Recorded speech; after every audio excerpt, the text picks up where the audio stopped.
Hey guys. Hello. Let me see if my mic is correct. I didn't. Okay, sounds good. I think. Um, the annoying thing is that I can't actually. Oh, I can. Okay.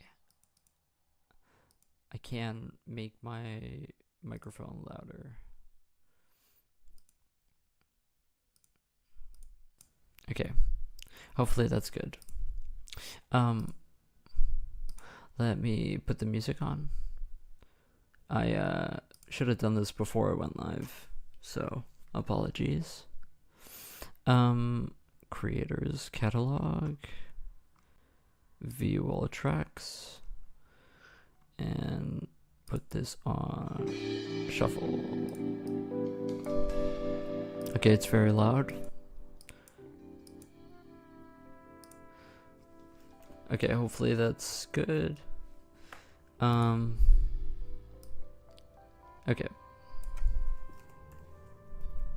It is pretty loud, at least for me.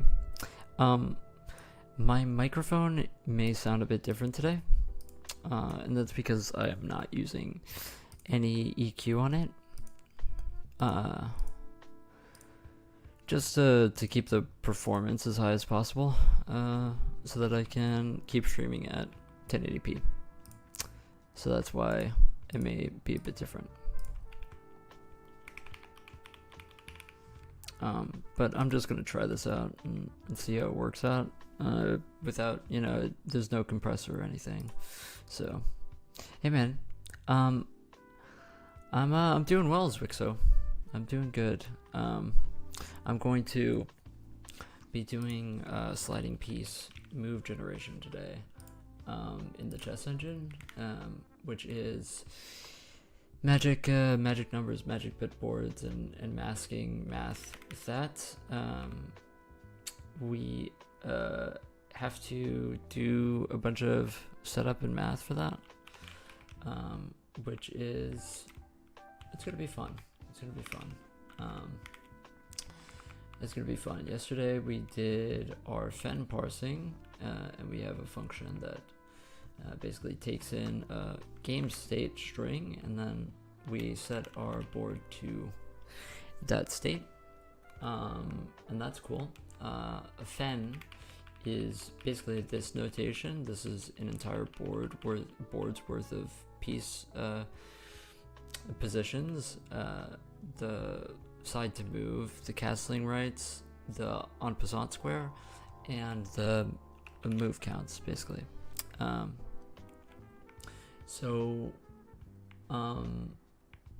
We also need to make a function that outputs a fen. So that's what I'm going to be working on, I guess. I have pulled up over here all of the information that we're going to need to be using today. What I should really do is I should open this up in a separate window, though, so that I can keep viewing. Oh, I can't view the chat, it's fine. I want to build my own framework, a simple one using C, and use it in JavaScript, but I don't have any idea right now. What type of framework? Is it some sort of, are you talking like a web thing? Yeah, but so basically, the last time I did this, I basically just copied exactly this code. This is a wonderful article about how magic bit boards work. Basically, you have your blockers, which are the what's a good diagram for it? These would be blockers, right? So you have your rook, and then these are your blockers that are blocking where you can move, right? So here the a5 pawn and the f1 knight are, this song is interesting.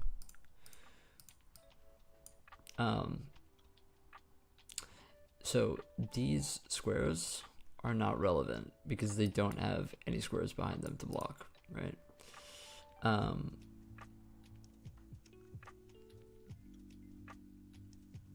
So basically these squares would never be included in the mask because they would not ever block this, right?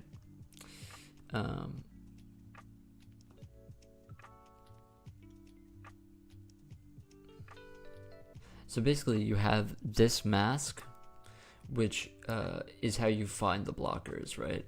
And then what you're gonna do is you are literally going to just AND this mask with the current pieces on the board to find your blockers.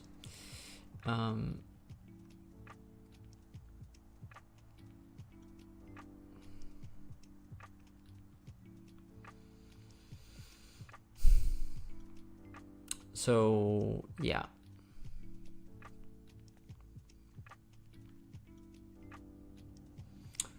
Blockers equals occupied and mask. So that's what I just said. So this is the mask, and you're just gonna AND it with the occupied spaces on the board.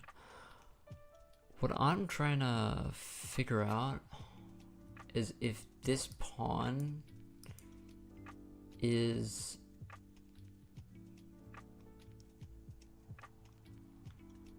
considered a blocker since white can take this pawn. I kind of forget if that's the case.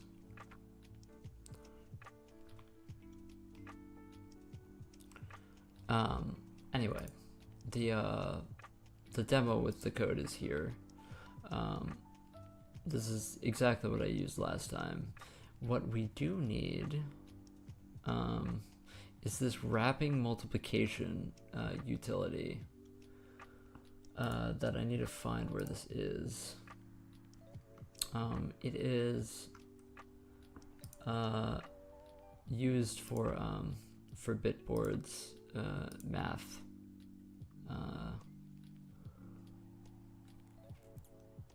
Blockers.wrappingmul.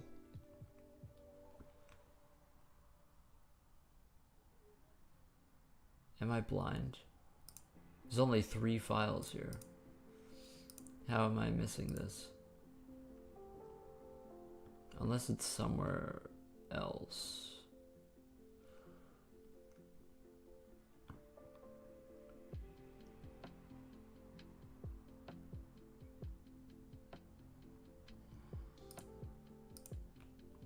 This should be here. I might have to look this up.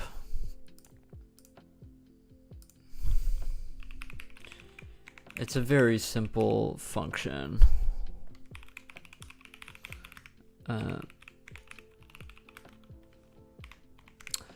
Wrapping multiplication, unsigned 64.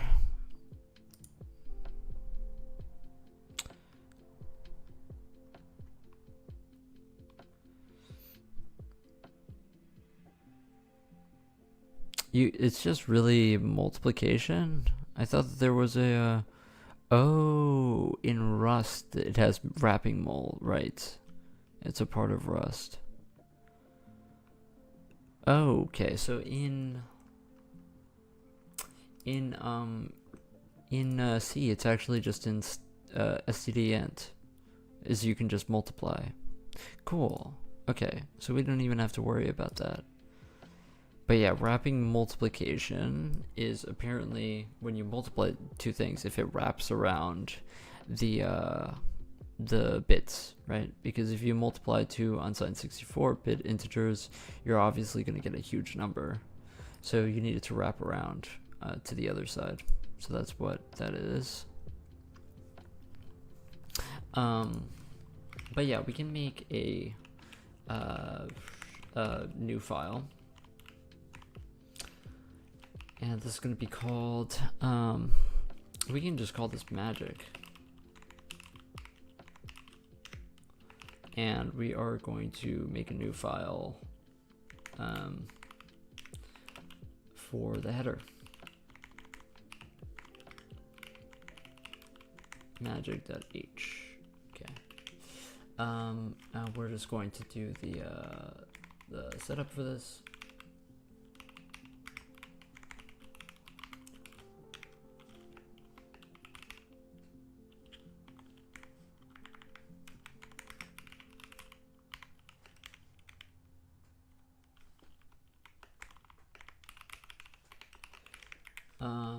Okay. So what we're going to put in here is we are going to dump all of these magic numbers that are in this project. This is what I did last time, is I just basically copied all of these magic numbers because I didn't want to write my own generator. However, naturally we are going to have to change the formatting from Rust to C. I think that these are the ones that I copied, or maybe not. Maybe it wasn't these that I ended with. I can't remember, but hopefully this works fine. I think the ones that I ended with were a set from the chess programming forums, but hopefully this is fine. So of course we don't have to have any of this. This is going to go into types, and we will put it over here.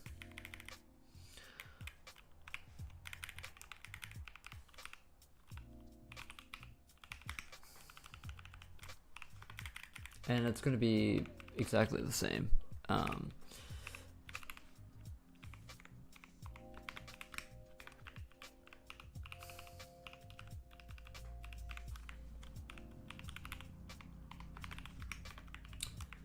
So we have that, and this shift.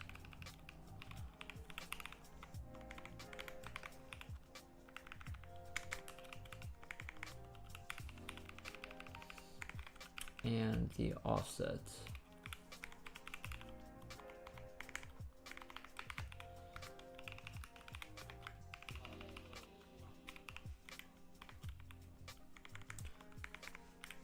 Okay. Oh.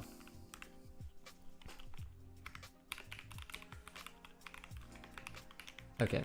So, now I have to change all of this formatting. This is going to just be a static const rook magics, which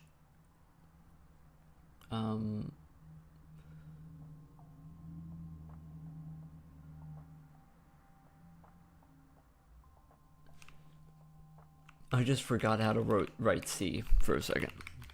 That's what happened there. Hold on.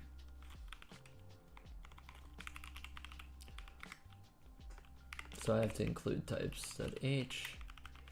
And it's going to be the number of squares. So this is 64, which is also known as board max. We have it.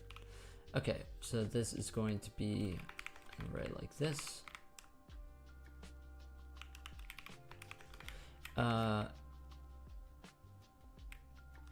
And all of this all the way down is going to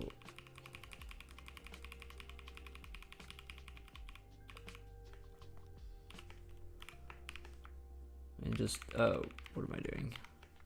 I just do this and this.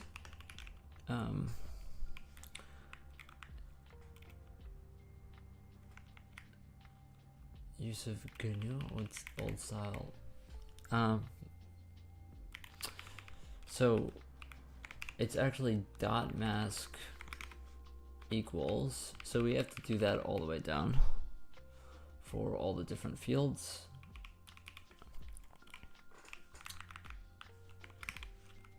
thanks to Helix being so convenient, this is actually not that painful. So that's cool. Okay. I have to do it for the top row too because I didn't have my cursor there. We also have to specify ULL for these, I think. Well, actually, maybe not. I don't think that it's important actually because they are typed as unsigned 64 anyway, so it should be fine. Now we want to do the exact same thing with the bishop magics, which is going to be the exact same thing.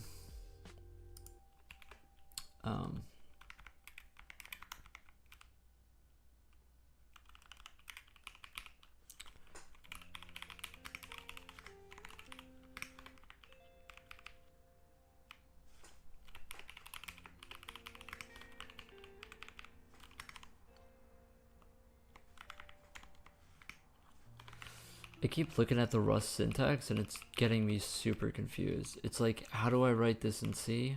How do I write C again? That's how strange the syntax is to me now. I used to write code like this? What the heck? That's so strange. Anyway.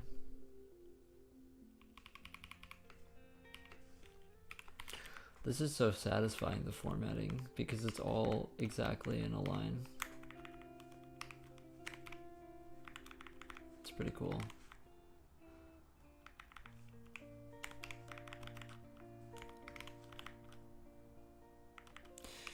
Dot shift. And the offsets.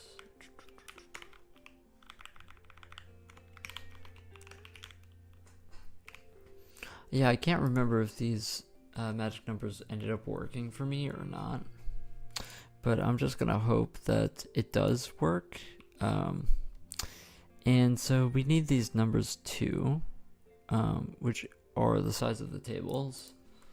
So we are actually, you know, why don't we just make these defines here? Make this define for rook table size is going to be 102,400, and our define for our bishop table size is like 5248, and I don't really remember. I think that this is the size of the hash lookup table that we're gonna initialize. So with these variables, I want to extern these. Actually, we believe it or not, we don't actually need to. Because we only need this on initialization, and that's what we're gonna write right now.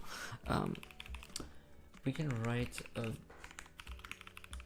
init rook table function, and we will write a init bishop table,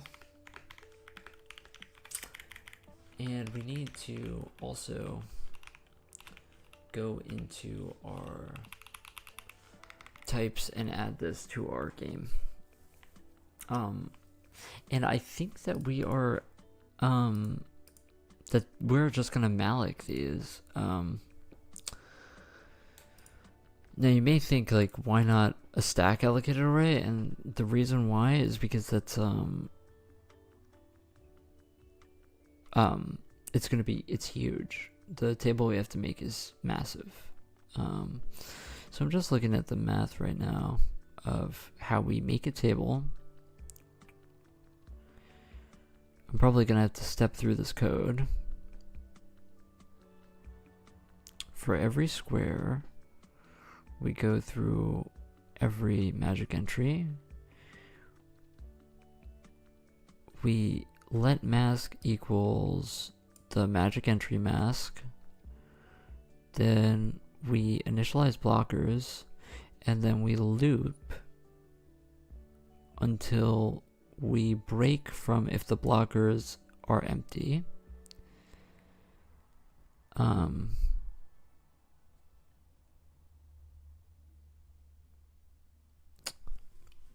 Okay. Let moves equals slider move, slider delta square blockers. Okay, so this is how we get the moves. Is we shift in the deltas until we reach the end. I see. So basically what we're doing is for a piece in the board, we are generating all of the possible blockers, and it gives me a link here to the article on this in the chess programming wiki, which I'll take a look at now. Sorry, I am really close to the mic today. So there's this this thing here.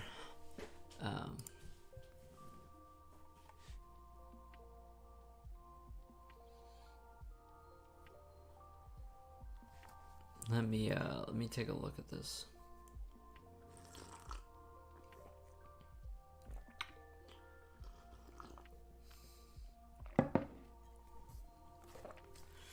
It takes in an unsigned 64-bit integer,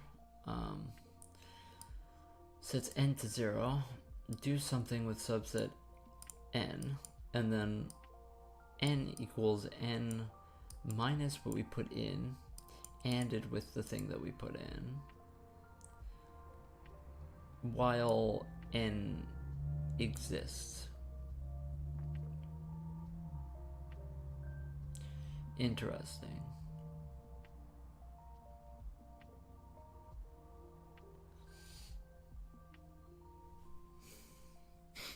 We first set all unused bits of the set by ORing the ones complement of D.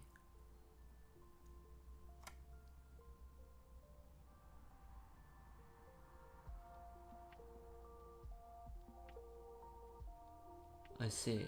So this simplified goes to here. Interesting.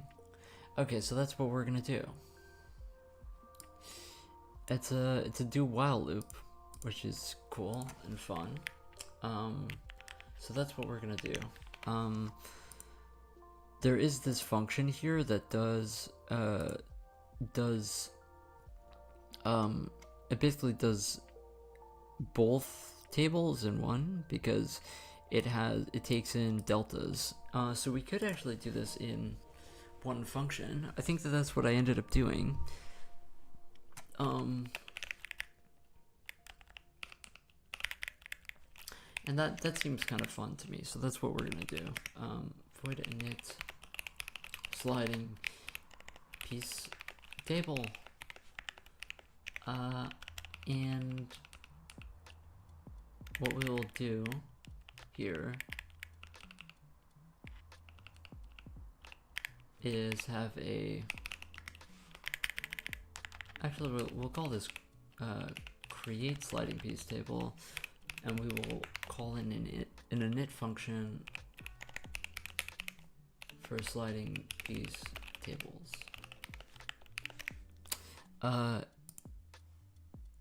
Okay, so this right now is just going to call create sliding piece table 2 times.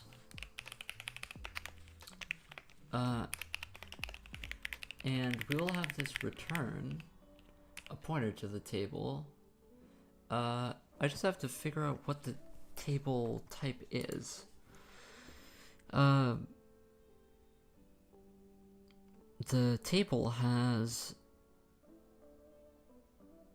maybe it's just unsigned 64.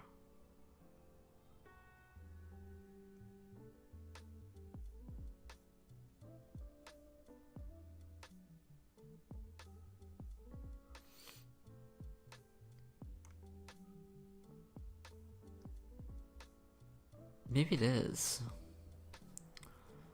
Table magic entry equals moves. Moves equals slider moves. Yeah. So it's just U64. So this is going to be uint64 t pointer. And we will malloc this, and then just return a pointer, and we will store that pointer inside of the game struct. So we're obviously going to take in the game, and inside of here we will just have a pointer to these boards. We're going to call this rook table, and we will have one for bishops as well. Bishop. Okay. So we will set this pointer to game rook table equals that. Cool. So this is going to be how we do it. Now we need to pass some arguments into this function to specify what we're doing. And the way Analog Horse does it is they pass in just some slider deltas, which is basically just directions that you're moving your sliding pieces. So that's exactly what I'm going to do here. So that's going to look like, we could do a funny vector 2 thing.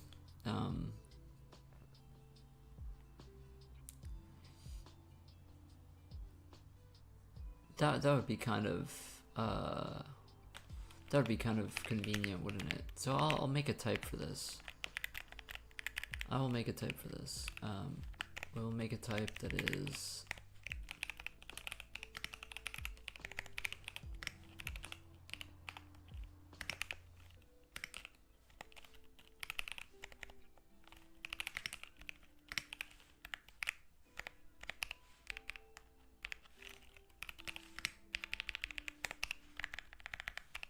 there we go.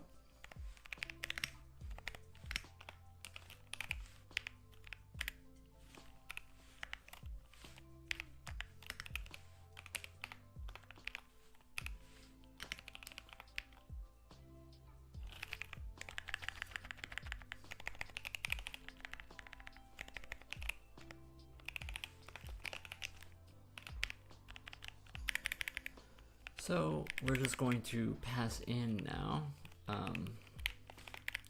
We'll pass into here ivec2 slider deltas for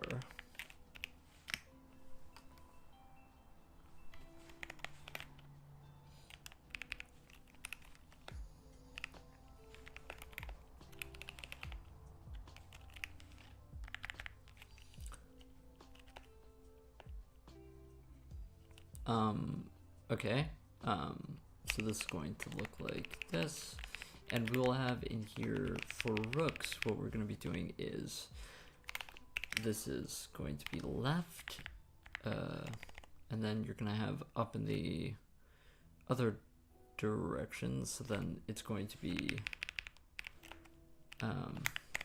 it's actually this, right? Hey, what's up, Kiel? How are ya? Then it's going to go in the opposite direction, so 0 up, 1, like this. And then it's going to be going to the right, which is going to be 1, 0. I keep on forgetting to add the extra brackets. And then it will go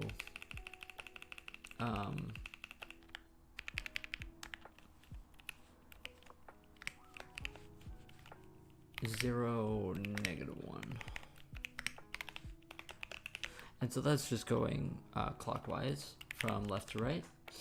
And then for our bishops, we're going to be going diagonally, right? So I will show off what that looks like. So we're gonna make a vector 2 that goes -1, -1, right? That's diagonal, and we're just gonna repeat that for everything else. So -1, 1, 1, 1, and the last combination would be 1, -1. I'm doing good. Just working on some chess engine stuff because just was in the mood to do it. Haven't worked on a chess engine in a while and kind of was itching for it, I guess. So okay. I think that that's as clear as this is going to get. I think that this is possibly a bit clearer. These aren't all the arguments that we're actually going to put into here, though. So, okay. So, what else do I need to put in here? Actually, maybe I don't need to do anything else here. Switch to art. Amazing performance? Yeah. I haven't used Arch myself, but I think it's pretty neat for sure. So on a knit, we're actually gonna malloc this. So I want to malloc this, and apparently there's a size of it that I have to look at the code here.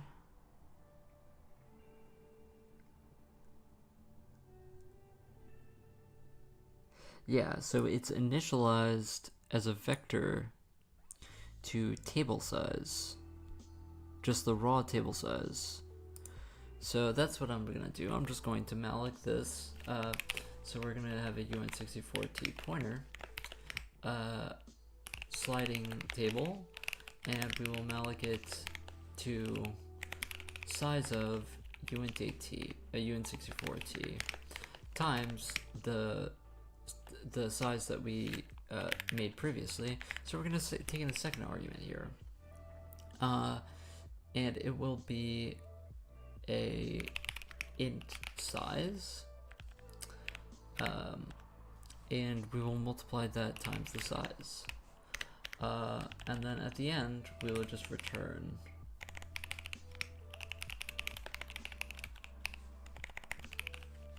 of course we also want to handle here. If not sliding table, we will print out an error. Sliding table allocation fail. Return null. And here we want to put inside of here the size, right? So this is rook table size, what we defined earlier, and bishop table size. Okay, so that's our allocation. Now we need to actually fill it, and it's actually going to be a do while.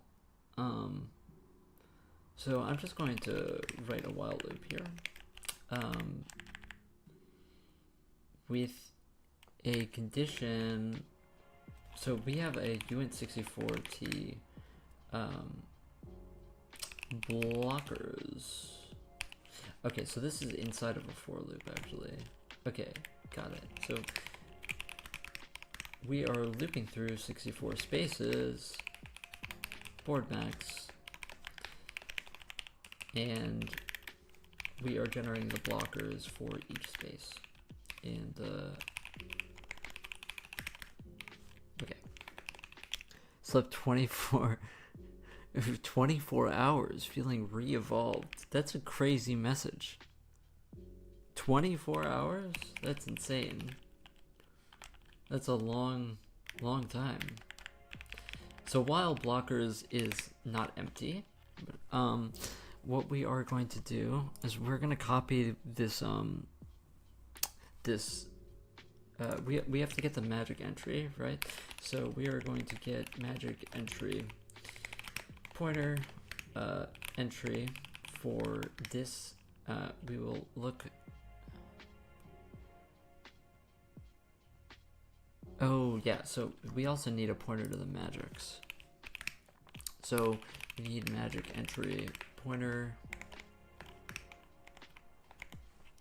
magics, and we are going to get the entry for specific positions. So we're going to go into here and index it by I and get a pointer to that.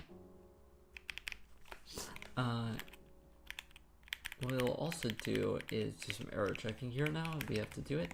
So if not magics, return null, and we'll throw an error too.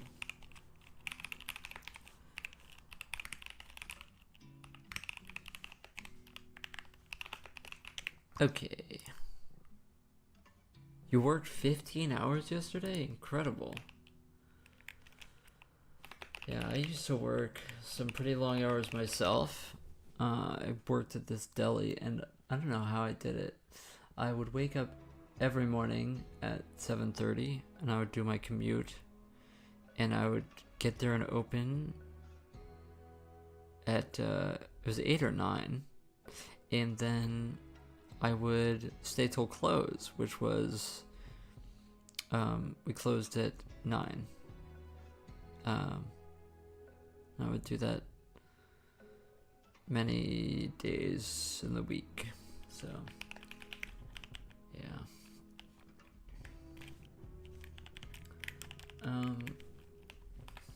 Okay, so what we're gonna do in here, we get the magic entry. We also need, so we need to get the mask, right? So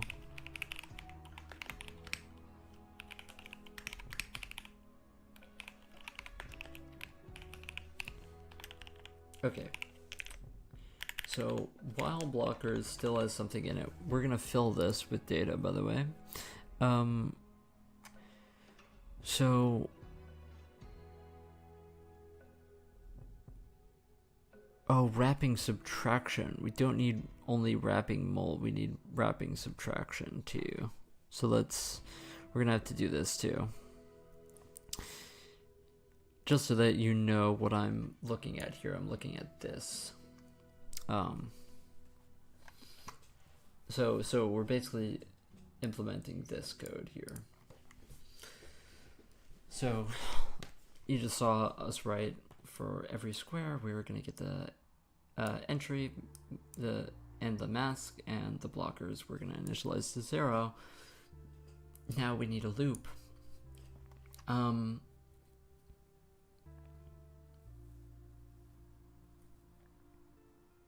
So move equals slider move. Moves with the deltas, the square, and the blockers.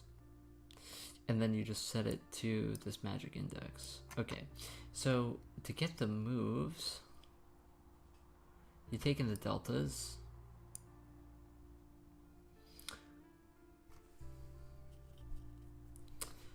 So for each combination in the slider deltas, okay, which is that array that we made earlier, we are going to let array equals square, and square in this case is the index of the square that we're on. I believe that it's the square that we're on. Square equals, yeah.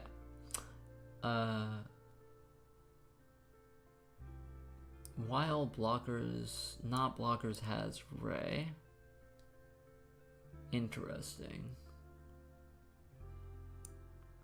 I wonder what this piece of code does. When I feel overwhelmed, sleep long hours, everything gets fixed. Yeah, I do struggle with sleep myself. If let sum shifted, ray try offset.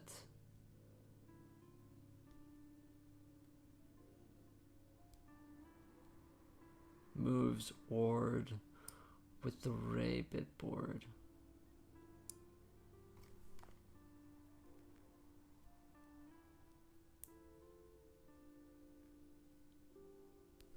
And what is shifted?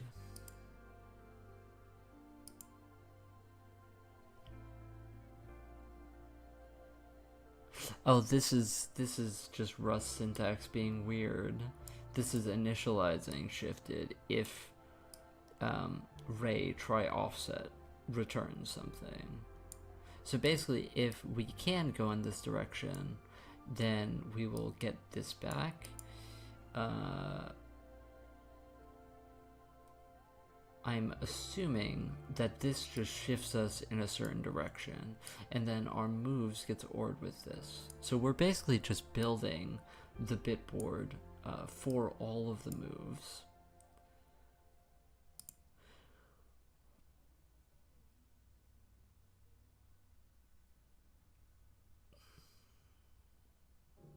And then, okay, so this starts with a 0 as blockers, and then after we do the 0, then we use the blockers, and then we do this wrapping subtraction. I have to figure out wrapping subtraction in C if that's implied. So let me look that up. Wrapping sub UN64C.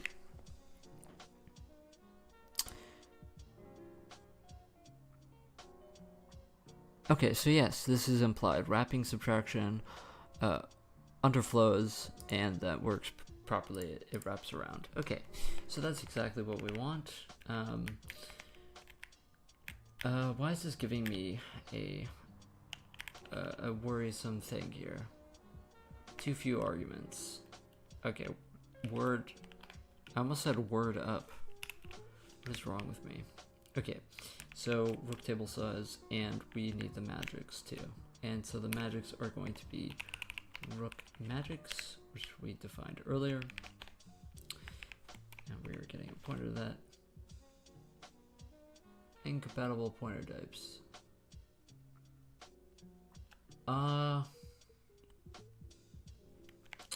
We can just change that here.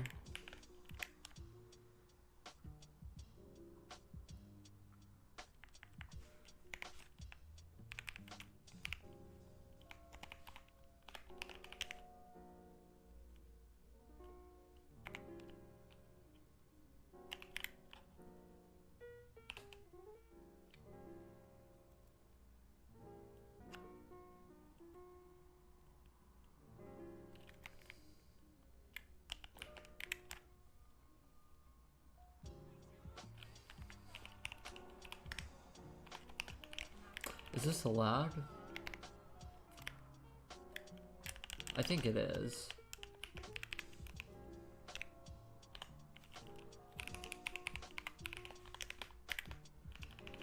Okay, cool, we figured it out. Okay, also I'm deciding to move this down actually.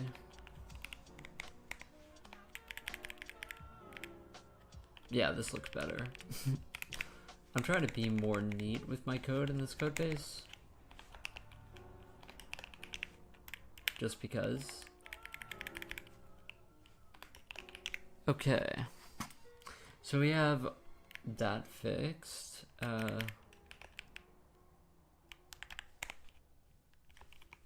Why is this?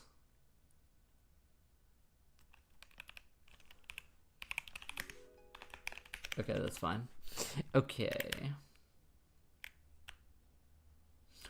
See, this is why I don't use const. Okay.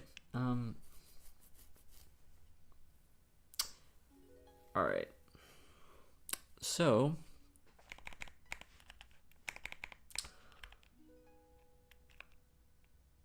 what are we doing? Okay, so we need a function that creates slider moves given the blockers and the deltas. So it will return a UN64T generates slider moves, and it will take in a int index which is the square index, and it will take in a uint64t for the blockers, and it will take in an I vec2 for, let's put it in this order, take an I vec2 for the deltas. Okay, so basically we are going to pass this in, so this is going to get called here. So we will say uint64t moves equals generate slider moves with the deltas. I think we're looping through. No, yeah. We want to pass the entire delta array, because this is going to go in all directions. So we are going to pass in slider deltas.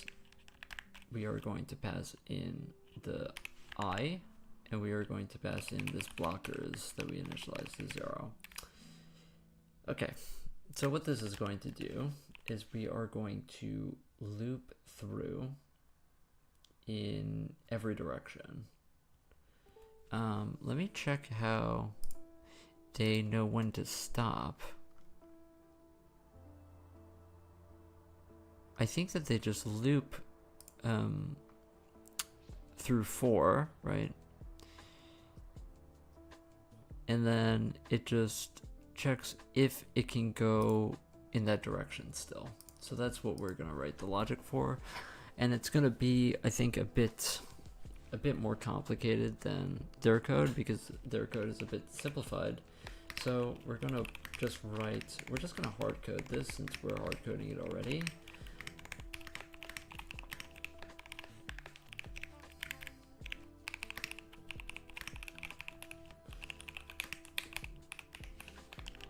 And then this is a while loop inside of here. And we'll just have a boolean that says reached end equals false. Okay. So while we haven't reached the end, then we will loop, and basically this is just going in a certain direction until we hit the end of the board. So we have to figure out how to do that. And we can do this in a very simple and convenient way that I did before, which was basically we just check if we were on a file that is on the edge of the board, or a rank that is on the edge of the board. We check if we have crossed to the opposite rank or the opposite file, right, when we wrap around. So that's what I'm going to do here. So if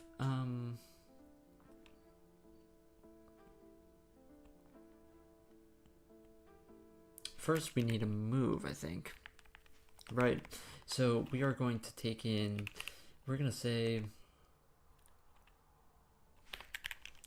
let's say int current space equals index, right? And then we will move based on the slider deltas, right? So we are going to go current space, and we will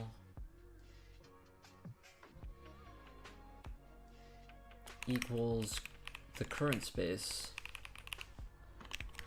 plus our slider deltas indexed by this I variable, dot x in the x direction times 8.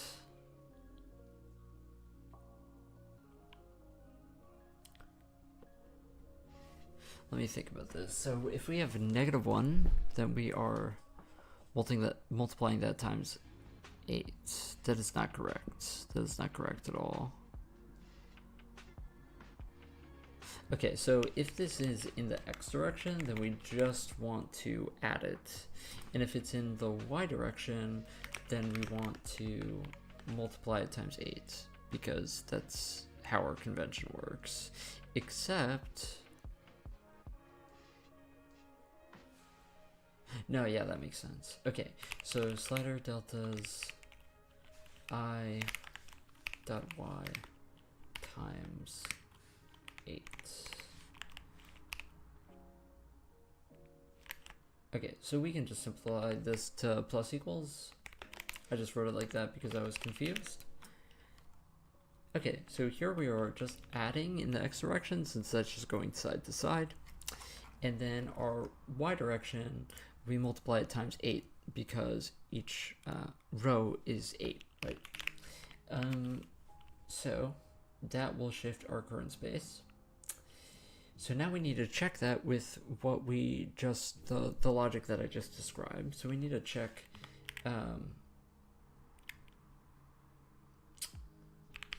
okay, so let's call this proposed space, because we need, so if our current space and, we're gonna check the files first. So file masks, which is an array of all of our files. We're going to say file A.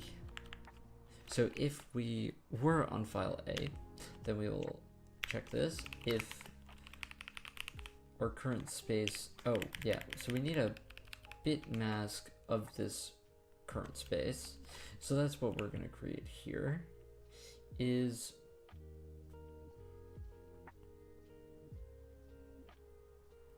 oh, so this proposed space has to equal current space plus this. Okay.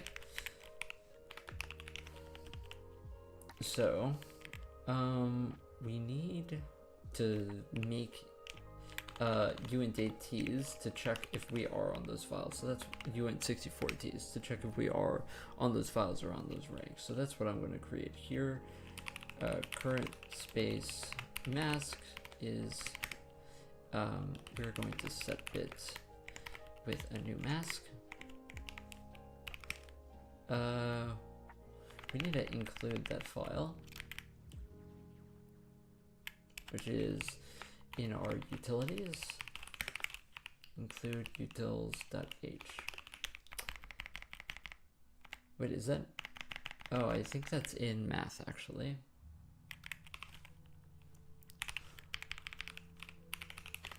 Math. Why is this not?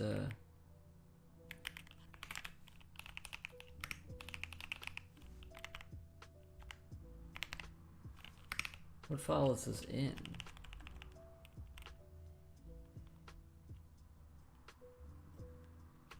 Set bit.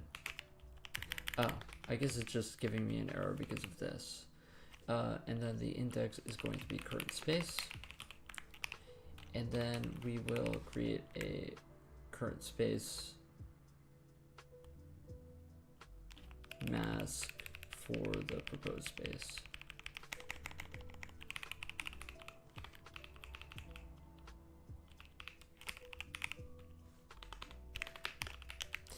Okay, so we are checking if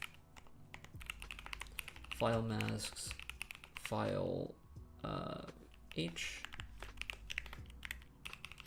and we are going to check for the rank masks, rank 1, rank 8. Okay, so then we want to check if our proposed, we have to be using the mask here, I forgot.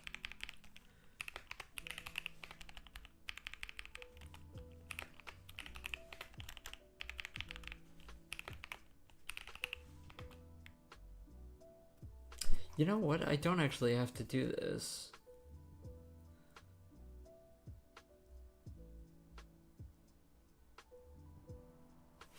All I have to do actually is just yeah, I could do this way simpler actually than doing all of this. All I have to do with I don't even have to create masks. I could just do this with pure math based on the index. So if our index modulus 8 is 0, that means we're on the left side of the board. And if current space, or if current space modulus equals 7, then we're on the other side of the board. If current space is greater than or equal to 56, I believe, then we are at the bottom of the board. And if current space is less than 8, let's say less than or equal to 7,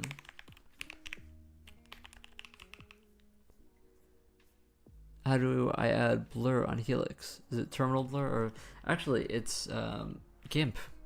I blurred this myself in GIMP. It's not actually done automatically at all. You can blur it in your terminal, but for some reason Ghosty wasn't blurring it, so you can use a compositor too. It's just my computer is really bad, and so it's hard. It's hard for me to do that. Hey, what's up, Harold? I'm doing good. I'm working on a chess engine right now, which is fun. We're just doing some math to test if we're on the side of a board. So we're gonna check if proposed space modulus 8, since we're always going to be stepping in one direction, or in one space, so if, yeah, so we can do this in one thing here.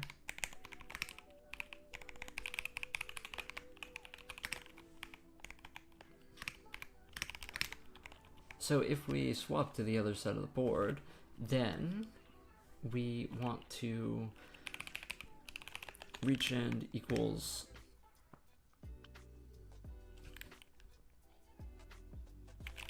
I always like writing my while loops instead of just a loop that we break out of. I don't really know why, but I always end up doing it that way, and so sorry if that makes people mad, but it's always clear to me. So we're just going to set reach end equals true to all of these. This is how we detect if we're on the bottom of the board, and if our proposed space is, well, our proposed space would just be greater than 64. So if we're greater than or equal to 64, then we reached end. That's true.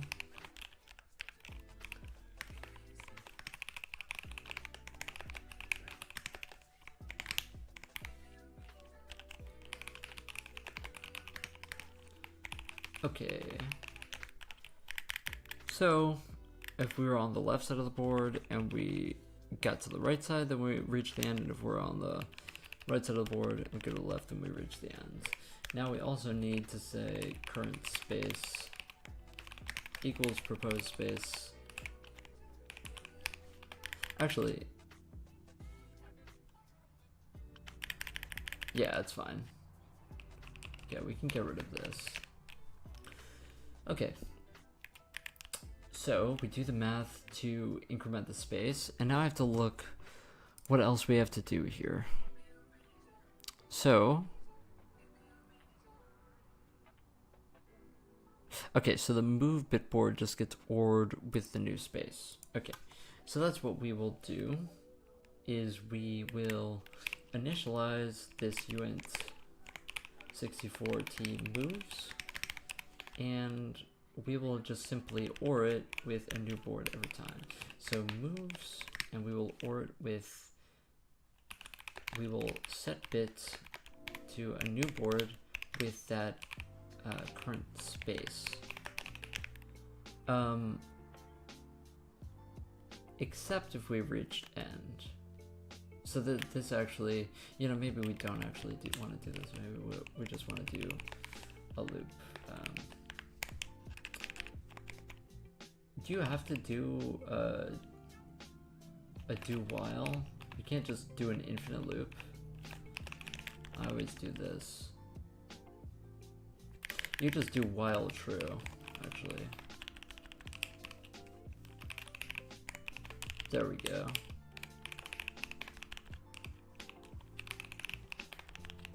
Okay. Alright, cool.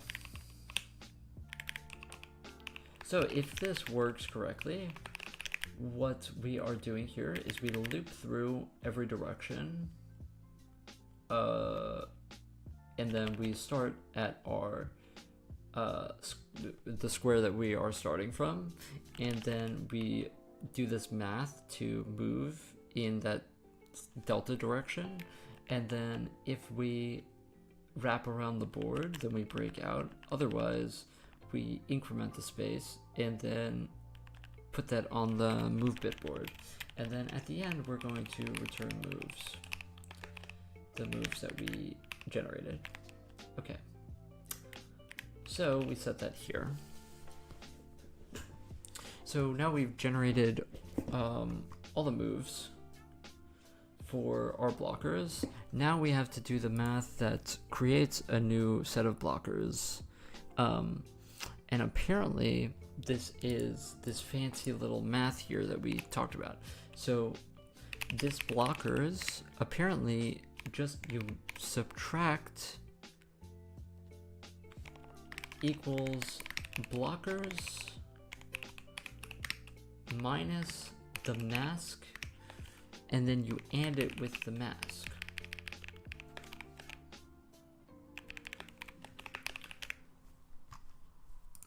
And then once that is empty, then we exit out. Okay. But in between, we have to set a new hashed thing here.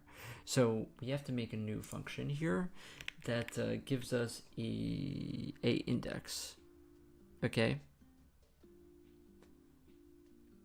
Hold on.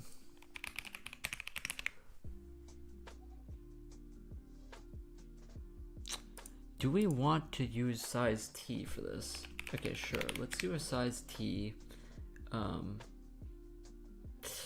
that gives us the magic hash index.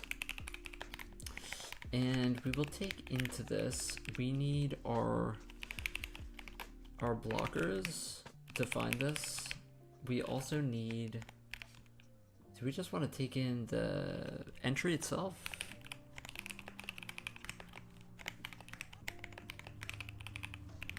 I think so. I think that that's what it is.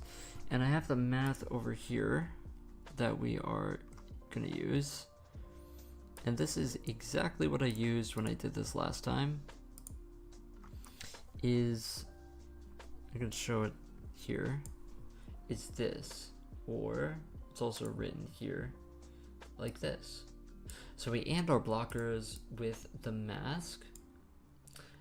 And then we multiply it times the magic, and then we shift over by that pre-specified shift number, and then we just return it plus this index, the offset plus the index, and all of this is just pre-initialized data that is within our magic entry struct. Okie dokie, so that's what we are gonna do, and that's how we're gonna get the size t to index into the array after. So that's That's what we're doing. So we can write this much simpler. So it's the blockers and the entry mask times the entry magic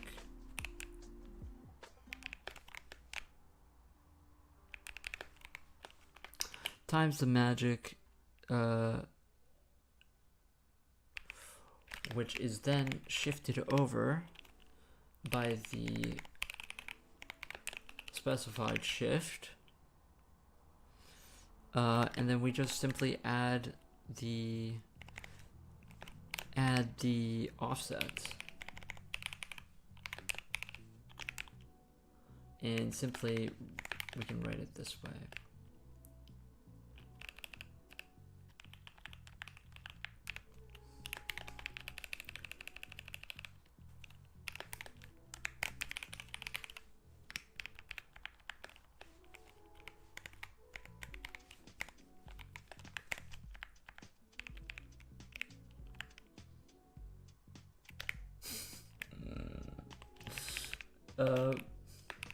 Okay, there is really no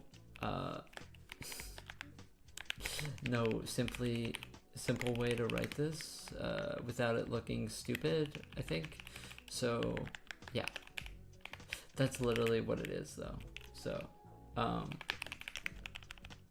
actually, you know what we should do? We should just put this in a header, and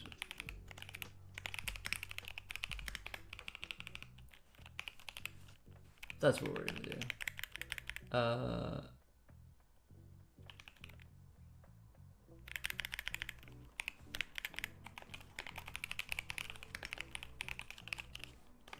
There we go. So we're just gonna inline that, and that's what we're gonna call here. So inside of our table that we allocated, that sliding table, we will say sliding table at the index that we get from magic hash index with our entry that we get up there and our blockers that we have generated. We also have to specify const here. We will set the moves. We just say equal moves, and that's super elegant and cool. It's so neat how this all works out mathematically. It's just so cool that so basically what we're doing here, if I can explain this properly, is we are taking 64-bit integers and multiplying them and subtracting them, and literally doing intentional integer overflows to wrap around the bits, which is how we do this bitwise operation math, and that's how it works out. Is this math here?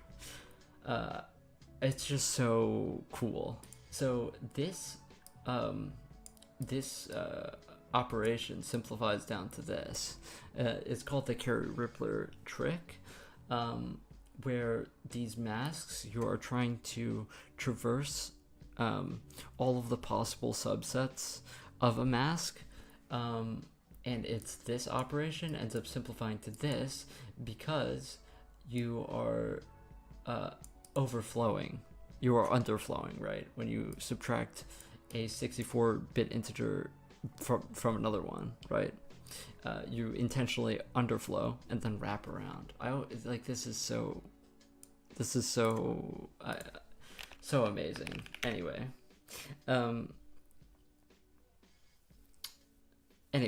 so that's that. Okay, so I mean, this sounds crazy, but I think that that's actually it. I think that we actually did it. Hold on. I'm super hot. I have to take off my sweater. It's strange because, like, a week ago it was like so cold in here, and now it's all of a sudden so hot. It's the temperature at this time of the year gets so temperamental, like down in the south. Like it's different than like in New York where I used to live. Once it gets cold, it's just cold for forever. But in the south, for whatever reason, it just like starts being cold and then it decides that it wants to be hot again. Chess math is wizardry. Yeah, it really is, right? As you have these 64-bit integers that there are 64 there's 64 bits inside of them, and there are 64 squares on a chessboard. So that's how all of this works. Is every bit of an integer is a 0 or 1, right? And so that's how we represent our boards. If I can compile this really quick, then I can show you what I mean by that.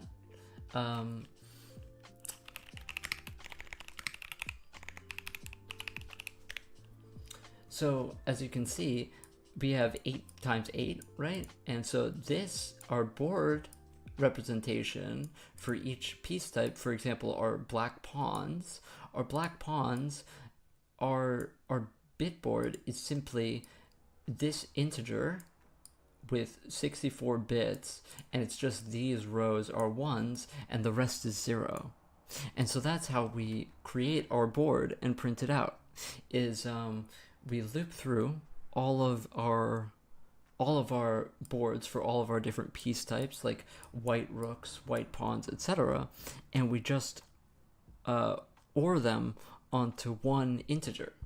Not into one integer, but then you just print it out. You just print out all of the boards on top of each other like this.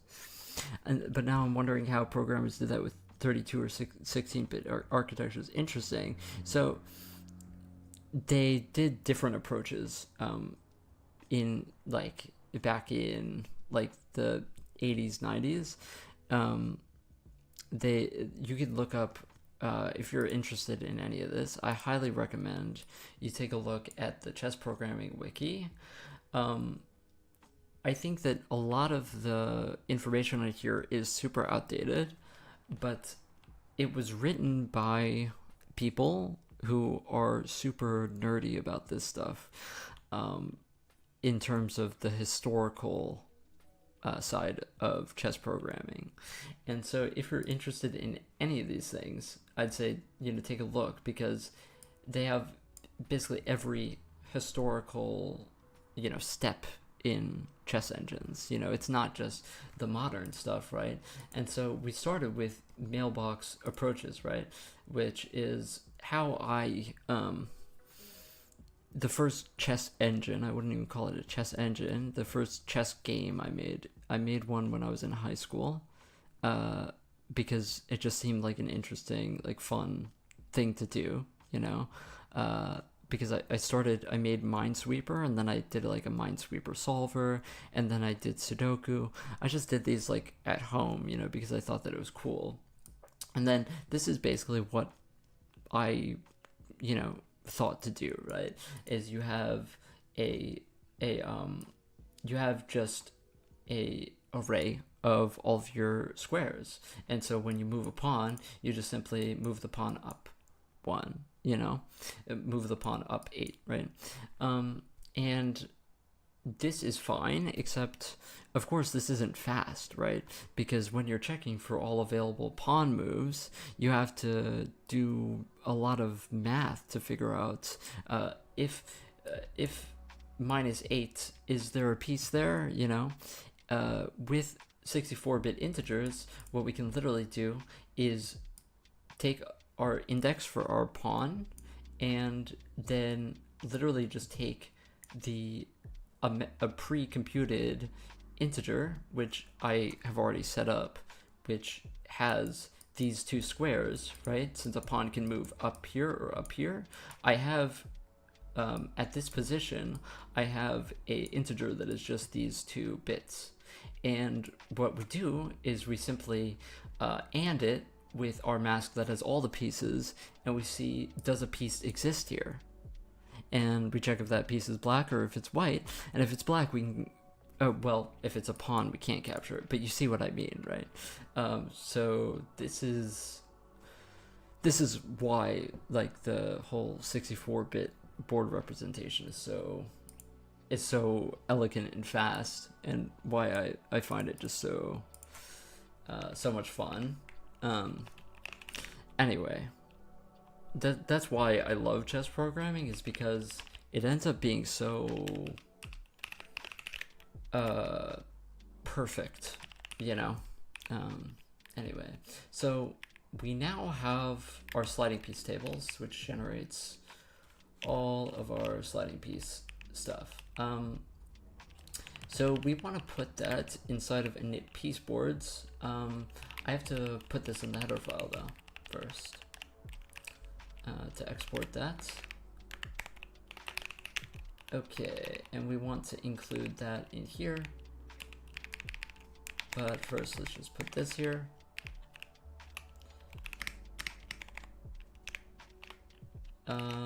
And we will include that at the top here. We will include our magics.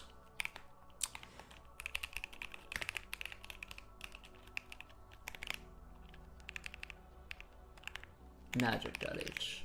Okay. You get what I mean. That's good. I really suck at explaining this stuff. I really do. Okay. So we have init sliding piece tables for our game. Okay, and this is what we call on initialization, or we should call it. Let me go to main and go down the chain just to make sure. Init piece boards, we do call it, and then we init a new game as white. Init new game, I want to make this a different. So init new game just sets the fen and then sets the board to the fen. Yeah, that's fine. That shouldn't be on init though. We have to change that. So our init is going to be different. So init piece boards is going to be our initialization, and then we can do we're just going to have this down here just for debugging purposes, but init should be different. Okay, so we initialize a new game as white. Now we have to do some tests, I think, to make sure that our magics work correctly. Before we do any testing here, I want to make sure init piece boards, undefined reference to init sliding piece tables. Okay, that's what I wanted to see. Okay, so init piece boards, init sliding piece tables. We don't get an error here. Move generation.c includes magic.h. Oh, you know what I'm not doing? I didn't link it in the build script. Glad I didn't go down a rabbit hole with that, because I almost was really confused. Okay. There we go. Okay, so in the background, what we did was we mallocked our stuff. And so we also want to, I want to make a cleanup function, right, for that. So let's just make a cleanup that just generically cleans up our game memory. Okay, so we are going to take in the game pointer, and we'll just say, you know, if we have game bishop table, then we'll free it. If game rook table, then we'll free it. And the reason why I'm doing this now is because I typically get lazy and then I never write it, and then my programs just get bad, right?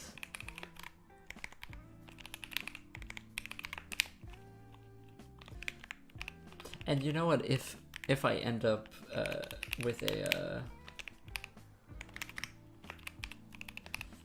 good code base here, and I want to put it on GitHub or whatever, and say, hey, I actually know how to program, then I need to have this, right?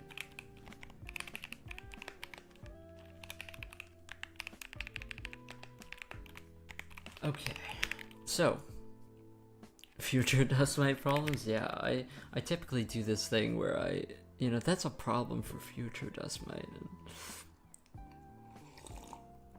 I did that with my game engine too, and it's not a big deal, right? Because modern systems always clean up memory for you, right? But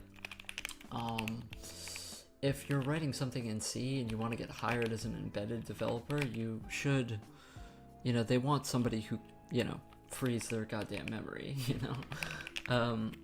Anyway, so, the good thing in all of this that we figured out is that we are actually exiting out, which means that we didn't get stuck in a infinite while loop, which is what I wanted to make sure. So that's good. Now, how do we actually test that this works? I have no clue. It's kind of hard without building the rest of the architecture, but I kind of do want to test it just to make sure that we're not building everything on a bad foundation. So I'm going to take this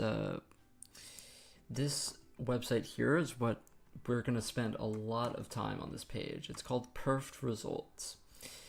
What this page is it is a set of positions that are just really good positions with edge cases and stuff that have fens, right, that you can set your engine to and see recursively if you can generate every single possible move, right? You want to get your engine to always reach this number, right? At depth 8, you want to have this insanely large number of moves that you've generated properly, right? That 8 moves passed in every single combination, you want to have exactly these numbers. We aren't there yet because we don't have actual move generation in here, but we do have lookup tables for every single piece, which we've checked it for pawns, kings, and knights, which are the simplest, but we haven't checked it for bishops and rooks, which are the complicated things. So that is what we need to check right now. And so what I'm going to do is I'm going to take one of these test positions. This is good, but I don't know if a string like this is going to give us problems with our fen parsing right now. I'm not sure. We may have to change our fen parsing. I want to get a fen that we know is going to work in our engine. And this one, we tested this yesterday. This one works. So that's what I'm going to do. So this init new game function, we want to make a function. Init new game is just going to do it with the start position, right? We want to init game from fen, right?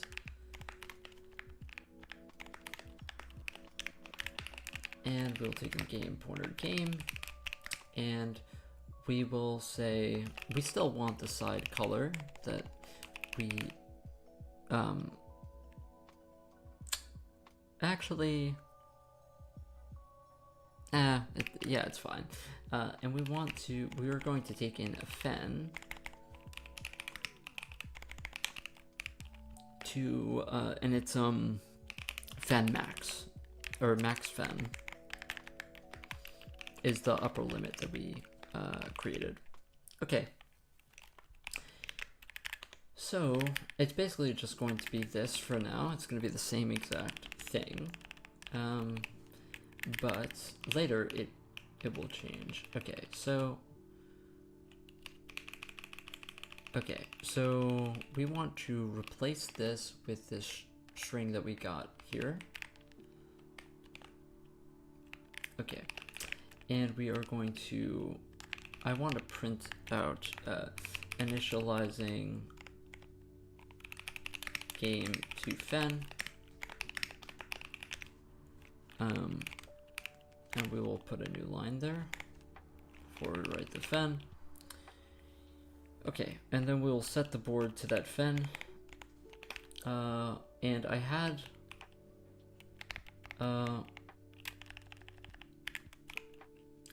and then we want to print board. Print game board is it. That's all of our pieces. Okay, so this will print the game at this state, and we check this fen, and this works fine.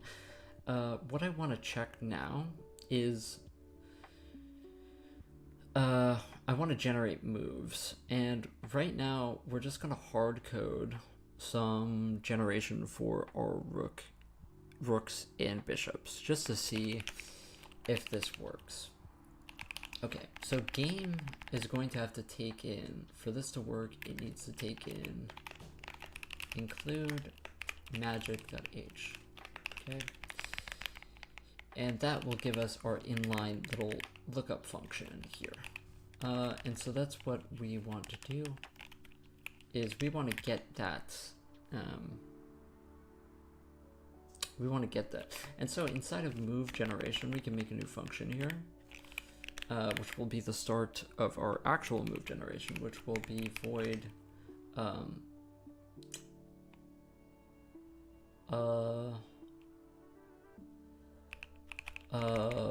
lookup mask,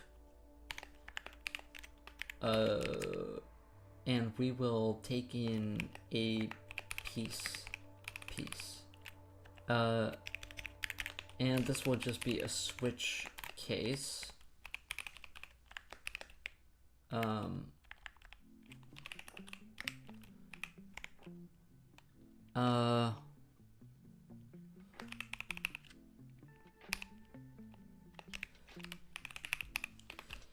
Piece actually, yeah. So that actually, I wonder, actually, yeah, it's fine. So let's just do black rook, right? White rook, black bishop, and that's all that we're gonna have for now.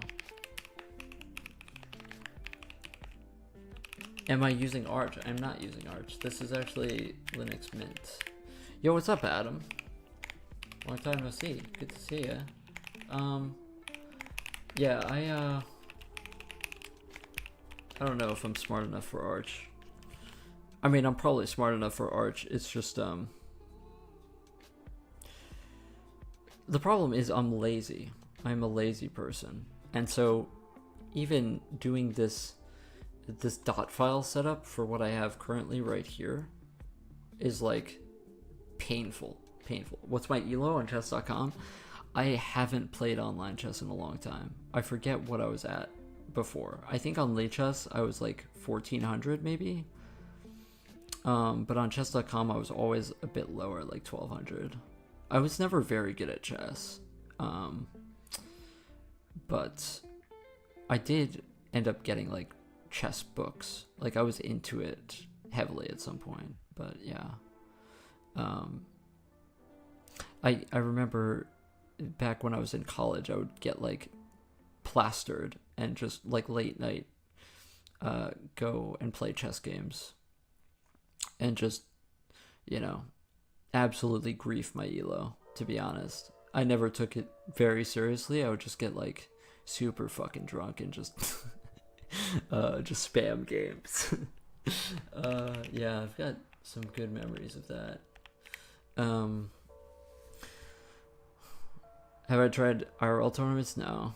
I mean, I'm just so insecure with my skills, and also I'm awful with time, and I think the pressure of IRL would be horrifying for me. But I you know, my therapist always says, "Oh, you should like join a chess club, or you should like, you know, do some you know, chess IRL and meet people that are into chess or whatever." And it's like, I am way too you know, too I get nervous just playing online, you know, in a real, oh man, that would be so stressful. Like, my anxiety is like so bad, you know. And also, like, I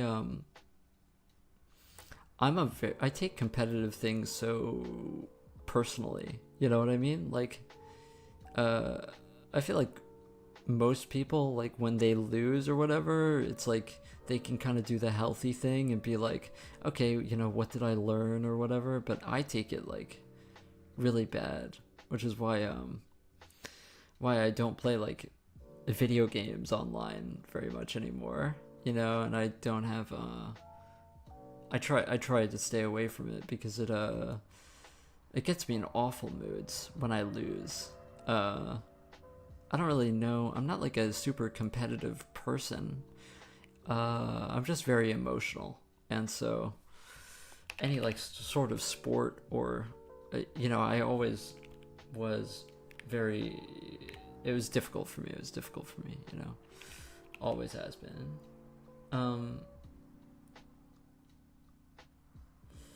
Can you do a switch case? I wish that you could do. Can you do this? I always wish that you could do this. Can you do this? You can do this. Why have I never done this before?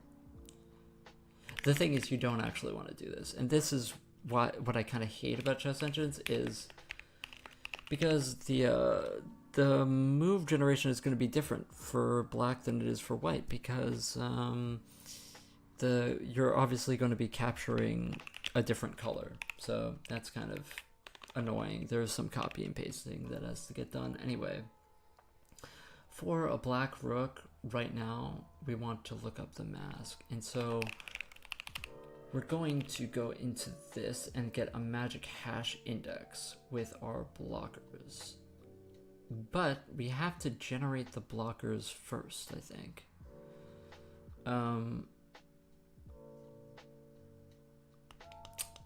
We have to generate the blockers first.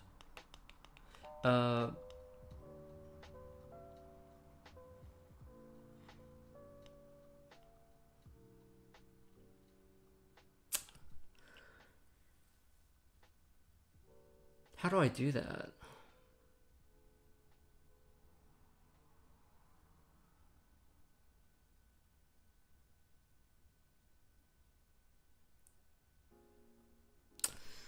How do I do that, actually? That's so... Let me see how they do it. I think I did it in a very inefficient way when I coded my engine, and then I ended up like being like, oh, this is so slow. So where do they actually... They go into build... Oh, no. An SRC in the main. They take in blockers. Blockers bitboard. Okay, so blockers can actually be... It doesn't have to be on one file, on the same file as your piece. It can just be any combination of blockers. So that's fine. Okay, so all we have to do is let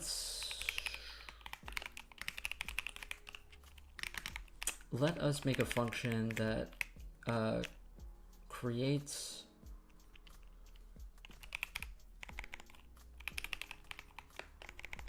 let's have it a void create or update blocker masks. And we already have slots inside of our game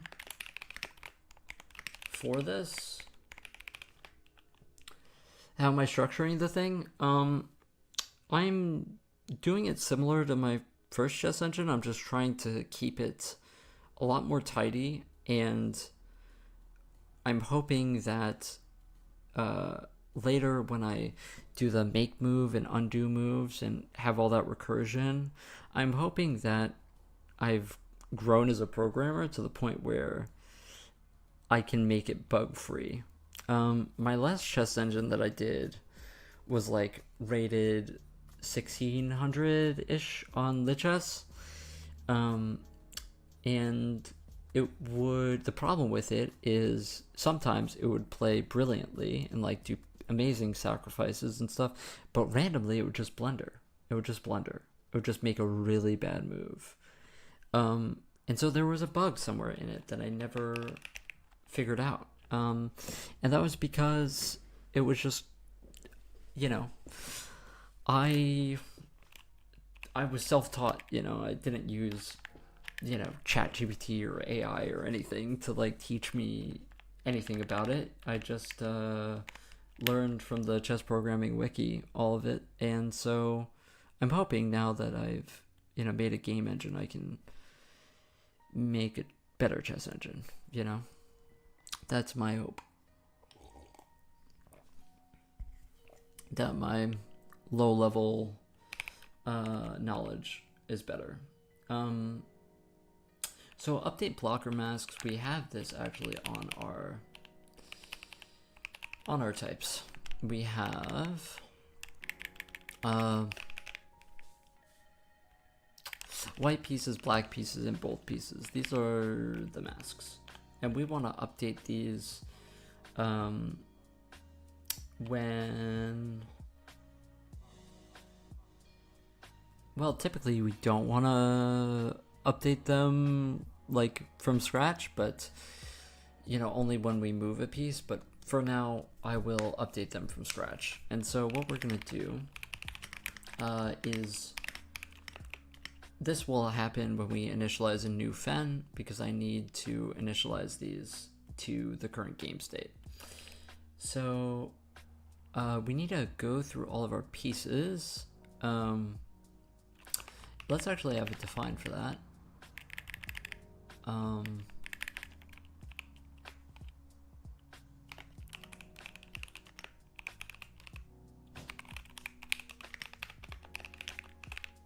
So we're going to go through all of our pieces and then just put them on the relevant masks.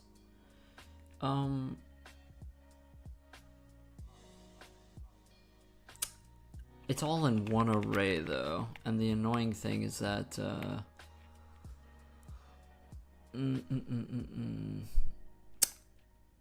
we're indexing it by piece. Okay, so let's just do this then. So I will be the enum. So how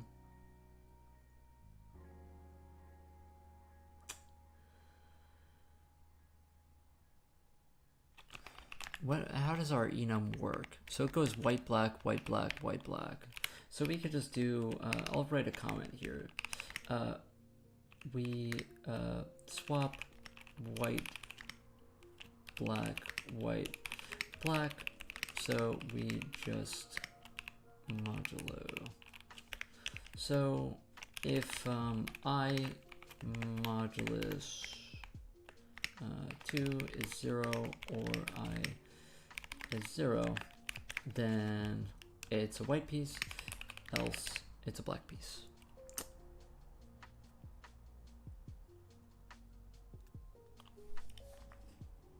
Okay, so yes, this is correct. Okay, so if it's a white piece, we want to add it to the whiteboard. So that's going to be game white pieces, or with the game pieces I dot board. And we're going to do that for the black pieces. And of course, At the end, to be super efficient, we can just do game both pieces ORed with equals game white pieces ORed with the game black pieces. Okay, so that's how we get our blocker masks, and that's what we're going to pass through to our function. So we're going to get magic hash index with the entry that we get from our rook. Oh, we don't have that.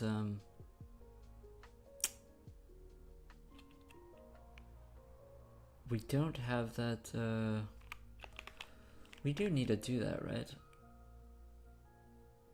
Get rook moves. Yeah, we need the magic. So we need to extern that. So that's what I'm gonna do here. We're gonna go to our global variables and extern that. So extern magic entry. We also have to get a struct magic entry here. Magic entry, it's a const, static const magic entry. Oh yeah, I can't, wait, hold on. Is this allowed for me to do this? Const magic entry, rook magics.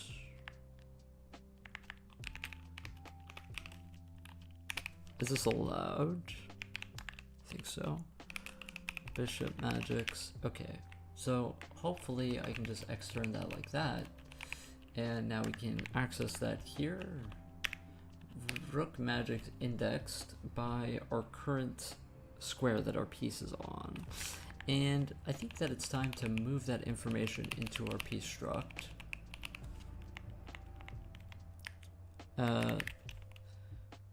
So, well,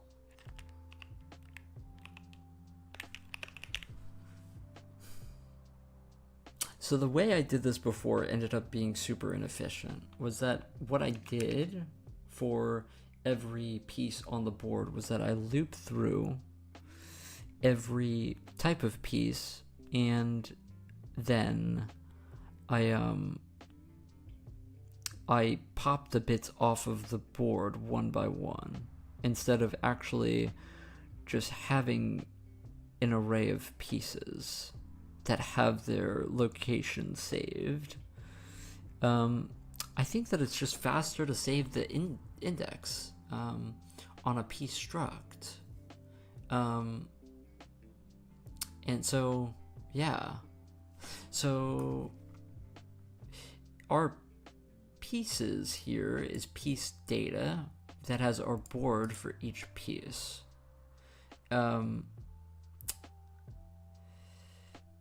We could also just have next to this an array of pieces. Oh, but the issue is that when we move a pawn, we never know which pawn we're moving. Unless we have a pointer to the piece inside of the move.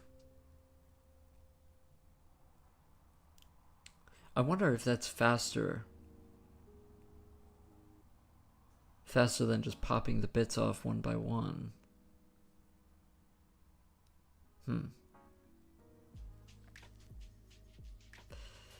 Yeah, so the way this looked like last time is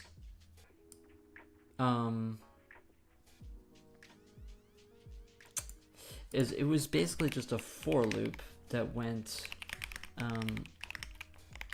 less than 12, which is our total number of pieces, and it just had this inside of it, right? Was this is how I did it, right? Is that you switch I to an enum and then just execute different code on each step of the loop. And then inside of here, you have a for loop that goes to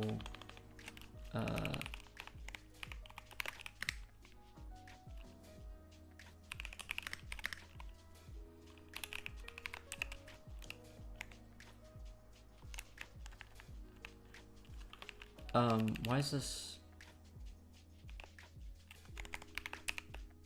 Why is this not, what, am I? Oh, it's because of this, thing here. Is it? Oh, it's because of, switch case, I think.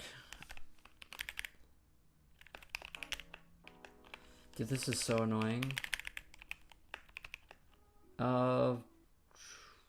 I think that you do this and then mask equals, oh, but you have to,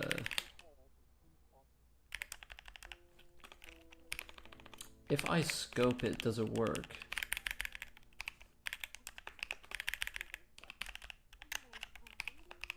Yeah, okay. So we can, does it matter which pawn we're moving? No, it doesn't. But I'm wondering, the reason I'm wondering is if it's faster, that basically what this did, this is the structure of my last engine, was it, oh, we don't have the game in here. That's why. So this isn't a thing, so it's just going to take game pointer game, and this is going to be generate moves. So this is what it looked like, is that you go through all of your piece types and you switch, and then you go to game pieces I, right, which is also our enum thing, and this, you get the board, and then you simply count the bits on the board, and then you just loop through them and pop them off one by one. So that's what I did last time.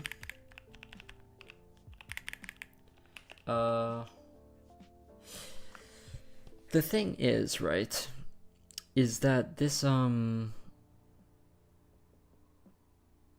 this happens, this is an operation that happens a billion times a second, you know, right?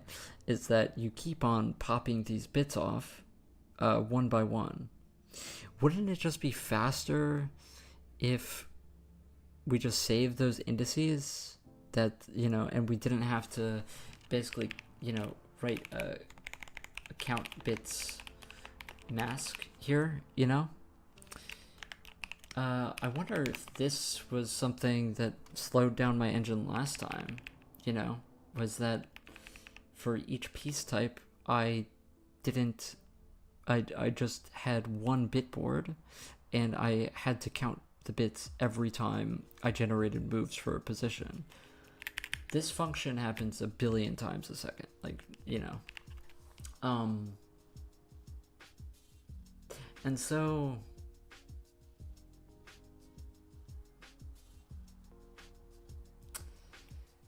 I'm thinking maybe inside of piece data, we just literally have a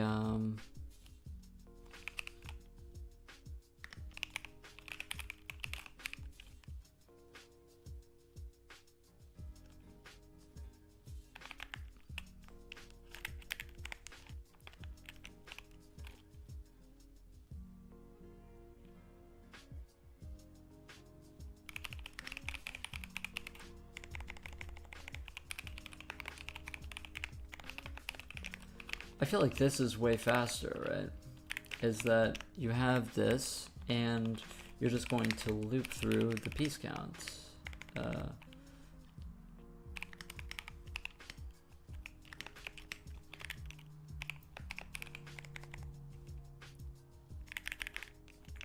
You're gonna get piece. I want to get piece data pointer.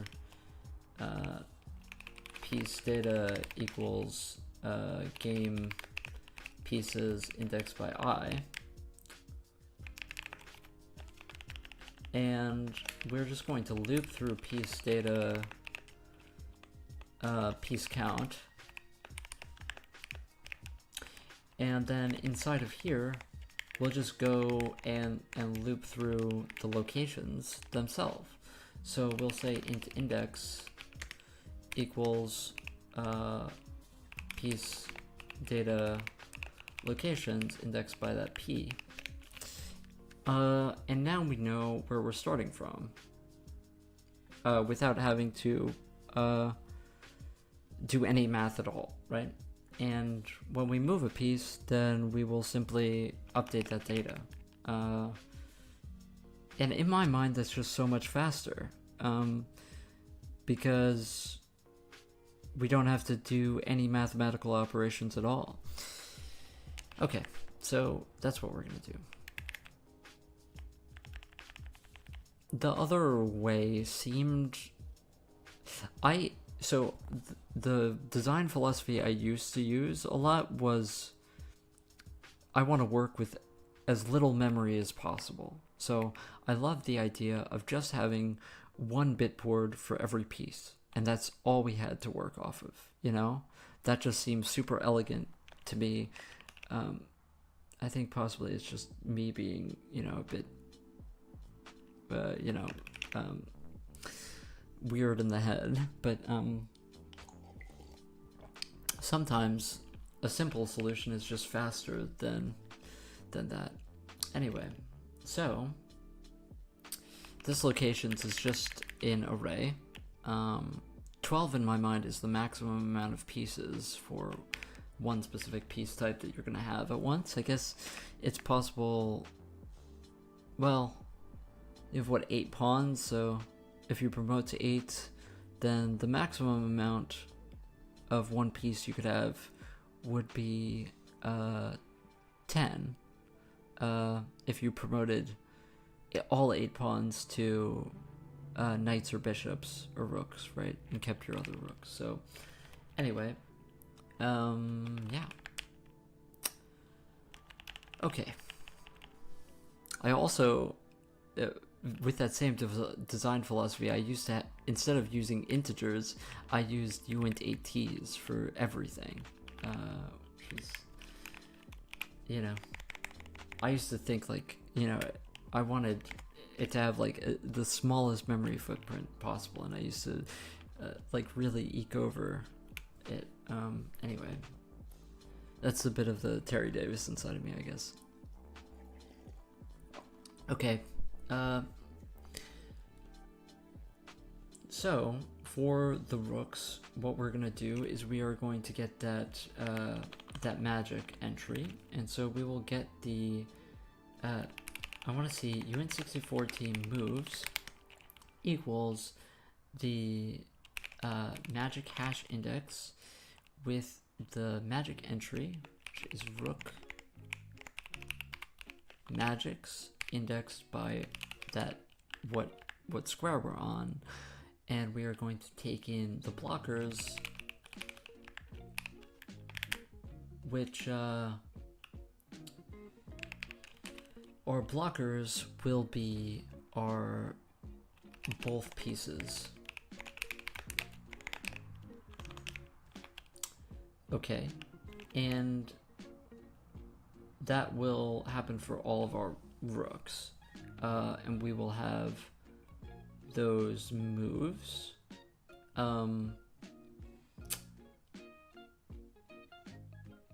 But for now, let's not worry about that. What I want to do is I want to print board for our moves with, and it's going to be black rook. That's the enum we're going to pass in.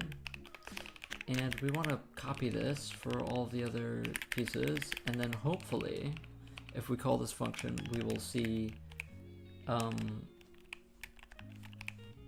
some stuff happen. Rip Terry for real, Rip Terry. Yeah. So, okay. So this is rook magics. This is going to be white rook.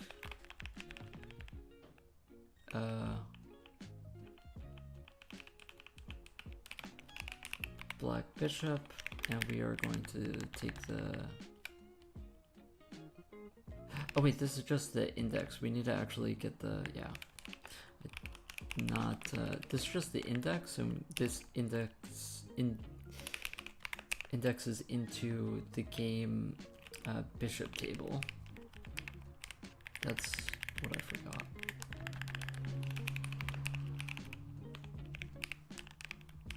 There we go. Oh gosh, the lag is starting again. I thought if I didn't use any equalizer on my mic, I could get my CPU usage down so that I didn't have lag, but unfortunately my computer is just that bad, I guess. Or the software is that bad, I don't know.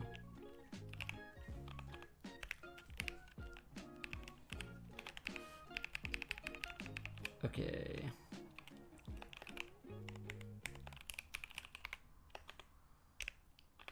Okay, so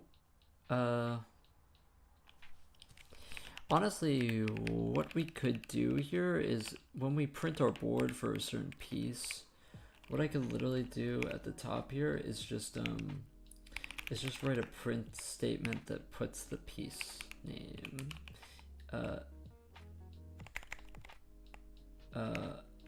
board for piece. Oh, actually, you know what? No, I'm being dumb because that data is inside of the printout. Okay, so this is going to be white bishop. And this is using the bishop magics. And hopefully I'm doing this right and I'm not and I'm using the correct blockers. I don't really remember how to use the blockers thing. I don't know if it's color dependent or I don't know. Okay. So let's do this. Did you know how coding microprocessor will try to make a mini humanoid robot? I create a group which have 3 members with me and all of us different department. Can we make that 1 year? That would be incredible. I think the whole, creating robots thing is so cool. I don't really know anything about programming microprocessors though. It's kind of above my my understanding, I guess. I need to put this in the move generation header file for generate moves. When I was younger, I really wanted to make my make a robot. I really thought that was sick. I guess saw a lot of movies with it, with like robots and stuff, and I thought that was sick.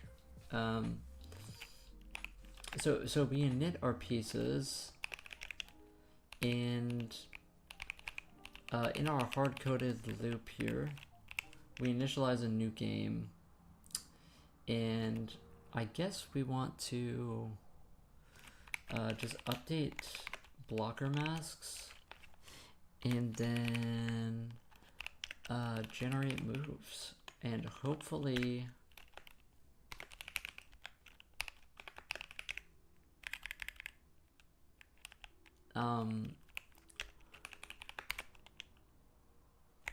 I need to set it to a fen, to that fen that we did before.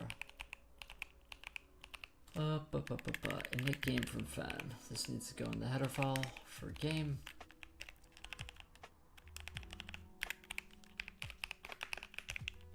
Okay.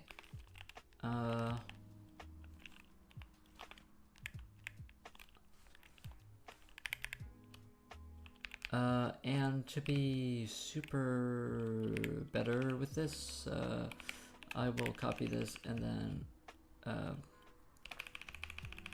going to use Alt D to not copy it, and then put inside of here that we will just use the fen that we take in, and we will start copy it. Okay, so I need that that thing, but hold on a second. I want to go to our main.c and set. I just put this in the header file. Init game from fan. Okay, that's what I called it. Init game from fan. Pointer to our game, our color, and the fan. And that's where we're going to. Okay. Well, I lost it, which is what I was trying to avoid, but that's okay. We have it still right here.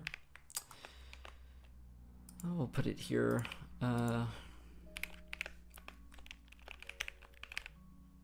And we need stir copy, which is inside of. It's inside of something. It's inside of C string. It's inside of string. Apparently. So I have to put that into types.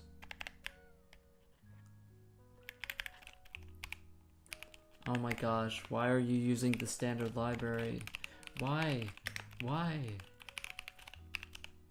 Didn't you know that the C standard library is dangerous?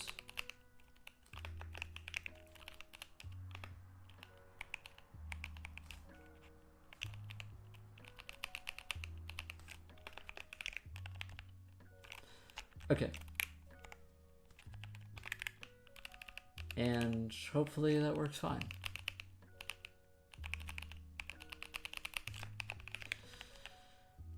Okay, so let's compile this. Okay, we're mad. We're very mad at me.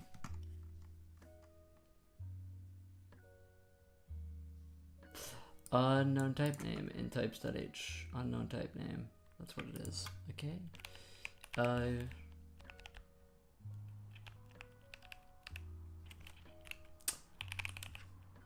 If I, yeah, oh,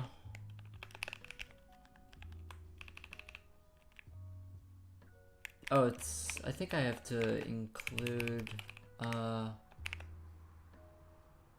or do I? I think that this creates a recursive loop if I do that.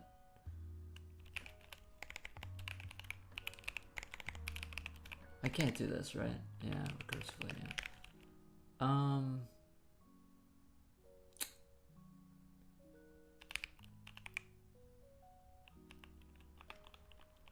Yeah. Yeah, you know what? Okay, fine. That's why I did it like this beforehand, so that I put the externs at the bottom. I just hate doing it like this, but that's kind of how you always end up with it. Okay, now we're mad at me for something else. We're still getting an unknown type name, magic entry. Even though we have this here.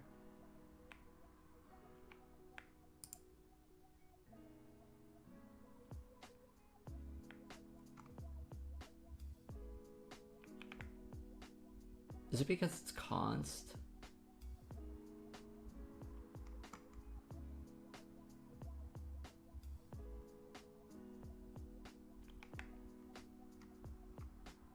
I'm trying to go to the... Hold on.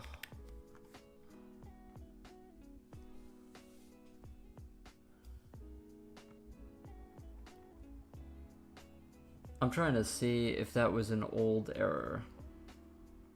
Okay, got it. So, static declaration follows non-static okay, got it. Okay, we just won't make it static.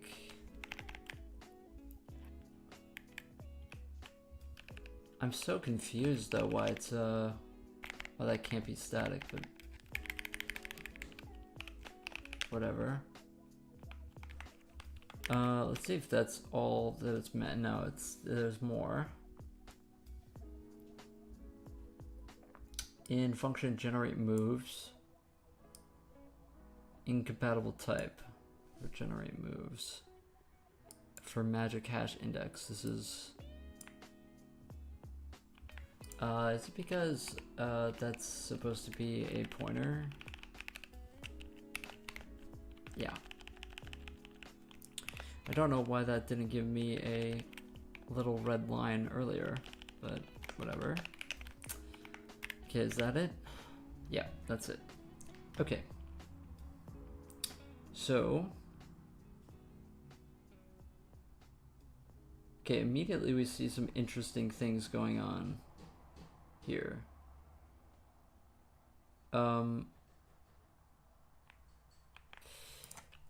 Interesting. We don't have a function that cleans up our board. So we initialize new game, then we print out this board, and then we initialize game to this fen without cleaning up our board. So let me see if we just comment this out. Okay, so it's some issue with the state being messed up between games, but let's not worry about that for now. Referencing our function main accessing 7 bytes, region of 65. Huh?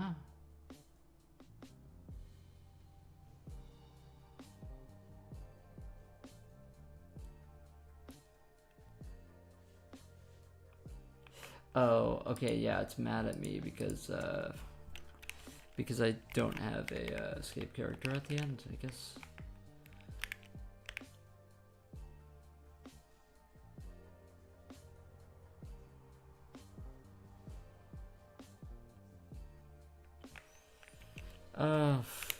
You probably what it's mad at me for is you probably have to have a char fen going to max fen, and then you just as printf it into fen, and then pass this in. Oh my gosh, it's so laggy right now. Encoding overloaded.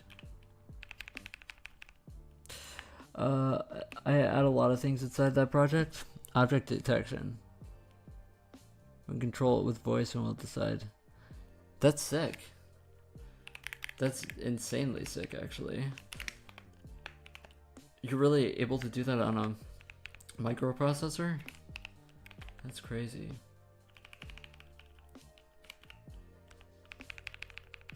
Okay, so this is gonna be fen. Okay, so let me see this. If this doesn't give me... Okay, so it's not mad at me anymore, which is what we want. We don't want it to be mad at me. Okay, but what it isn't doing is we aren't actually generating moves. Oh, and this is why. Because we don't actually set up our pieces. We only set up our masks. Okay, so when we set board to fen, what we want to do is we want to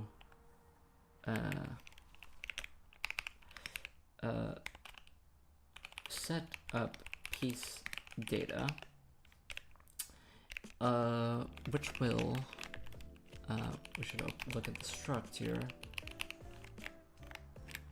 Okay, so we're going to loop through all of our piece types.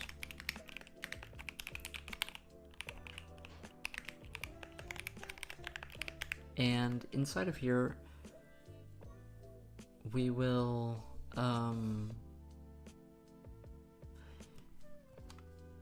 do the whole pop bit thing off of the board, right? We want to make a function, I guess, that does that. I don't know. There is a pop bit uint64. I think that there is like a fast way of doing this.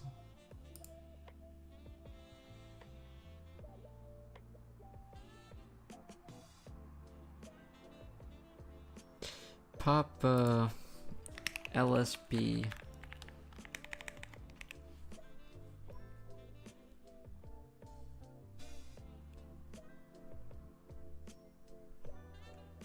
Finding the position.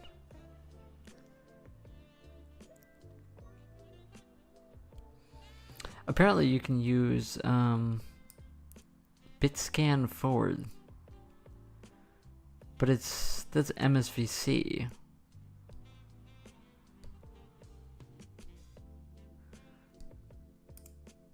How do I do this?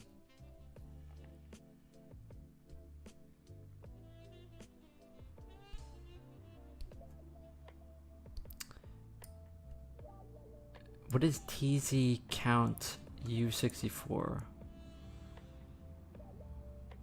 Okay, let me take a look at what is TZ count 64. What is that? TZ count 64. Okay, I can't find anything about it.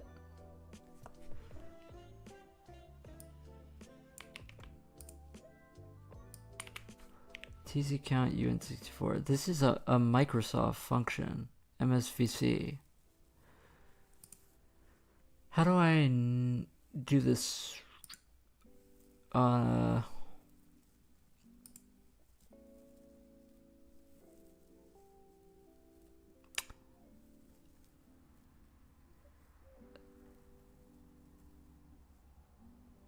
Yeah, this is what I did before.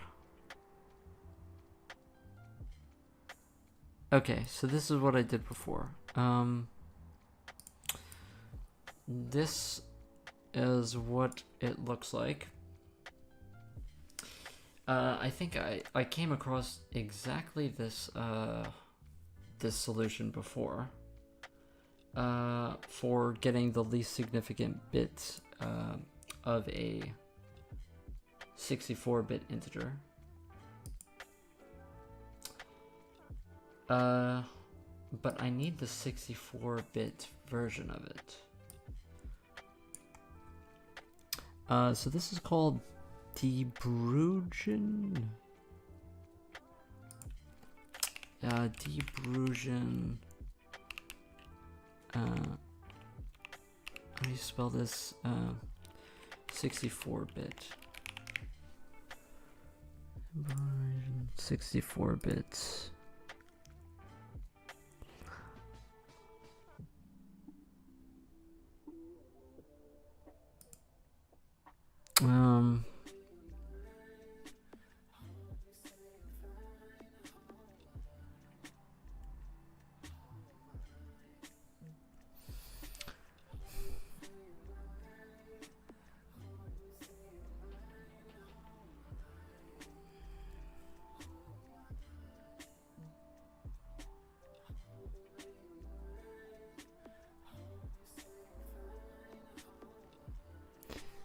Oh, why is this so complicated?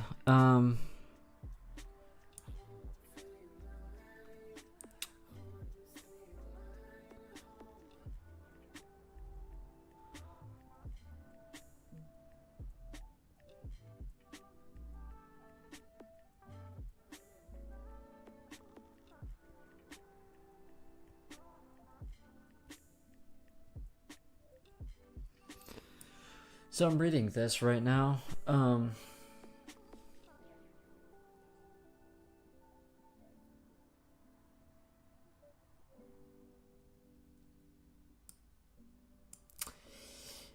Simple multiplication and shift only works if you know that v is a power of 2. Otherwise, you need to round up to the next power of 2 first.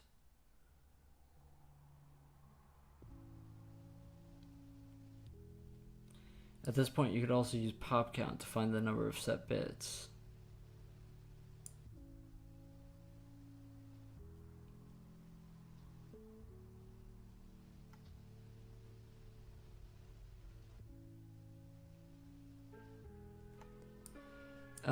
Maybe it's maybe I should try MSB. but I know that I used a lookup table last time.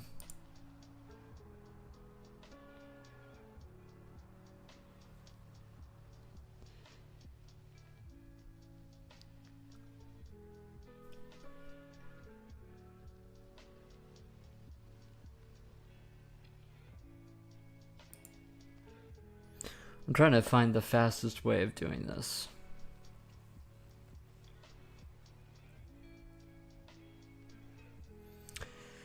There are .NET things for it.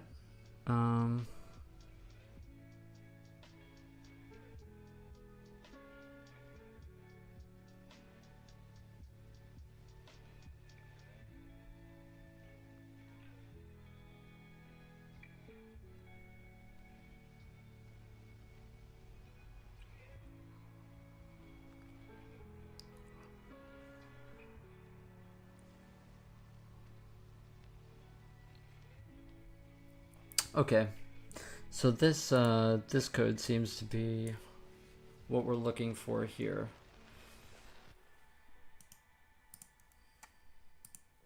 Okay, it's on the chess programming wiki.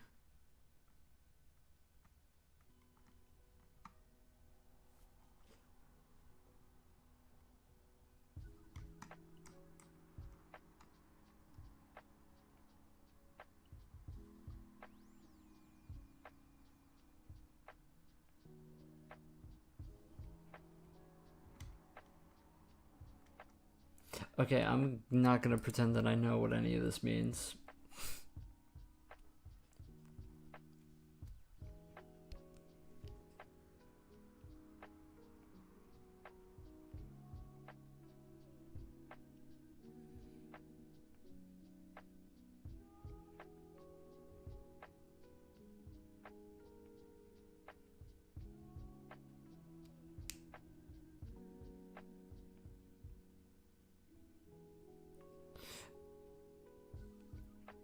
Everything goes back to the, yeah, it really does. It really does. Okay. So I don't know when you would use bitscan reverse or bitscan forward. I think mine looked like the bitscan forward. I don't know what this is.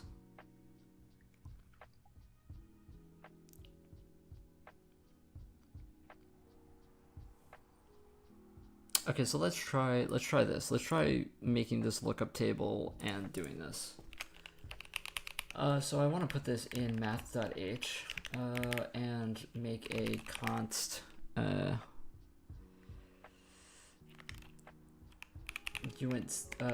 const int magic table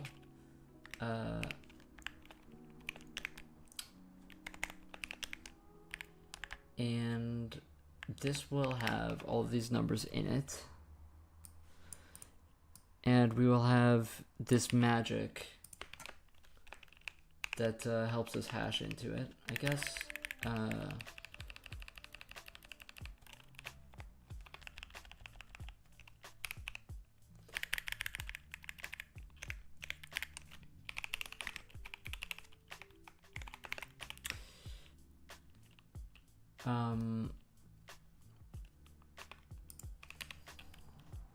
What are we going to call this?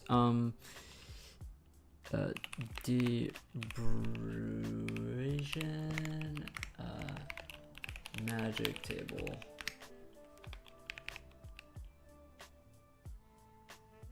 What are we mad at? Oh, we're mad because I didn't finish my my thing here.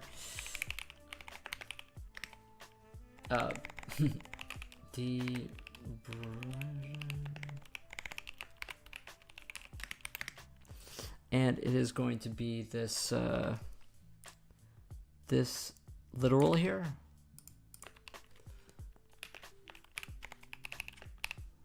And hopefully I know what I'm doing.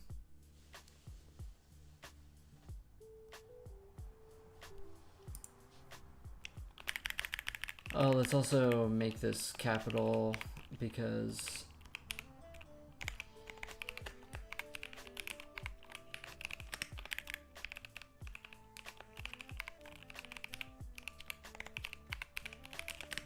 okay. So apparently when I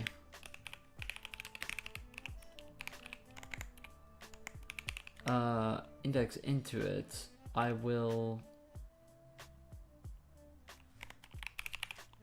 kind of want to do like pop bit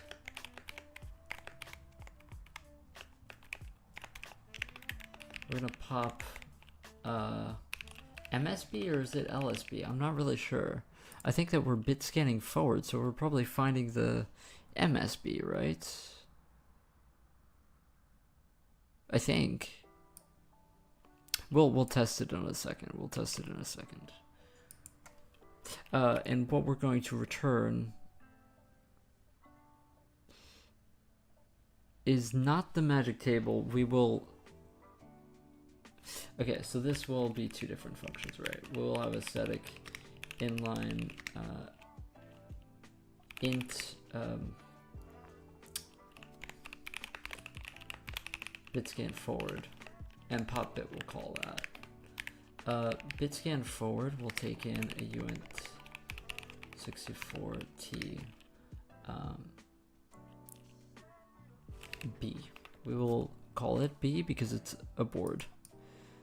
And this is what the code is to hash it into it. And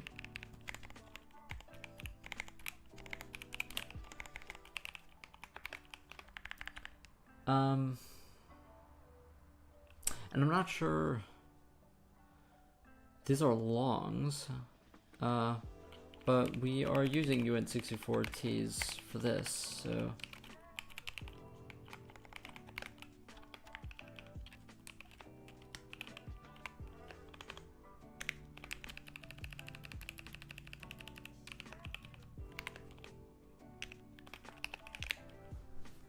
Okay, so that should probably give us a... When I'm talking about MAD, you mean LSP, right? I'm not sure. I'm not sure what I said. So this is going to take in this B, and then we will set bits. We will return the set bits for our B at the index of our bit scan forward for B. Okay, and we will move this below this. Okay. So hopefully that works properly.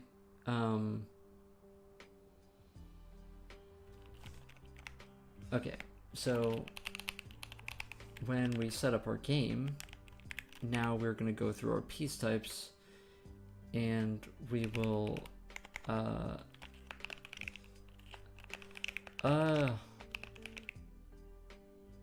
we need to actually count bits.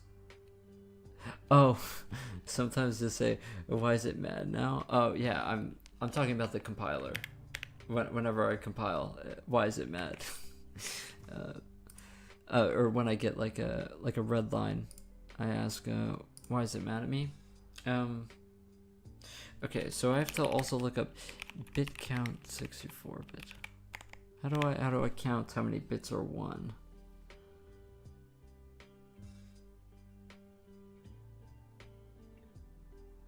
How do I get the number of ones?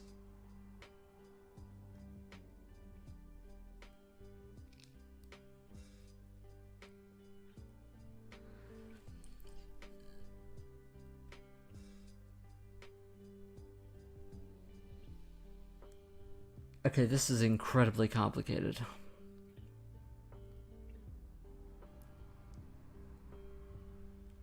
This is incredibly complicated.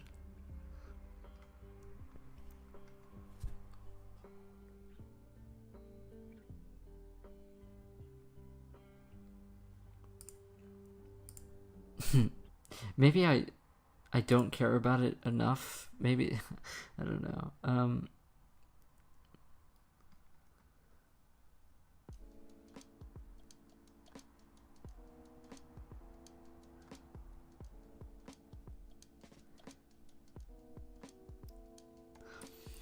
like, I'm not trying to be, you know, stupid here, but like, what is this, man? Like, what?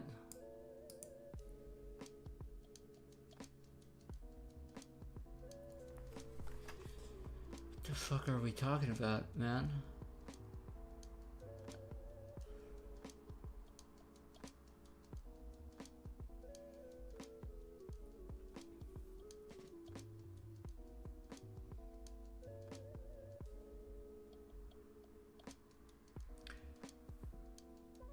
Okay, but it doesn't give me the arrays for this. Okay, it doesn't give me the arrays.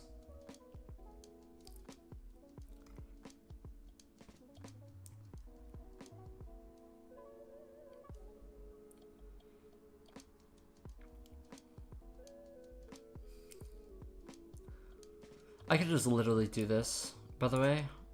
I don't know if this is how fast this is compared.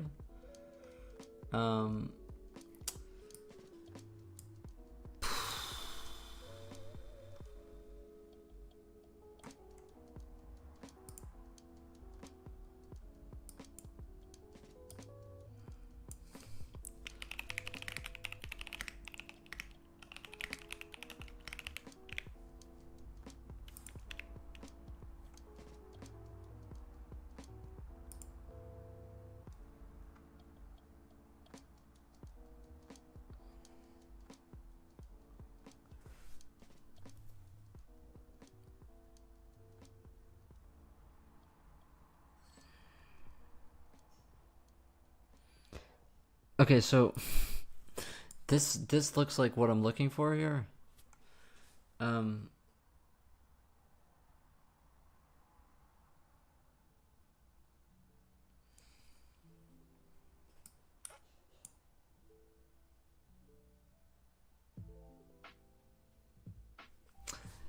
Yeah, bro.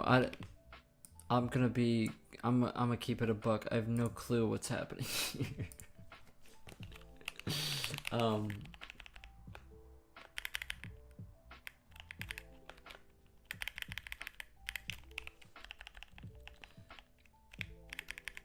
What is unchecked?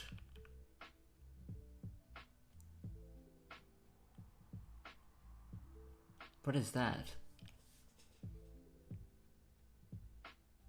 Also, U-long isn't, this is UL and not ULL.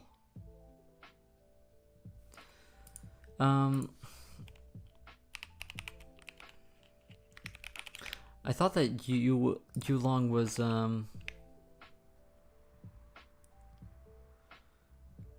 yeah, that's fine. I think it's just C# syntax is weird. I don't know what this is. The code doesn't explain what that is.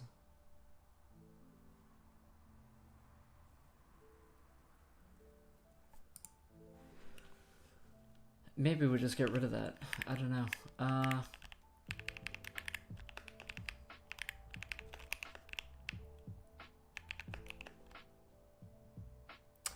I'm just gonna set all of these to ULL, and we will test out if this works. And if it doesn't, I'm just going to literally do a bit shifting loop.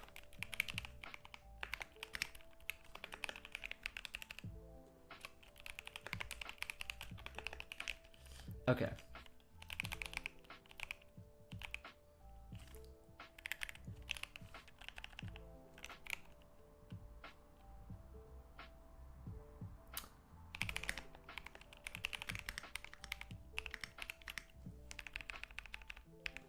Oh my gosh, the lag.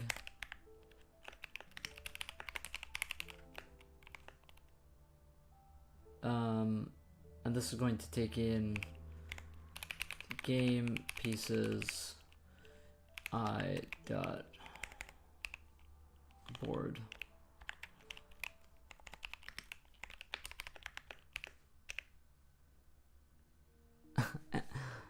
Ask AI, maybe I could explain it. I would not trust AI with math this complicated. Okay, so we're going to each bit, and then we want to set up a temp mask. Uint64 t temp mask equals game. Okay, we're not going to get into the habit of doing this. We're going to get piece data pointer piece data equals game pieces I, and we're just going to use that.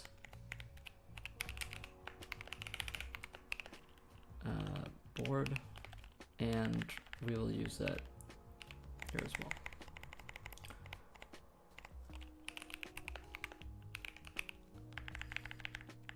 well. Or let's just use piece data board to calculate it.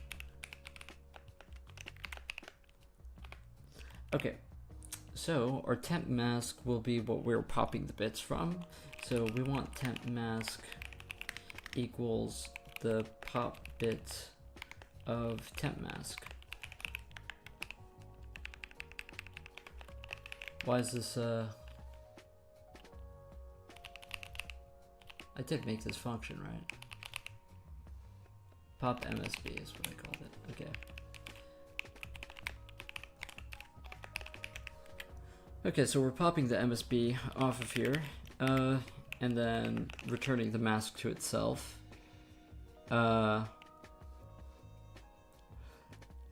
What we also want, obviously, is the location of the bit that we're popping, the index of it.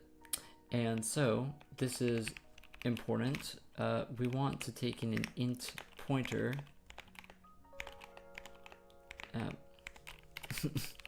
Index, and we're just going to fill this with a value. Now this is going to get a bit more complicated now. We need to if not index return 0, and then we want index equals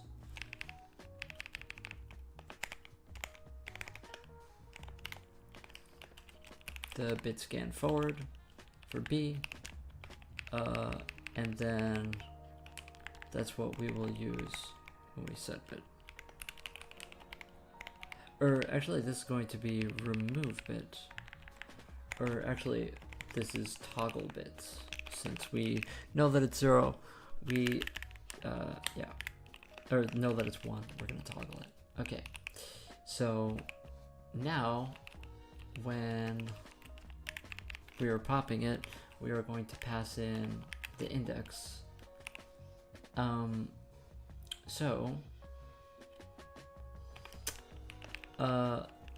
This will be piece data locations indexed by the piece data piece count. Okay, and then the piece count will increase every time we go through. And of course, this is going to be the piece data piece count.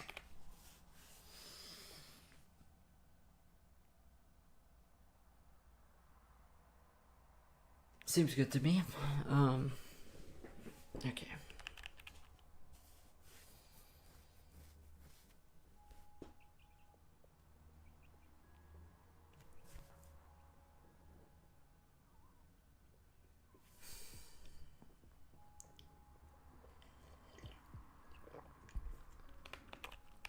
Okay,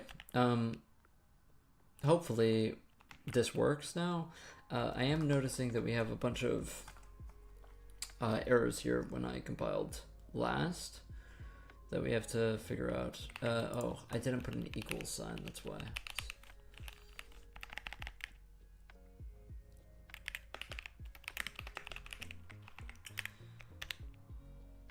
Okay.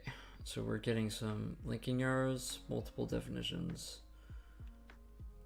in math.h.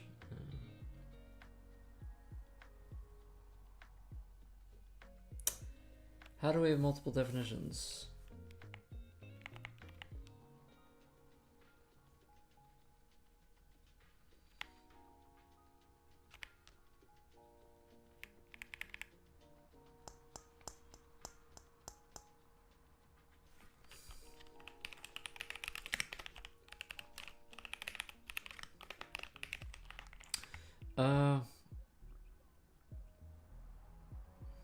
It might be, okay, there we go.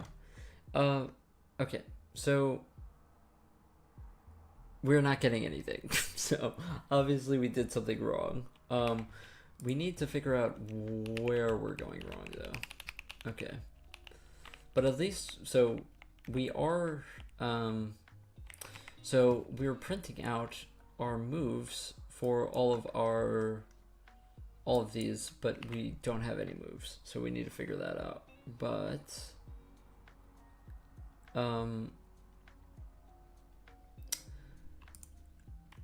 we want to figure out where we're going wrong. So I want to figure out if this if the thing where we're bit counting is wrong. So we want to print out all of this data. So bit count for piece, and we will do this with the piece names indexed by I, and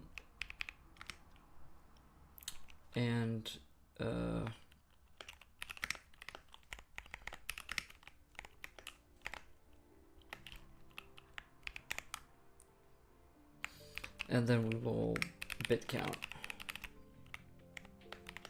the board. So this will tell us if our bit count is off. Oh my gosh, the lag again. Yeah, I've gotta start streaming at 720p again. I'm sorry about it, but it just is what it is.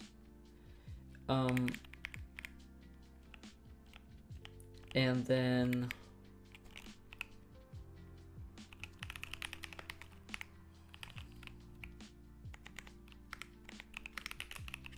we will print the temp mask and print board with the temp mask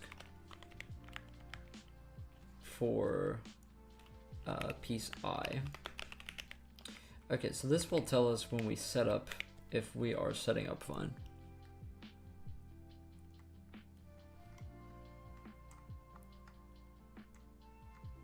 Okay, so let's take a look here. So the bit count for piece P is 8, which 1, 2, 3, 4, 5, 6, 7, 8.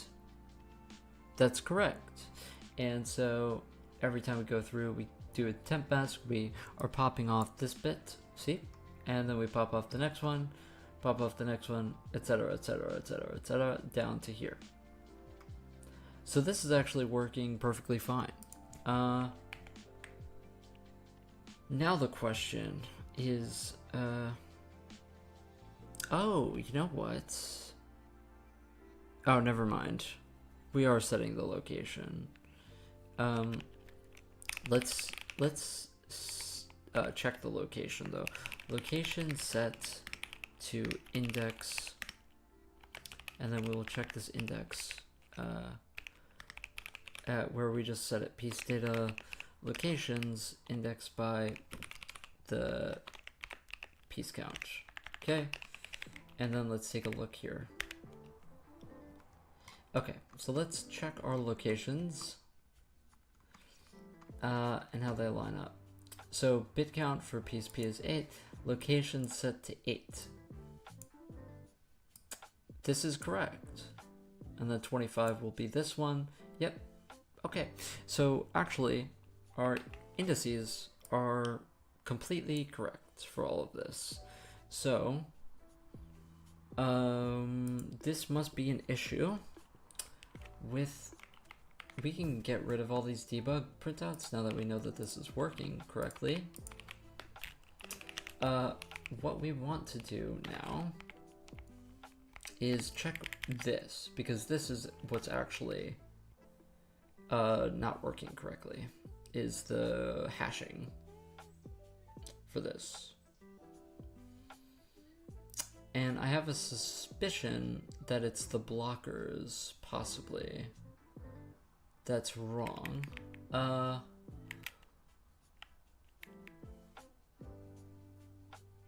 Game both pieces is equals game white pieces in.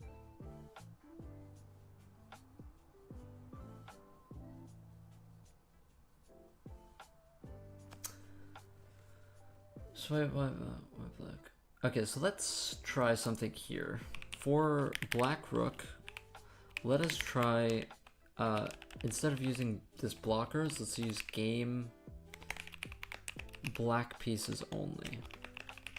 So it's only going to be blocked with its own pieces. And let's print F that we are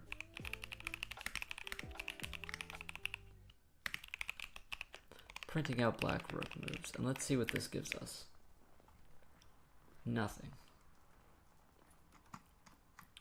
Nothing at all. Also, I messed up my getting rid of this debug. I didn't get rid of the debug. Okay. ChatGPT is being dumb as never before. Yeah, it's... Yeah. Okay.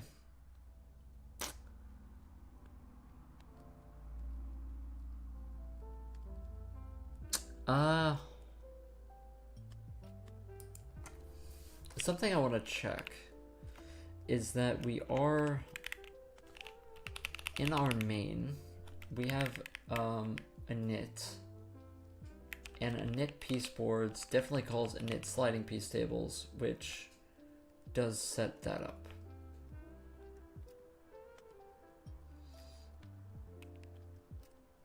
Okay, so it does set that up. Okay, so we have to actually properly debug this because this isn't working, which is a bummer. Okay, so let me get the hash index, and we will save that as an int.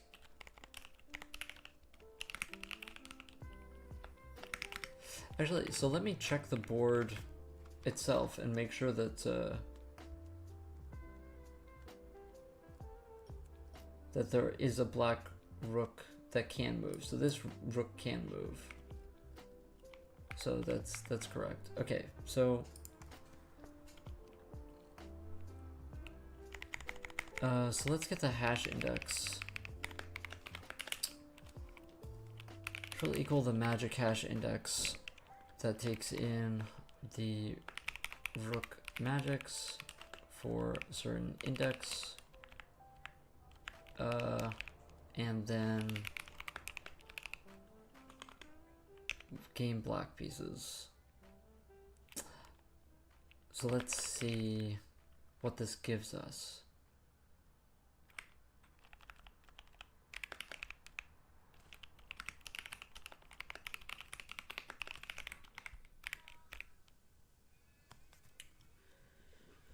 Three, 2, 0, 1.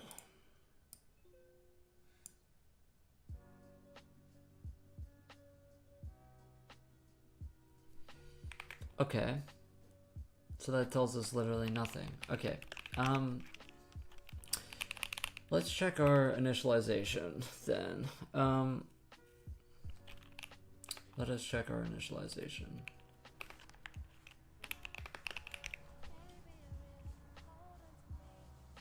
Definitely something is happening because we're getting integers out. We're getting in a index. It's just not the correct one, I think. Or, you know, it's possible that our generate slider moves is incorrect. It was always incorrect. So, here's what we will do. On generation, for a specific index, let us look at our moves at the end. So let's say if index is equal to 0, then print board for moves, and we will set it to black rook.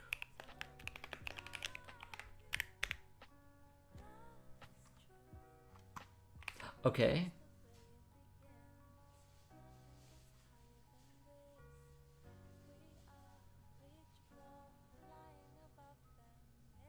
Okay.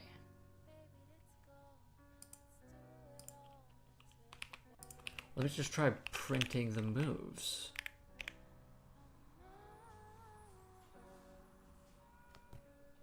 Okay.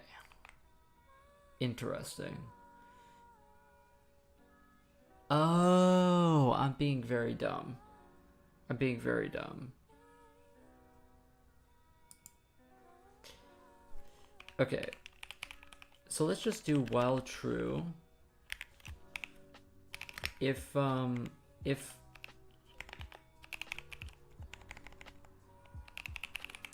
blockers is 0, break. We were never getting into this loop because blockers was 0, so it never executed. So that's why that was the bug, or is at least one of the bugs. Okay. Now let's try to print out the black rook moves that we just did. And let's try to go back to the blockers that we set up.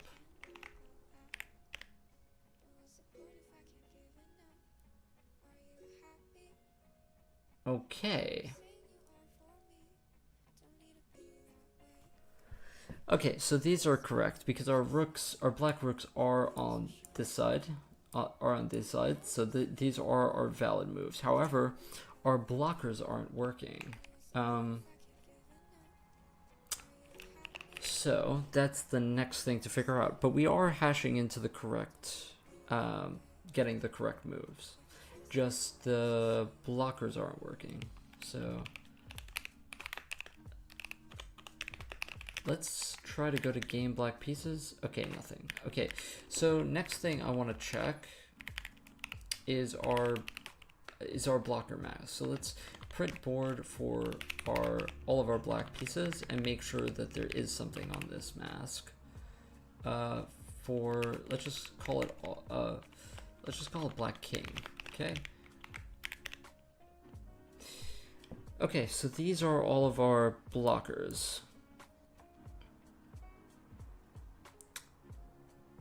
Interesting. So this is correct. Now let me try something. Let's try zoring it with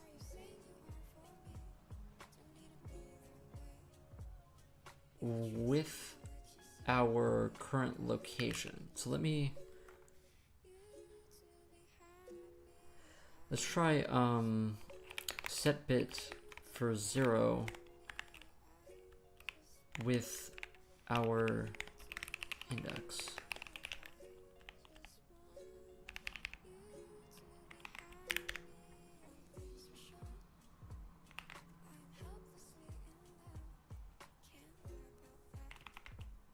Okay, that did nothing.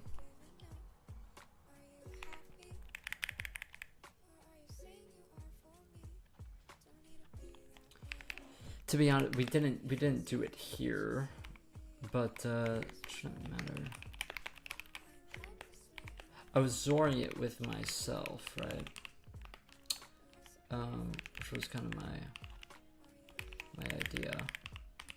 So let me just write this better.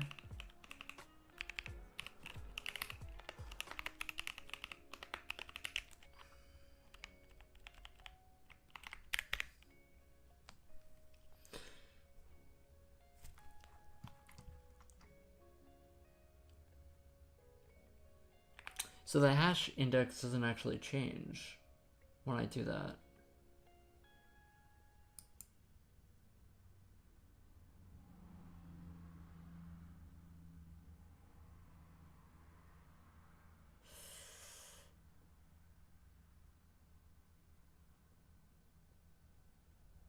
Oh, actually, maybe, hold on.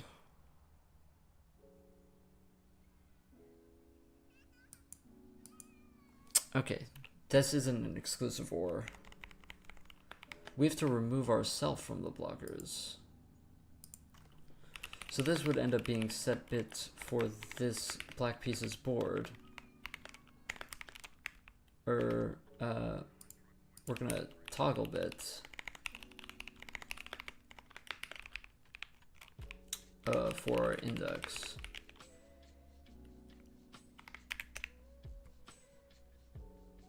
Our hash index doesn't change.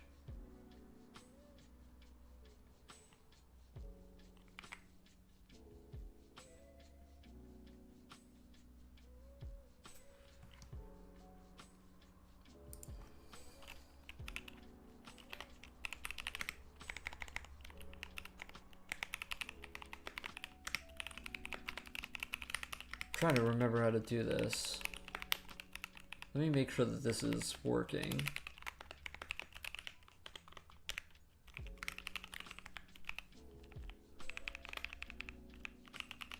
Our hashing might just not be correct.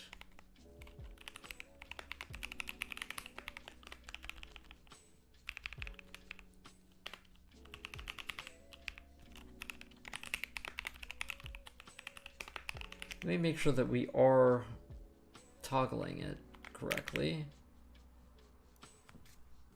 Yeah, so we do toggle it. The hash index doesn't change though. Okay, so what I'm assuming here is that our generation just never gets blockers correctly. Okay. So let's once again get rid of this, and let's go back to our generation.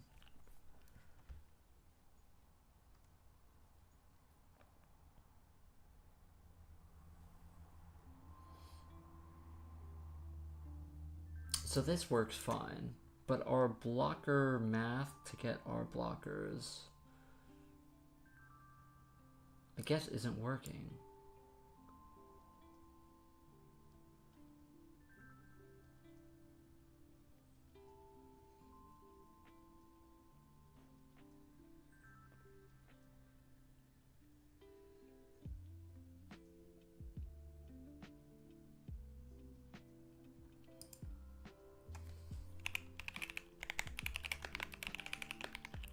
I want to know if blockers is 0.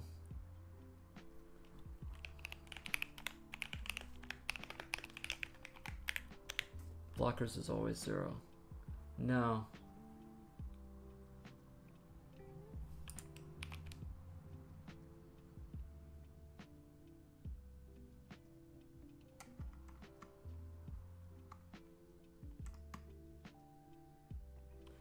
Okay.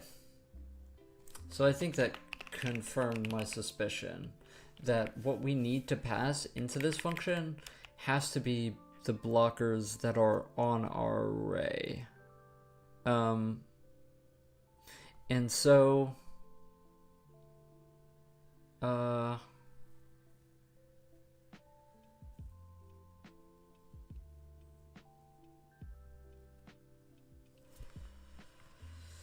okay, so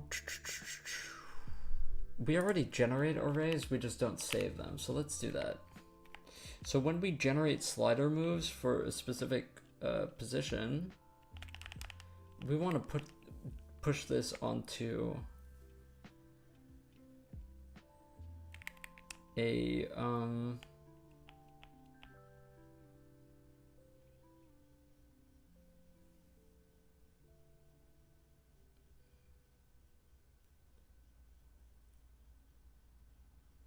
we want to push the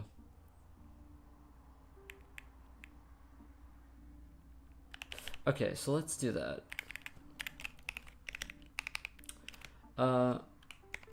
While looping through our sliding piece magics, also store our ray masks for each square. And we will put that as an array here. I think that this is where my engine last time failed, because I did all of this in real time. I don't think I stored this data.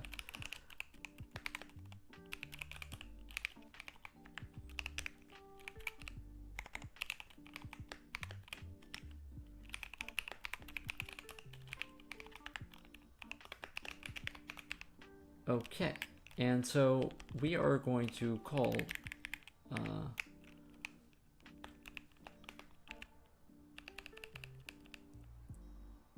oh, but if we're gonna do this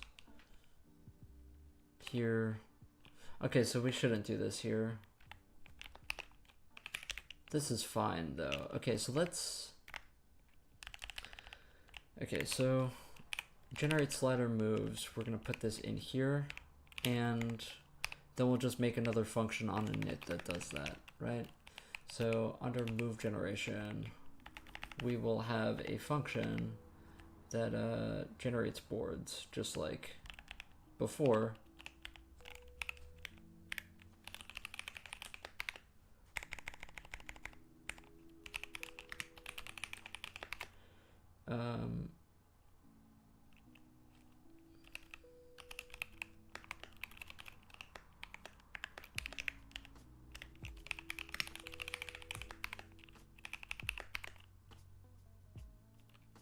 Oh, we let's follow the same naming convention, right?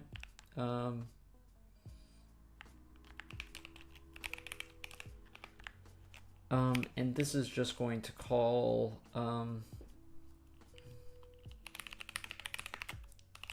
slider moves for all of the squares.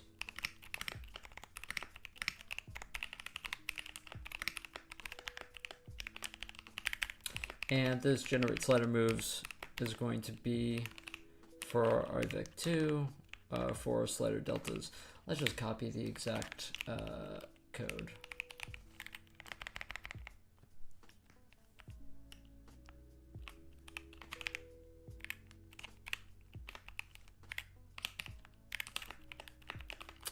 And the deltas will be this.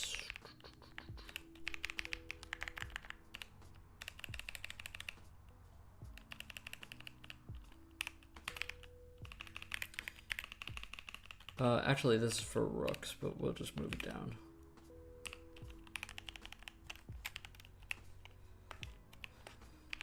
And blockers is going to be 0, and we'll do this in a loop.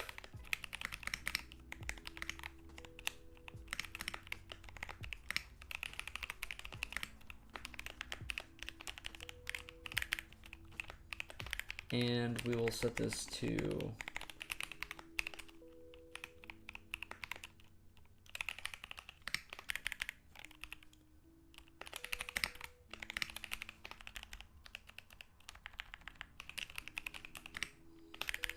okay, and then we do the same thing for the bishops. We have to get the blockers for those, or the slider deltas for them. It's a bit inefficient since we are looping through this twice to generate these moves, but just a little bit inefficient. I would have had to really change the architecture to, because it would have to have had an enum there.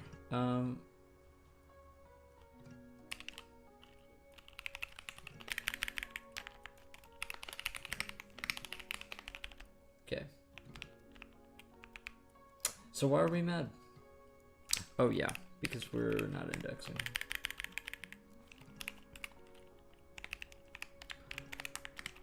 Okay, so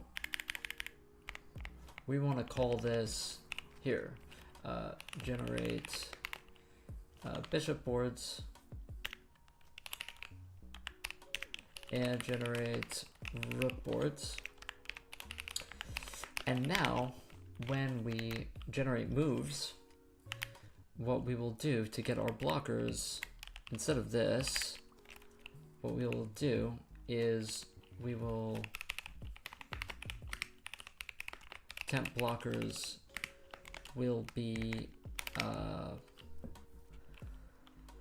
it will be our game rook moves indexed by our index,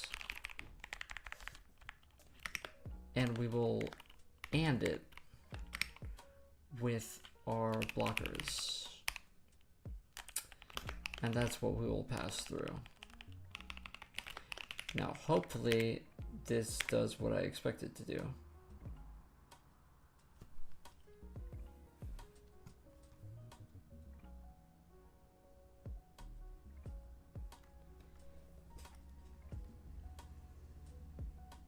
So this is what I expected to do. It did create the correct blockers.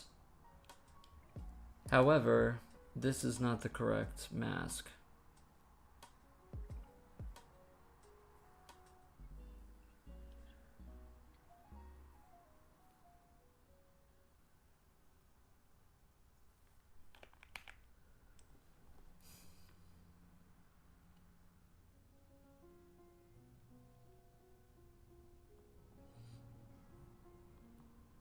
I want to test something. What if the indices for our tables are upside down to the convention of these magic numbers? I haven't considered that.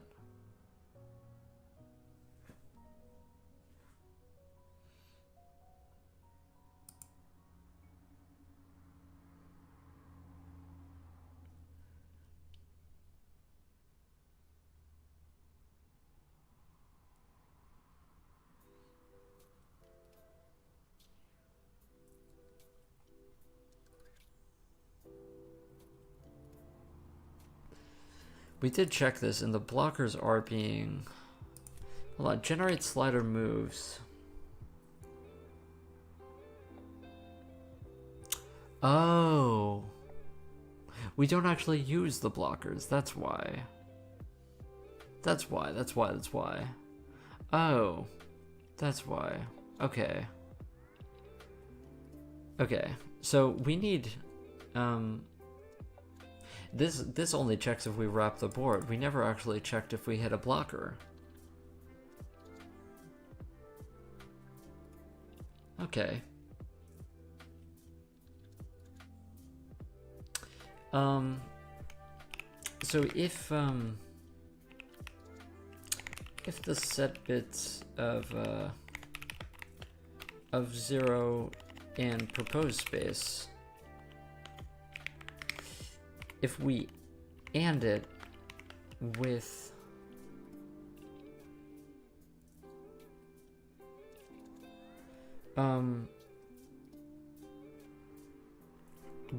blockers, I guess, then we break.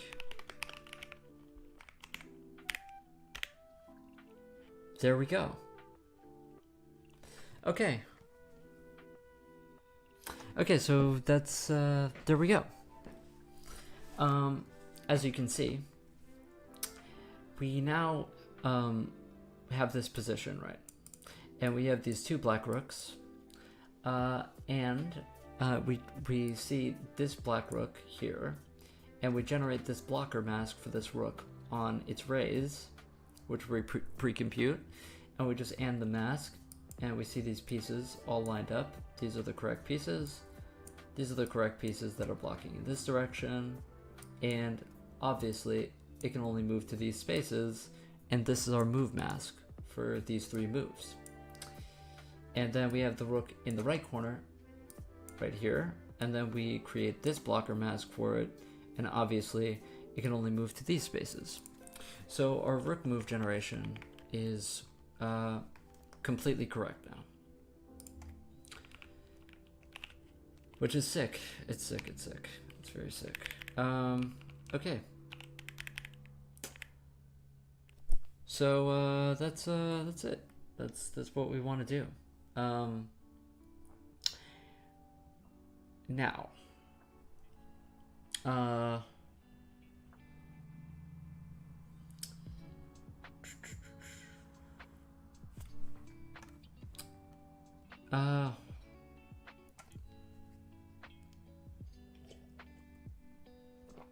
now what is the question? Now what?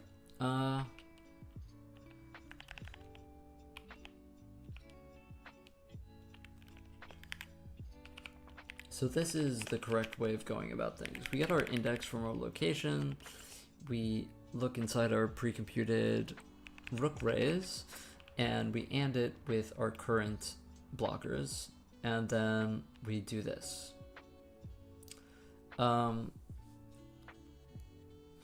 What is interesting though is we're ANDing it with both types of pieces, but we don't actually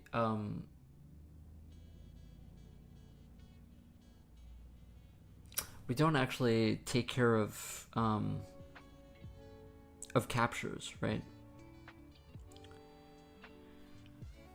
So how do I deal with captures?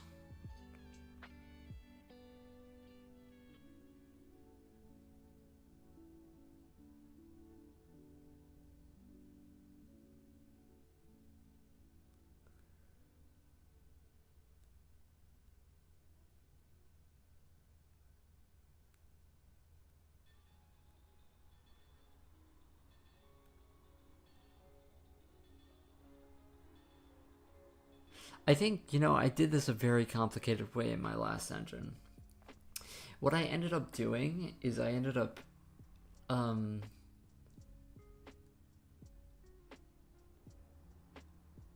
doing some complicated, I think, bitwise stuff with the move mask that we get out of this, right?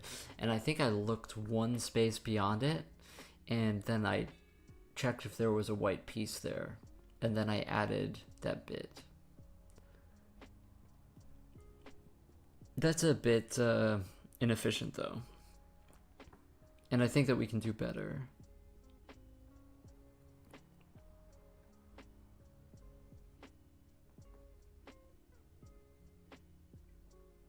If I do a blocker mask that's only the black pieces,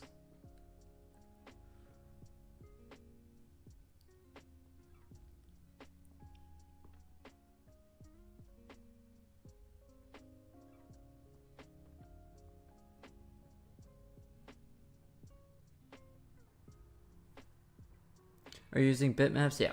Yeah, it's all, it's all bitboards. Yeah. Which are just, 64-bit integers. I'm trying to figure out how I want to do captures for sliding pieces right now. I did it. This was a very inefficient routine in my old engine, and I'm trying to make it so that it's, much better now. But right now we just do the very simple way of, we have a piece at a certain location, we pre-compute the raise for that square, and then we AND it with both the white and the black pieces. Then we do our magic number hashing to find the moves. And this works perfectly, except it doesn't actually find captures, right? And captures, if I can explain this, so we have a rook here, right? So we find the blockers, right, which are these pieces, right? These two pieces, these pieces over here, this is our mask, and then we find these moves, right? However, we don't find this capture, right? That it can capture this piece.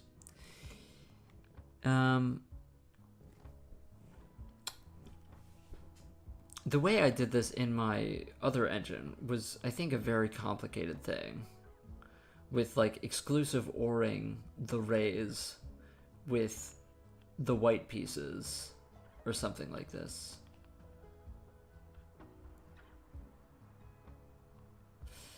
Like, okay, so let's think about how I did this. So you have this ray over here, and if you and it with the white pieces, you're gonna end up with this, right? But really, you only want this one. So how did I do this last time?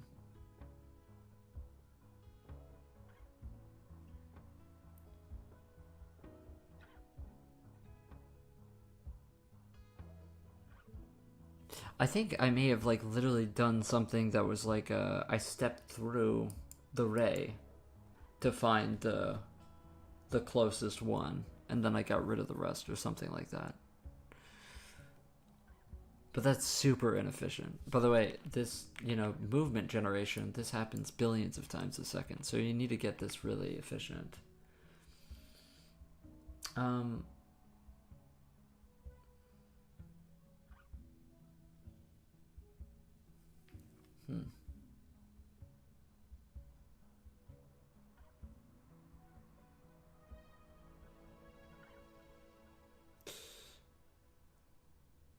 You know what I think I did?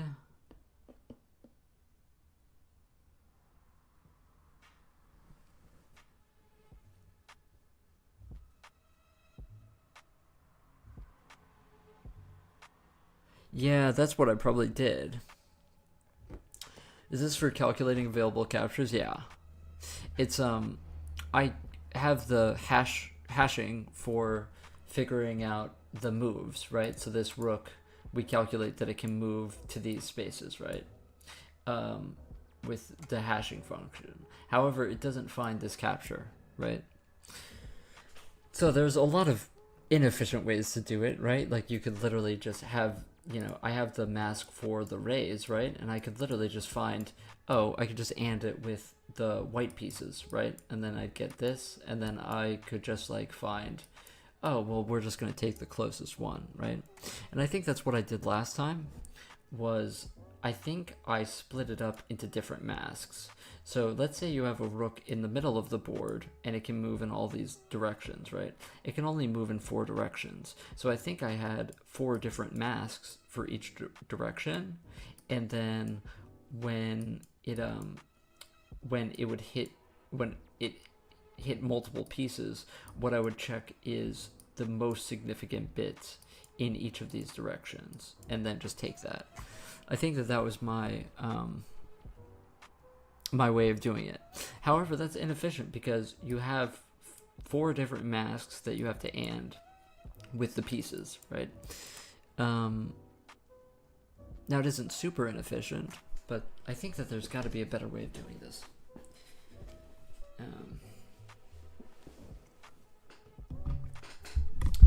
But of course, right, like,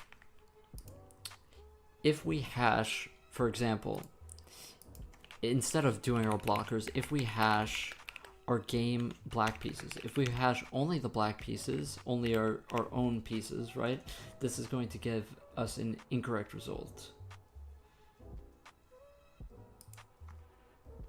Actually, hold on. Did I do this wrong? Tab blockers, rook moves, and game black pieces. Interesting.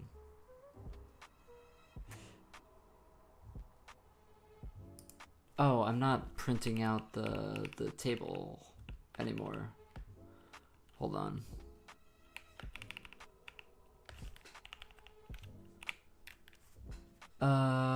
Yeah, so if we hash only our black pieces into here, what we will find is that we now go over this pawn, right? Because we're only taking into account the black pieces as our blockers.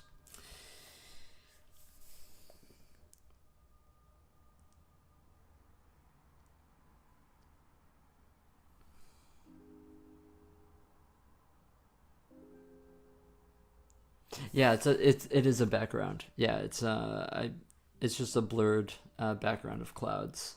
There is some weird artifacting on it though, because of the blur that I did.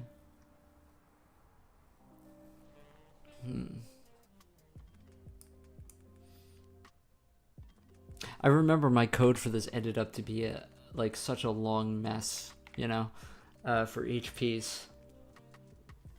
But I think that there's a much better way of doing it. I think that this is something that slowed down my engine a lot in my perf test.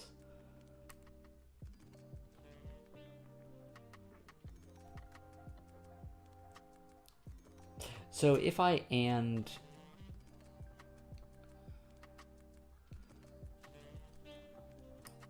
So I have these rays, right? If I and these rays with the white pieces, then I'll get this. And then if we and that with this, then we will get the correct moves. But if we didn't have this here, then we would end up with this as well.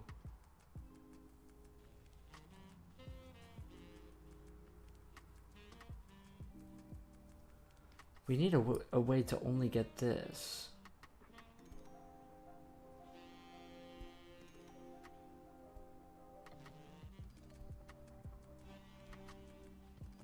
I wonder if it goes over this in the article and I just missed this.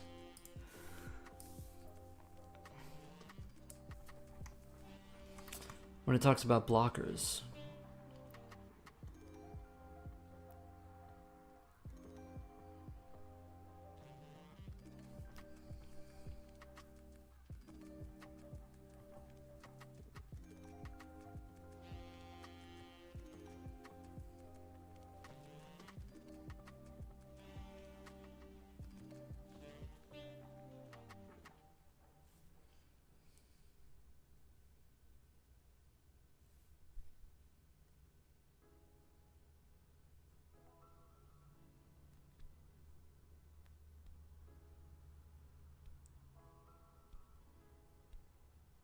Interesting.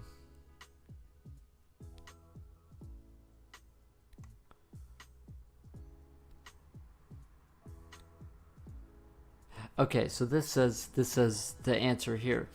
So since this difference only affects whether the square the blocker is on is a valid place for the rook to move to, we can pretend that all blockers can be captured and filter out moves that capture friendly pieces later. So we are going to pretend that all blockers can be captured. So this means that in this case, this would be a blocker and this would be a blocker. We are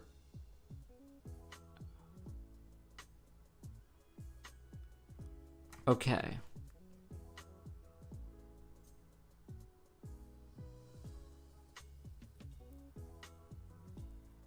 Interesting.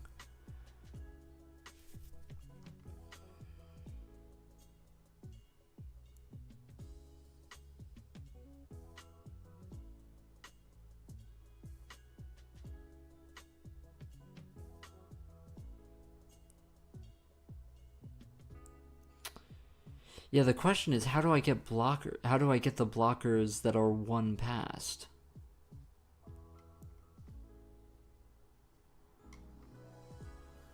How do I get the correct blocker combination for this without just ORing all the white pieces with the black pieces? I need to get this square and this square and not these.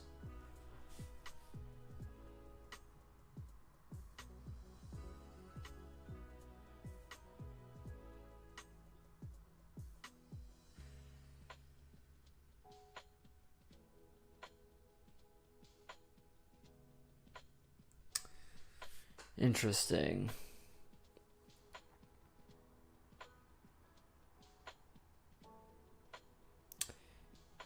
Okay. I kind of understand it.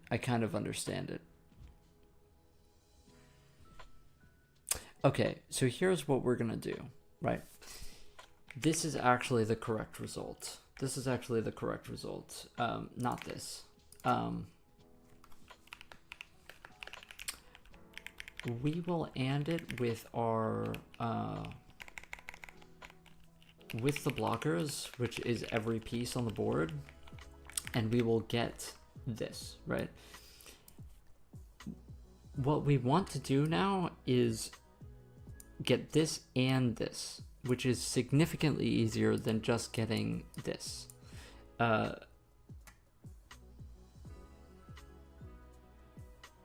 In my opinion, right?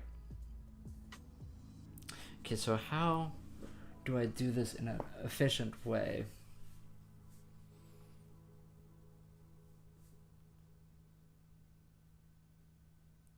With getting that and that. No, we don't actually need that. Okay.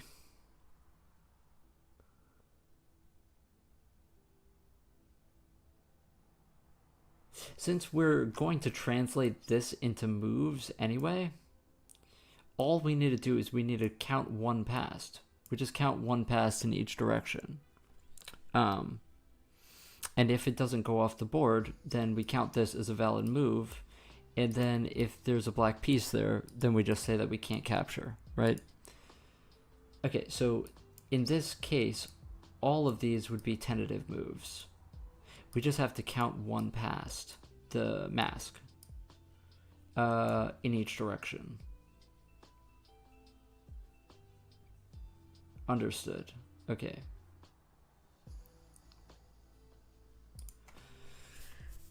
Okay.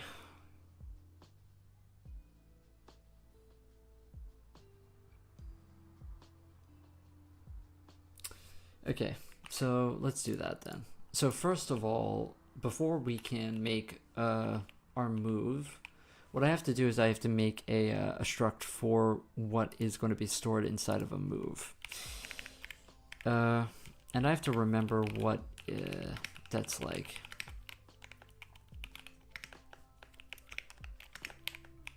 We don't actually need a lot of stuff in here. I just want two things: an int index, start index, and an int end index. And we will have an enum here for move type. This is how I did it last time, and this worked out correct. So we're gonna have a move type, which is going to be what's a regular move? I guess just a move, and then a capture. I guess castle. On passant, and then promotion. I believe that these are all the possible moves. So this will have a move type, and that's what's going to be inside of a move.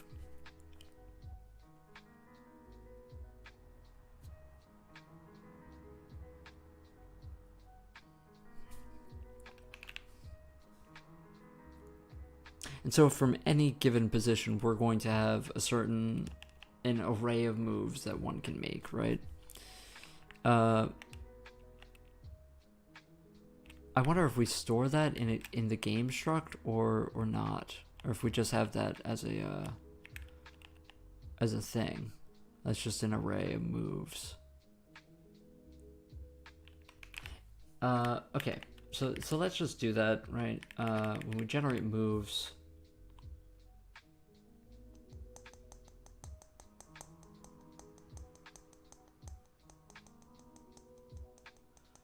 I wonder how I did that structurally last time with the move list. I know I made a vector last time and I just pushed it onto the vector, but now I don't want to do that. I want to have some maximum amount that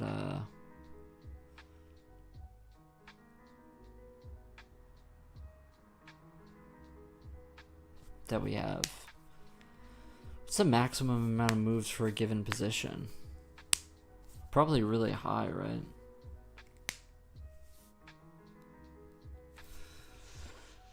I probably won't want that to live on the stack, right? You would probably want to vectorize it yourself. Okay. I'm not going to worry about that right now.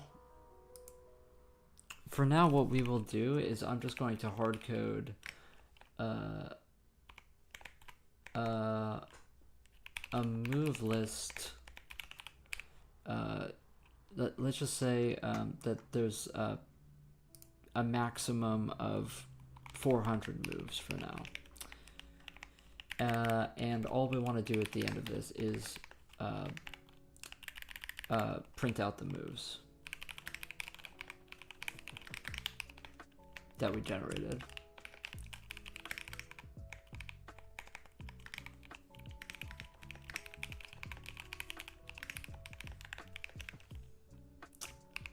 And I'll just print out moves. Okay, so that's, I just want a place where we can push moves to, right? Okay, so that's what I'm gonna do. I'm going to write a function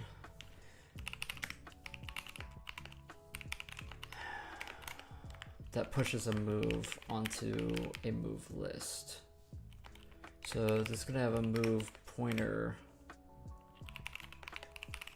I guess.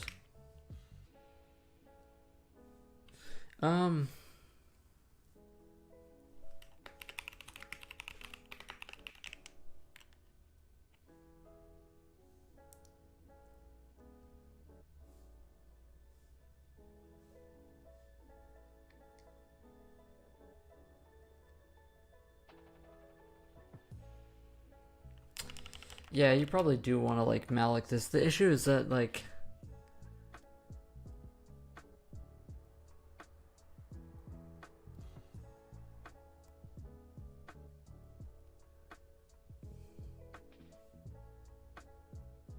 yeah, let's not worry about it for now.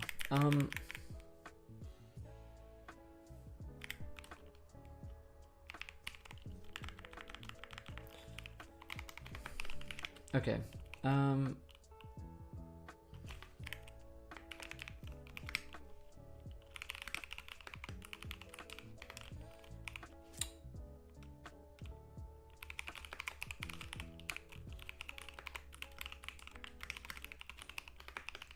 I guess that's just it, right? And so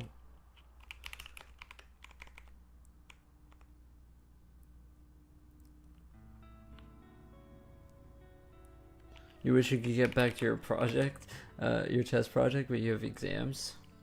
Yeah, exams suck. They really do suck. Move lust. That's not what we're doing right now. Okay. Why did the formatting suck so much for this when I did that? Okay. So inside of our move is going to be the start and the end index.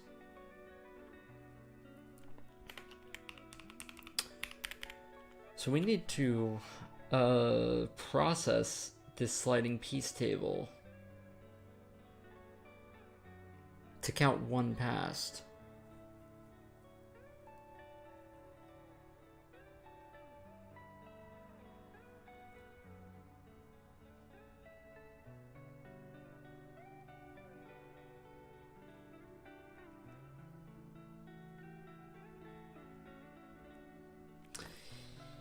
You know, we could pre-generate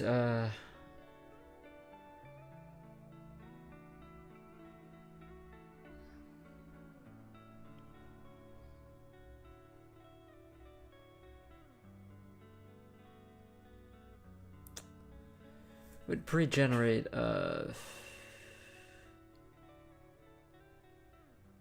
yeah, but you would still need to count one extra anyway in every direction.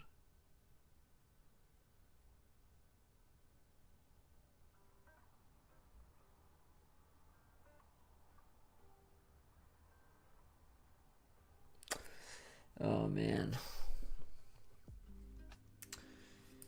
I wish that there was a simple way to do this. I'm sure that there is.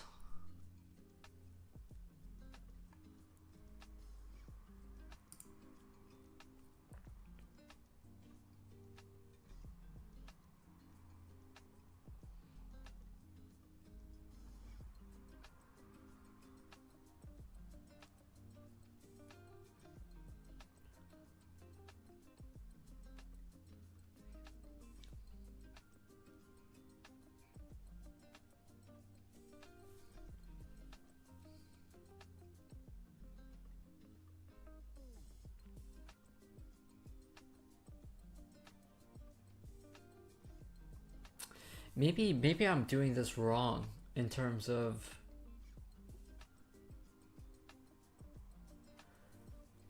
my hashing in the first place.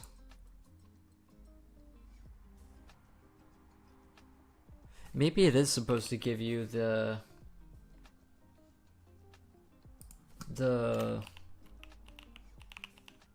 blockers with the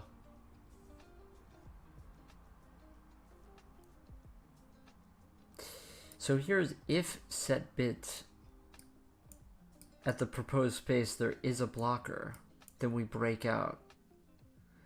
But what if we only break after we set this? Hold on a second. I just fixed it. I just figured it out. I just figured out a problem that I struggled with in my other engine, and I had to create so much stuff to work around it. All you have to do is set the extra bit, and then you end up with a mask that includes these last spaces for any specific blockers. And now, I want to test something. Can we just pass in our blockers straight in without doing anything? The entire mask. I'm lagging. Yeah. Yes, you can. We are passing in our entire board of both pieces, and yeah, wow, that's amazing. Fantastic. Okay, so we just figured out how to get rid of an insane amount of code, and this becomes so easy. Okay, so we can just get rid of this. There we go. And now all we have to do is we have to loop through all of the moves, I guess, that we generated, and then process them, I guess. So the way I did this was just popping bits, right? So the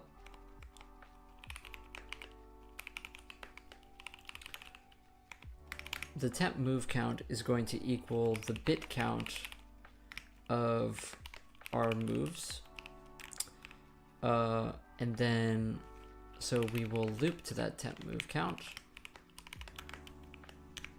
and then we will just pop bits as we go.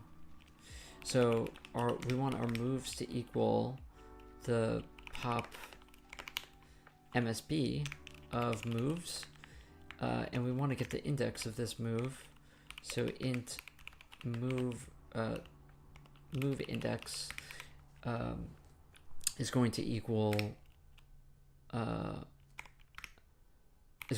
0, but then we will just fill it in this function. Now we know where we're moving to, and now that we have that index, now we need to process it.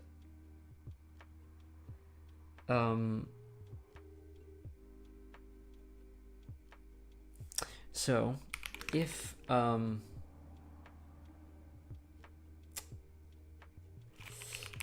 check bit for our game black pieces at the move index, so if we have a black piece there, then we need to discard the move, so we're just going to continue. And then if check bit with the game white pieces at the move index, then we know it's a capture, else we will just push it as a regular move.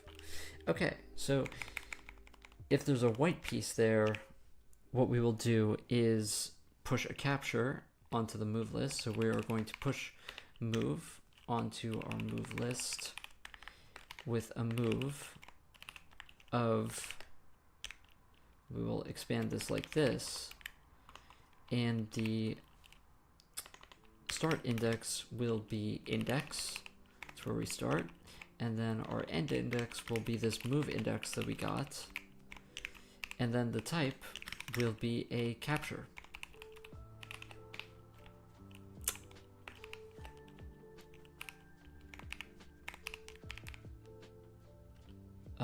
And then we're gonna go to move count. And it's actually probably even better to just pass a pointer to move count and then just increase it in here.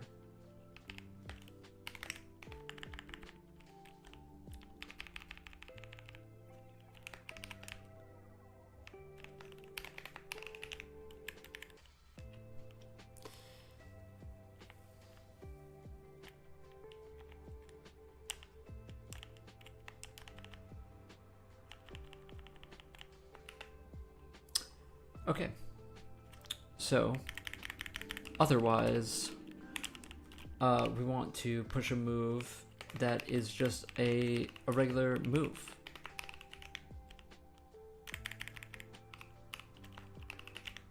There we go. That's sick. All right, so now we need another, I want to make a utility. So I'm going to go into utils, and I want to make something that just void print move. And we will call this print move full because we'll have something later they can just translate it to, you know, just E4, F4 or whatever. But we want to have a full, so we're going to take in a pointer to a move, and then we will just print out the data for this move. So we want to say the move start, and then for now we'll just take it in index, move start index, and the move end index, and the move type. We will make an array for this. We will have a const char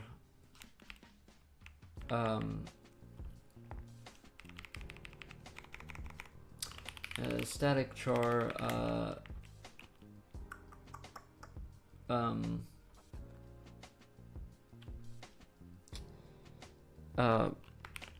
move names. Yeah, the fen notation actually doesn't matter for this since we haven't made the move yet. So fen notation is for, you know, the board state, but I want the move data for all of our potential moves. Okay, so move types.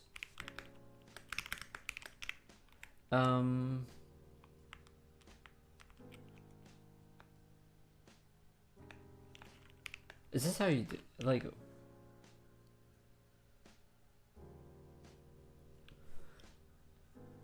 Am I crazy? Hold on.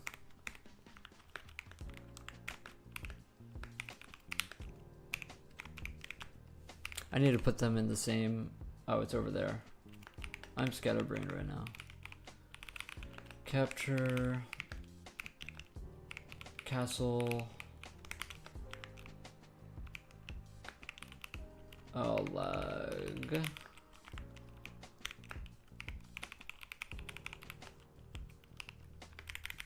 This isn't allowed, right?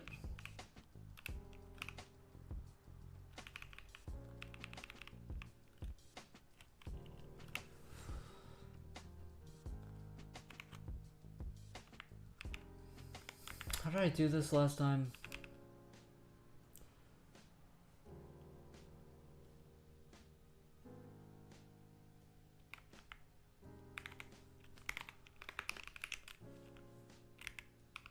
Is this just fine? Can I just do this? I think so.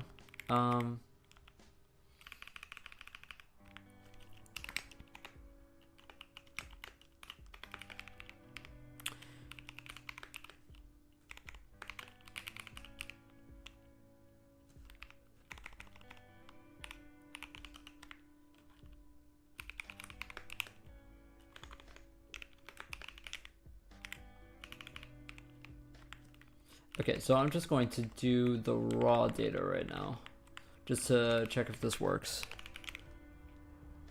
I want to learn C since the rust bubble is burst. The rust bubble? There's a bubble?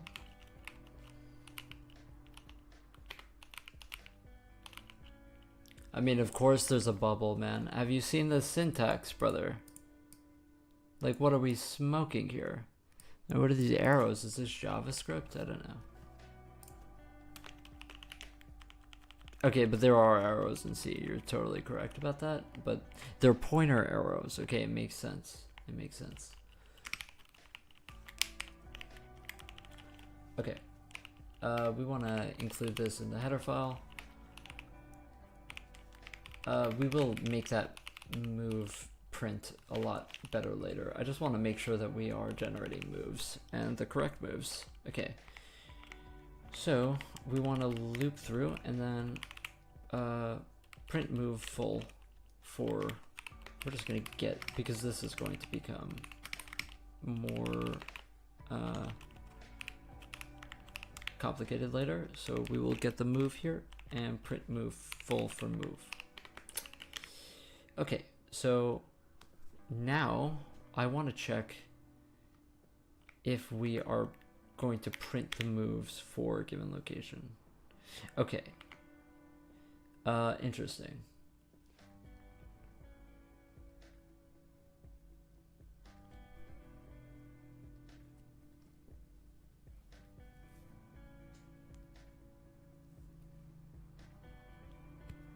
The bubble of Rust is memory safe language.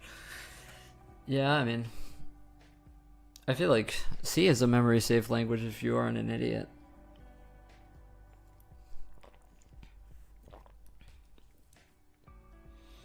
But I mean, what do I know? I use the standard library. Okay, so check bit game black pieces at move index.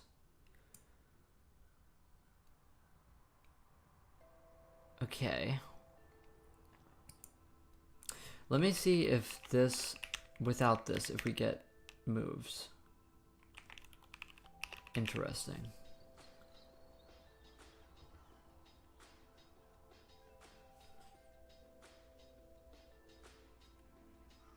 Temp move count equals bit count for moves. And we know that this this moves is correct.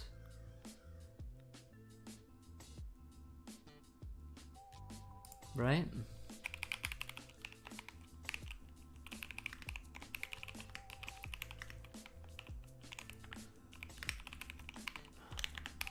Okay, temp move count. Can I work on some graphical window for sure? Yeah, that's definitely in the works. So that is correct. Because this is 4 and this is, so the temp move count is correct. Oh, this is kind of like, this is kind of like penis music right now. It hurts your eyes. I got used to it because when you're programming a chess engine, you kind of, this is like the fastest way to do it. Get used to it. I mean, there's gonna be a lot of that.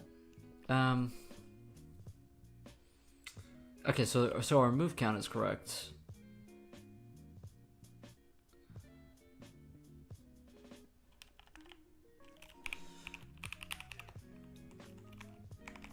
Let's printf the move index.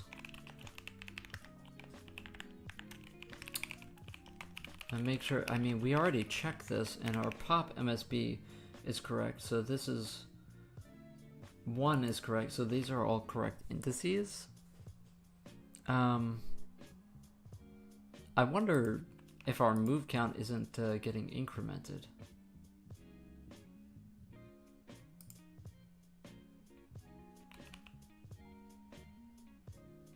And when we push move, we definitely increment this.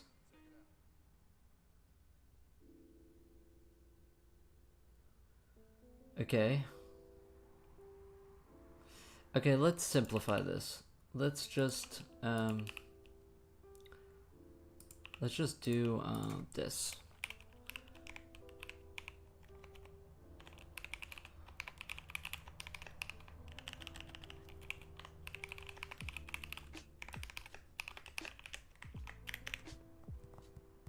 Okay, so that was the issue.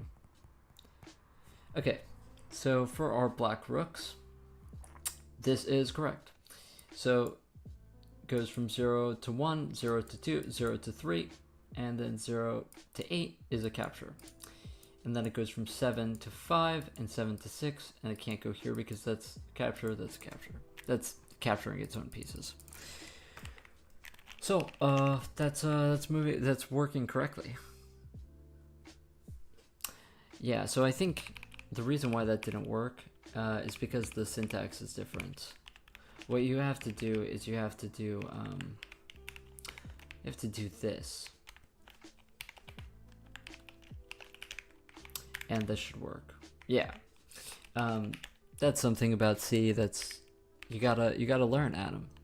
This is different than this.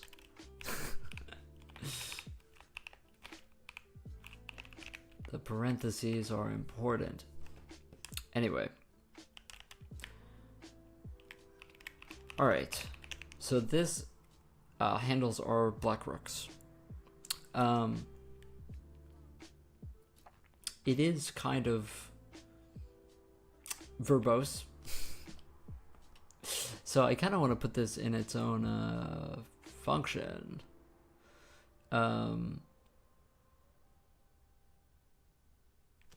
But yeah, it does need to be kind of verbose because, yeah. Well, we could put it its own function. I'm just kind of worried about function overhead. Like, why would we do it? But you could do generate rook moves or whatever, and then take in an enum for the side and switch on it. But I think for now, we'll just say rook move generation. I don't like the whole clean code thing. Honestly, if it makes your code slower, then why would you do it? Okay. So this generates all of our correct rook moves, which is what we were concerned about. And I'm lagging very much. So, okay, so let us print out all the move data. We want to make a new function that is going to print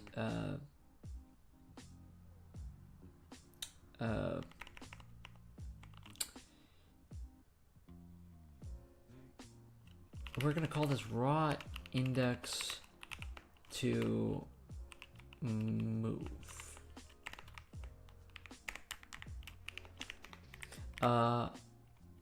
What this will do is it will take in a raw number of the square, and it will just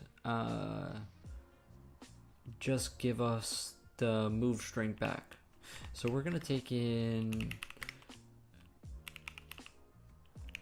char move, and we will just as printf it, I think. Let me think here. We already actually have a utility that does something similar inside of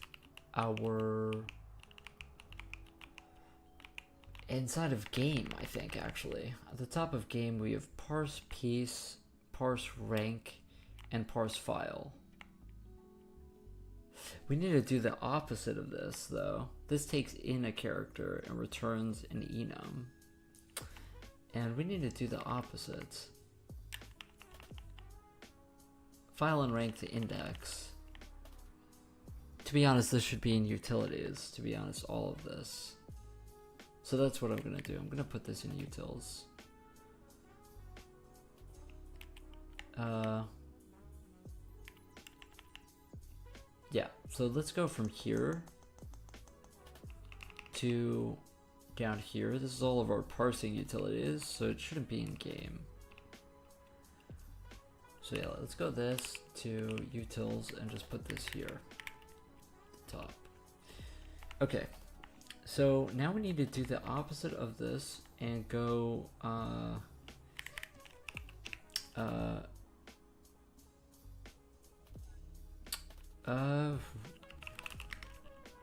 index to file and rank, and this will take in a index and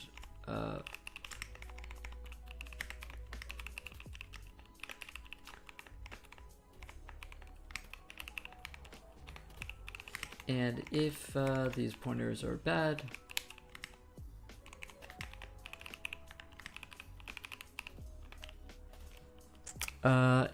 okay, so we're gonna do the opposite of this.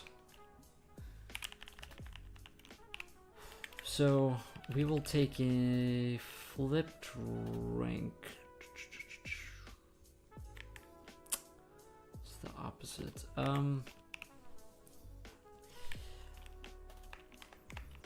Hold on.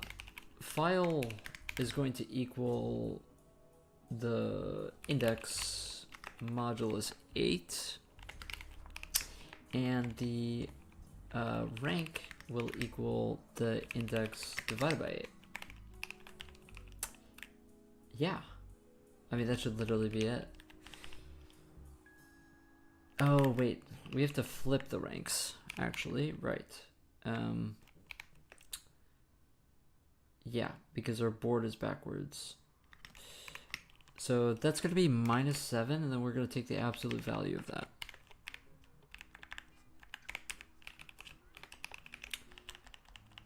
And so in this, we're going to call index to file and rank. We're going to have a file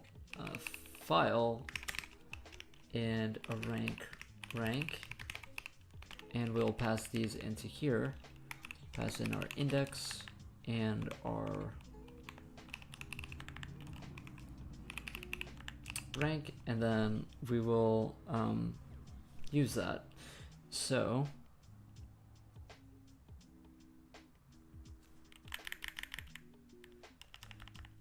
we will call a function that then does file and rank to string,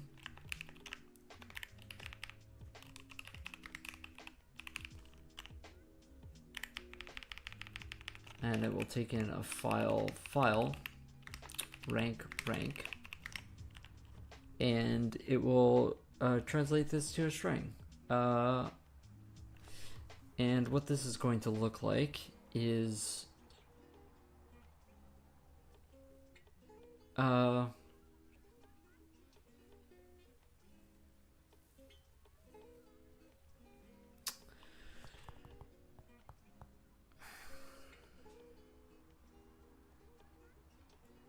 hold on.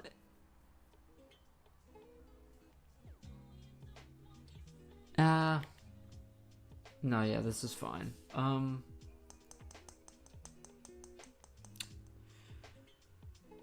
So we need to get from the file names, index by file.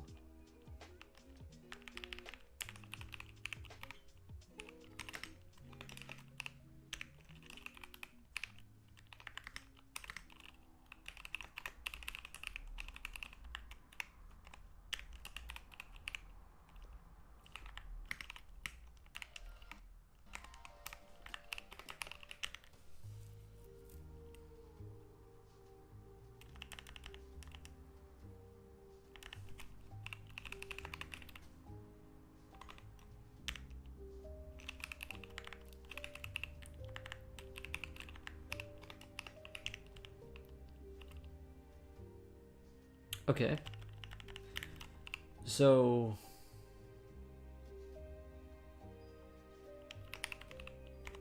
we're going to have a char move start, and we can just like make it 24 in case.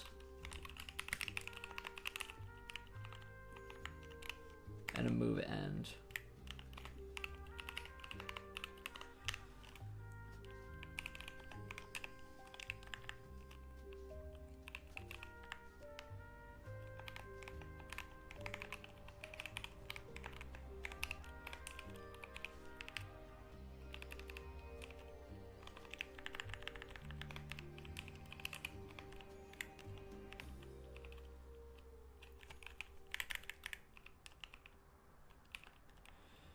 Okay, so this is going to be now move start,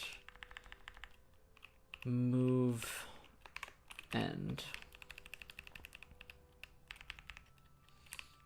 And of course, like when it's a promotion or, you know, a capture, I think that there's extra notation, but for now, let's just see if this is correct.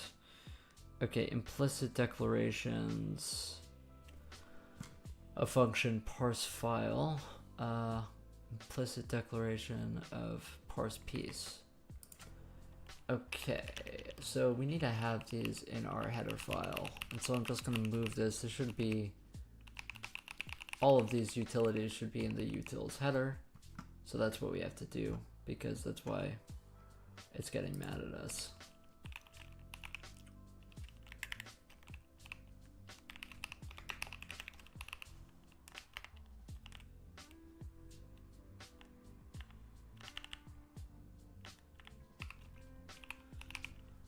The lag is really bothering me today, I'm not gonna lie.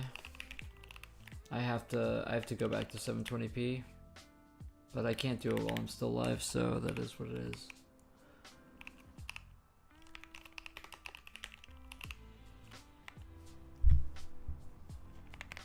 Okay.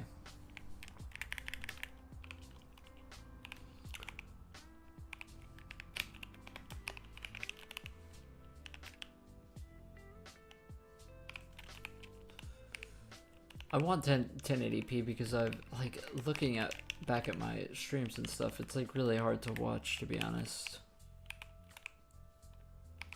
But you know.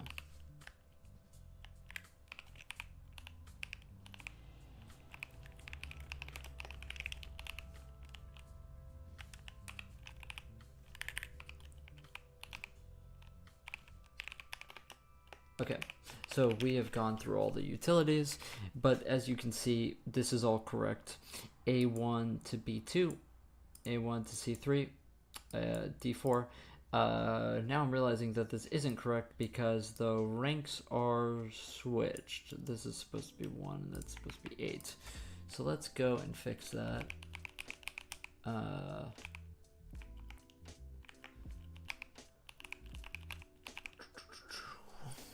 So we just did this and index the file and rank.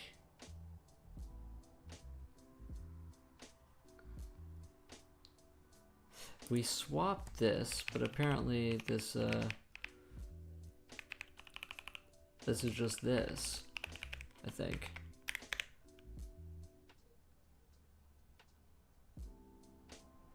No.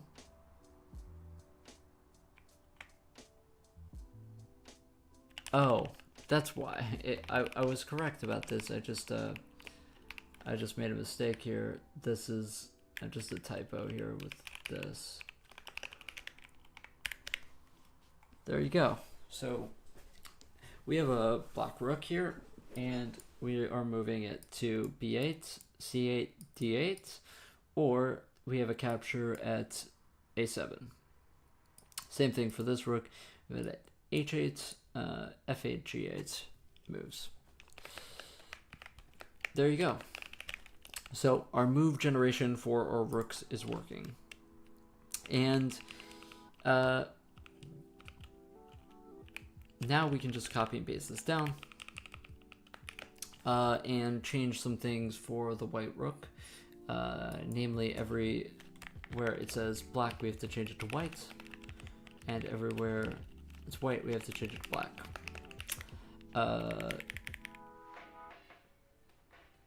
Yep.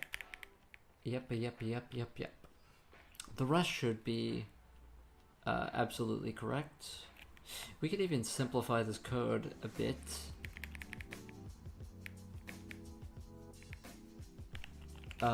And just change this to bit count for moves. Get rid of temp move count. And the hash index is just that code inside of it.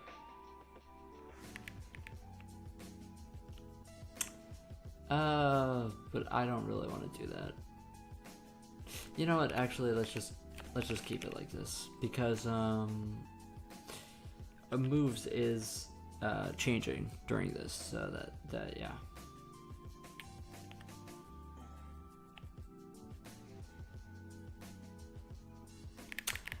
Something else we may want to change, put inside of moves is we want to put a piece type or a piece in here. Let's put a piece enum here, piece, and yeah.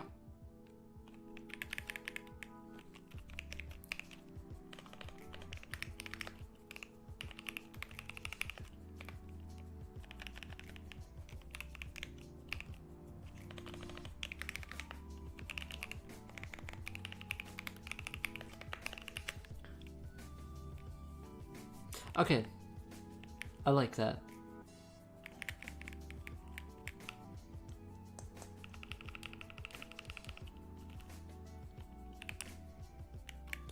Okay, now we need to reflect that change here and then change it back.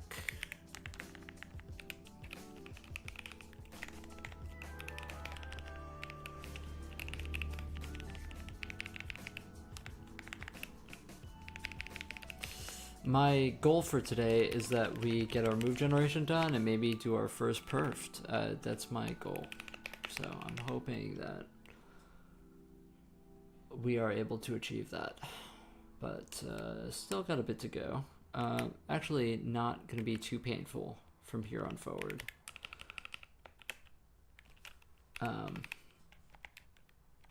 Because we have the basics down. We have the basics down.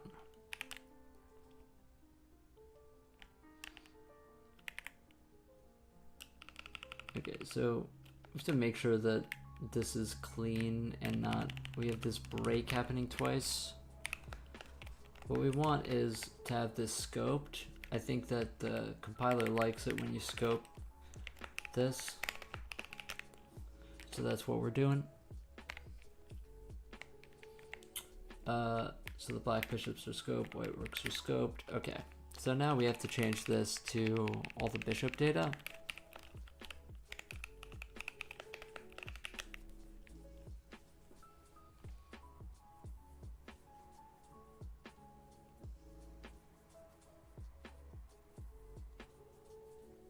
You know what, it's probably possible to actually do,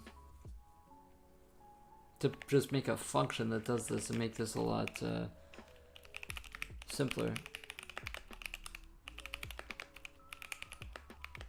Generate sliding piece moves. And I want to take in a move pointer. Right now we just have this because I don't know how the memory is going to work out.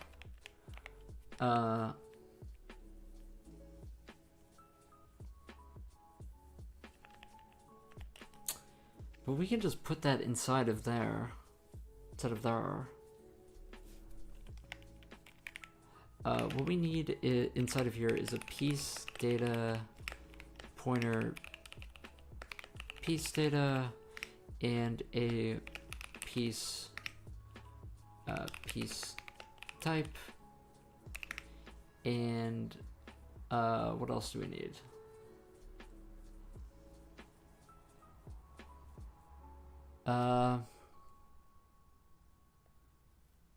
We need a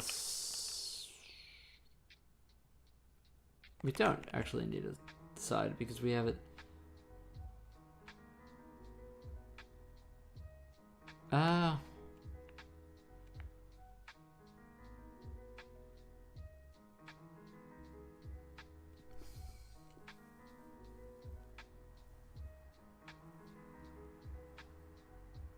Yeah, you're gonna want a side.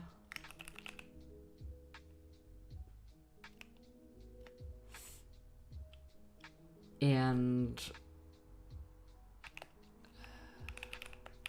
a piece type. Well, this is disgusting what I'm doing here.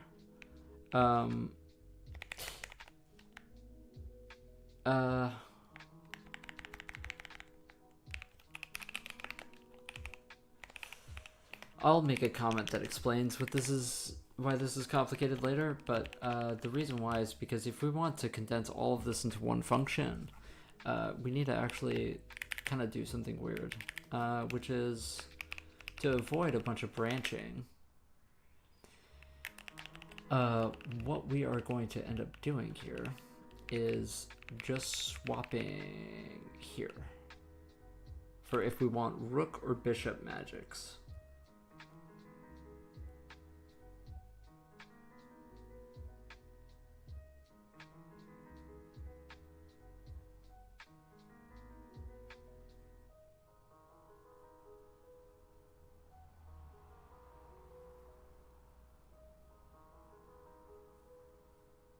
So that's going to be the switch. Hold on. So there is just one switch here.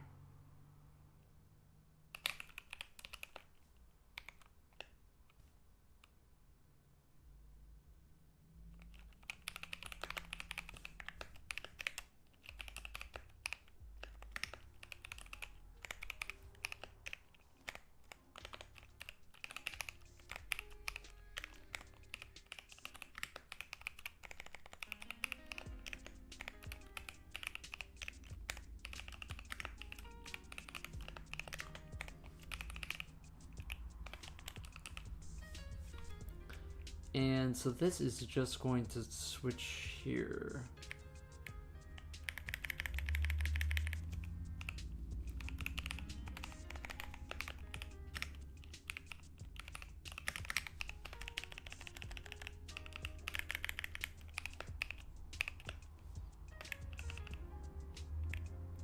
I guess we could take in blockers as a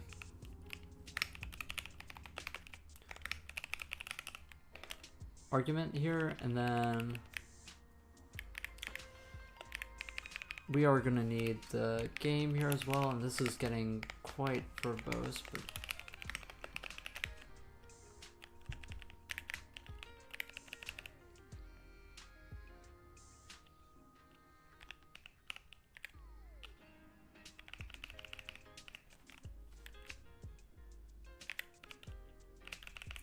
it wants us to just put this in here.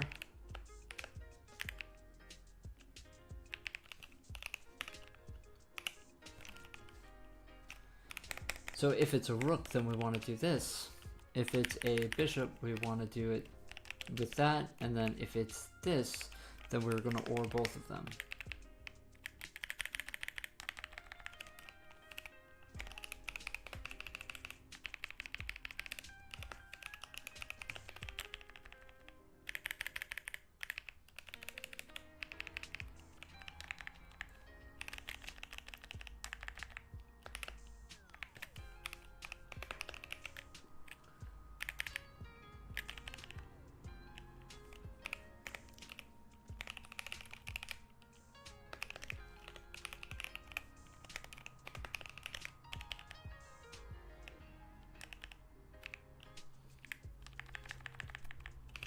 And then this is why we have that piece variable, because we want the color to be in there. And then the move count thing, we also should take into account here. So I'm just going to take an in pointer to the move count, and we will feed that straight into here for where we push our moves. And we will also have a switch here.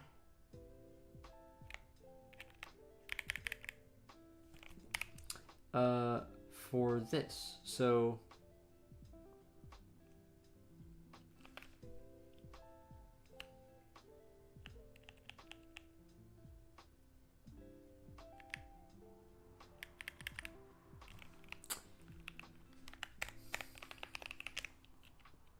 alright, peace out, King Zavid. Thanks for stopping by. Good luck on the exams.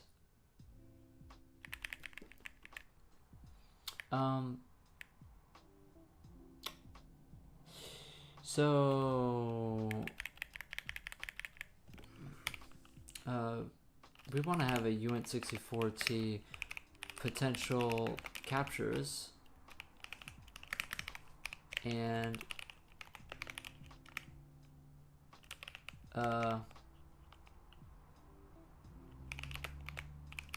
own pieces, and we will just have a switch on side that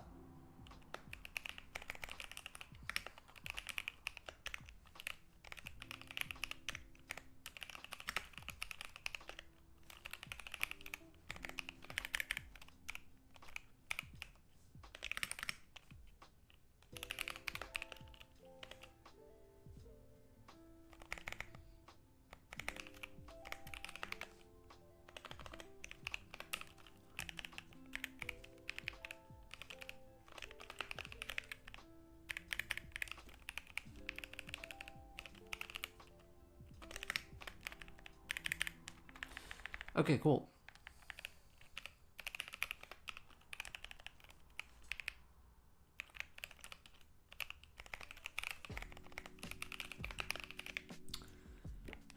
And that's what we will feed into here. If it's our own piece, then we will continue.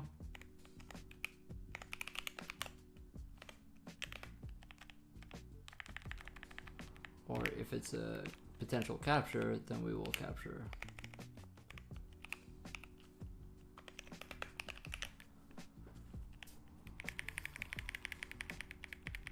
Okay.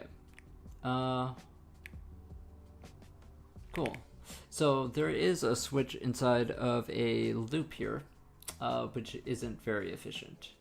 The way we can avoid that, though, is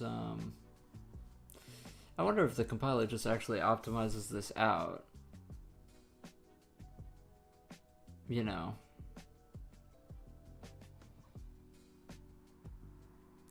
But basically, I mean, once we get into this function, we know if it's a bishop, rook, or queen, so we know what we need to be doing. I'm not sure how to write the code better, though. Like, you would basically have to switch up here, and then maybe have like an inline callback function that goes up here, right?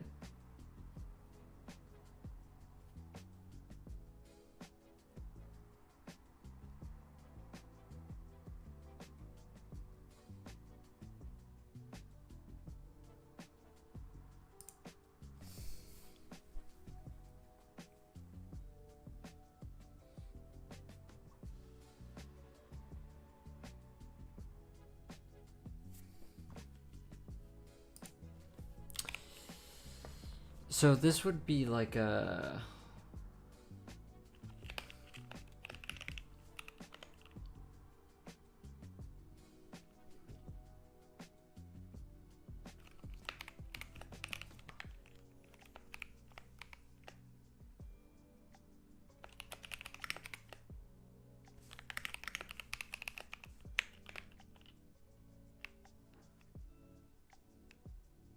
How do you write that?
I'm thinking something like this, where we have a callback function that we decide down here. I mean, this is like really optimizing here.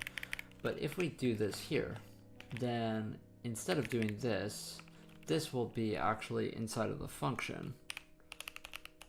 That's going to be here, where we're just returning.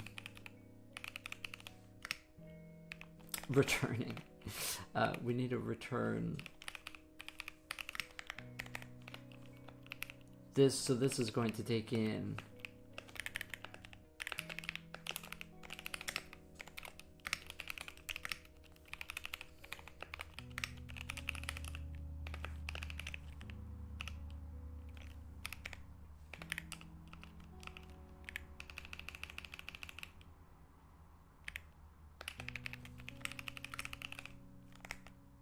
let's put it in the correct order.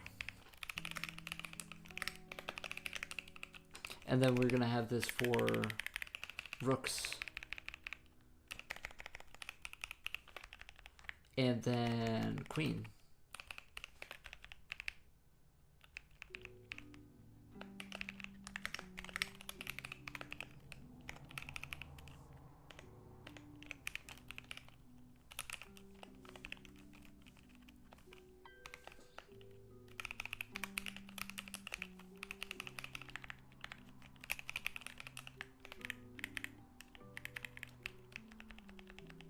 I should have really wrote this the other way around, but yeah.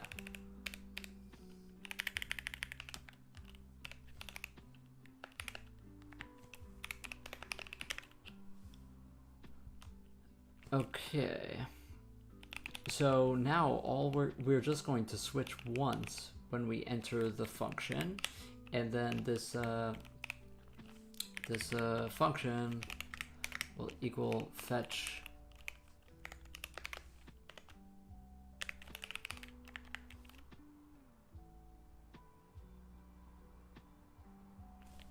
Oh, yeah, it's just going to equal this. And it's giving me an error because I don't have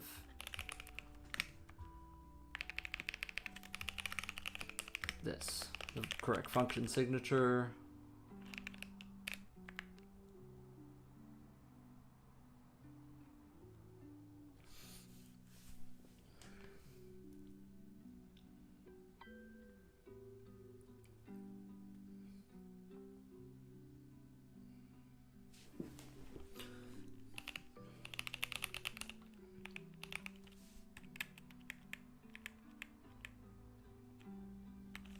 Oh, it's the return that's the problem.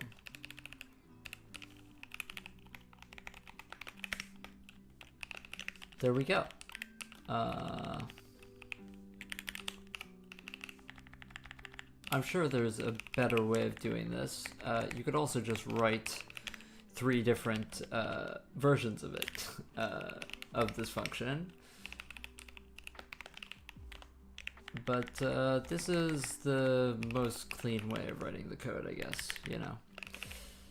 And inside of here, what we will do for our moves, to get our moves, is we will execute the function moves equals function for game index blockers. And there we go. That's a pretty clean way of doing it. So basically what this does is it's a function that only has 2 switches inside of it to do all of our different sliding pieces. It switches on side to determine which pieces we can capture and which are our own pieces to ignore. And then it switches on the type of sliding piece to figure out where to get the magic numbers from, right?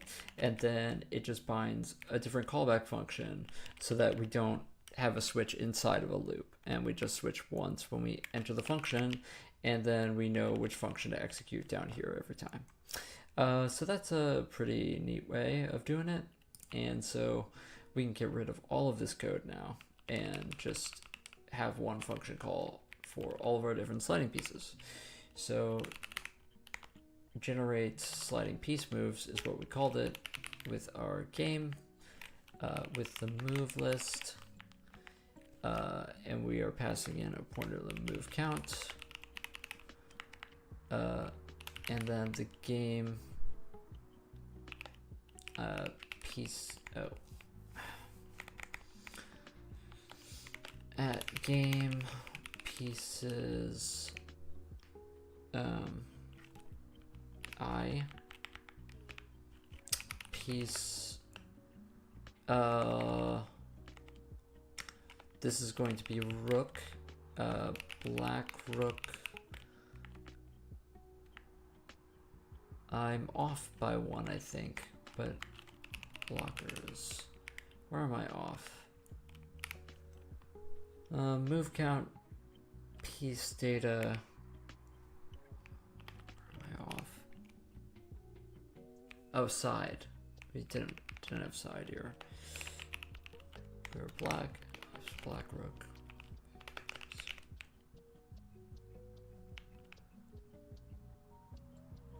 Oh, this is backwards, I think. Yeah.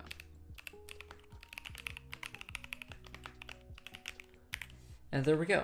So that greatly simplifies our code.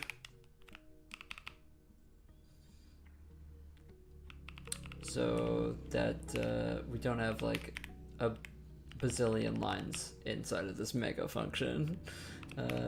Makes it a lot simpler to read. And we can get rid of the scoping now. So things become a lot cleaner. If you were to see my old move generation function in my old code base, it was so incredibly massive.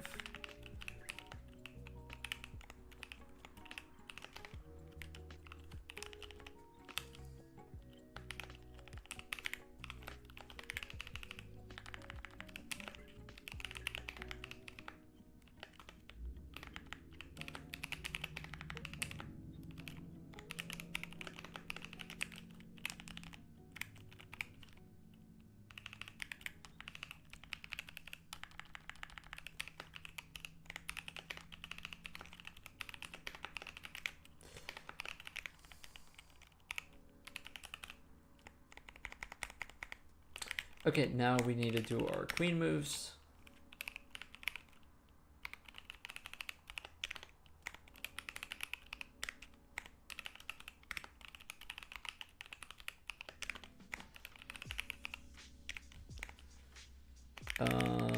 And then that's going to be the end of all of our sliding piece moves.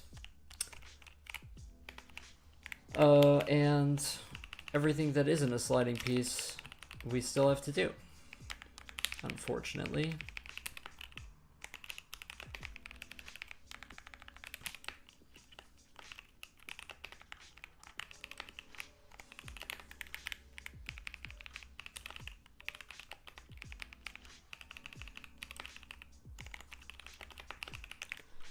Okay. So, something that we can probably try is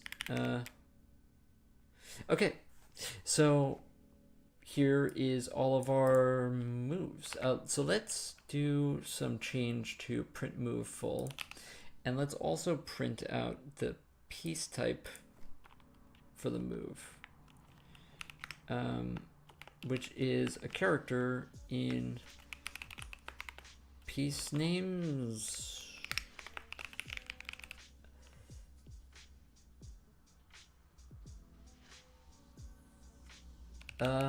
Actually it's a string, I guess. Oh my gosh, the lag just made me type it wrong. Oh my gosh, the lag just made me type it wrong again. Okay. So let's see. Okay. Well, this is obviously incorrect. Oh. Yeah, I'm just being stupid. This is, we need piece names indexed by the move piece. Okay. All right, so here we go. We have these bishop moves for the white bishop. On a4, this white bishop can move to b3. It can move to b3. It can also move to e7.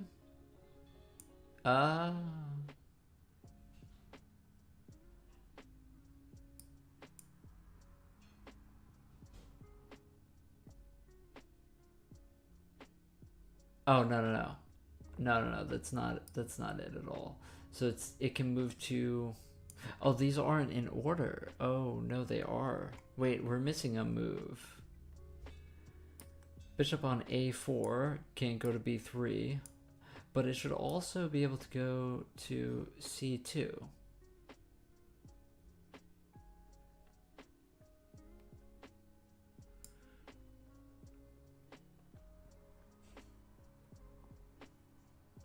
Interesting.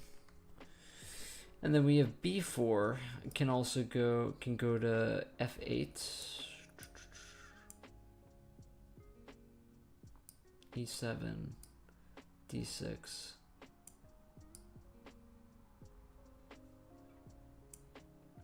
a5 capture, and then this is a black bishop capture. Huh.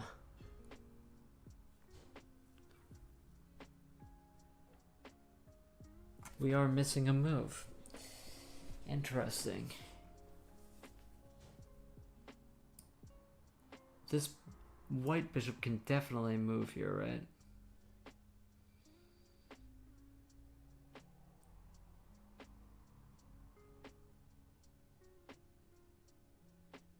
I wonder if I have a typo somewhere.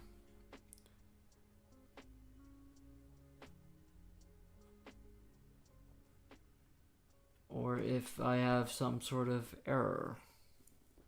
Otherwise.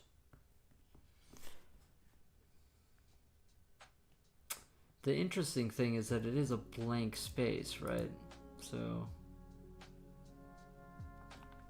now that we have something to look at, let's take a look. There's many places it could be going wrong, but let us take a look inside of, it is a black bishop, or it's a white bishop. So we have white bishop with our blockers. Okay, so everything seems to be right on this end.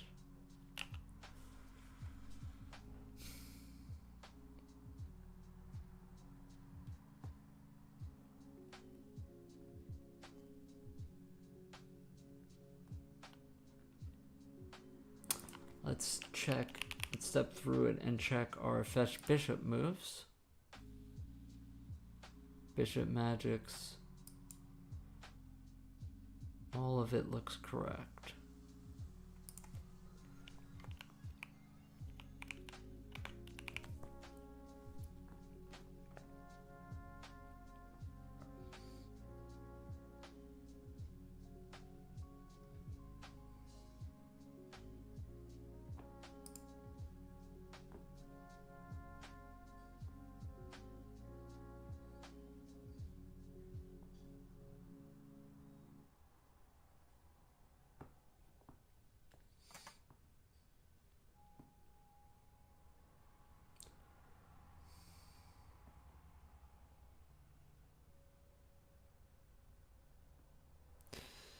Okay.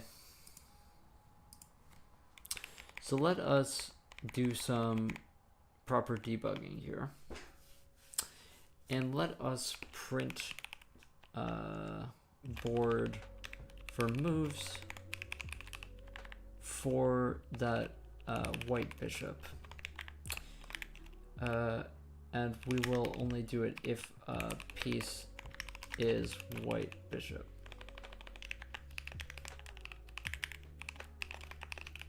So let's take a look at what we get back.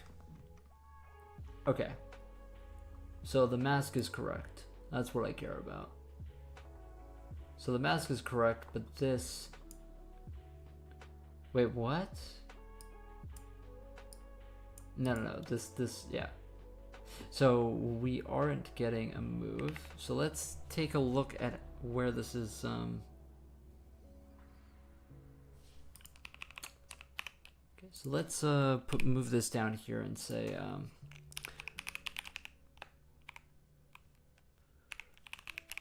oh.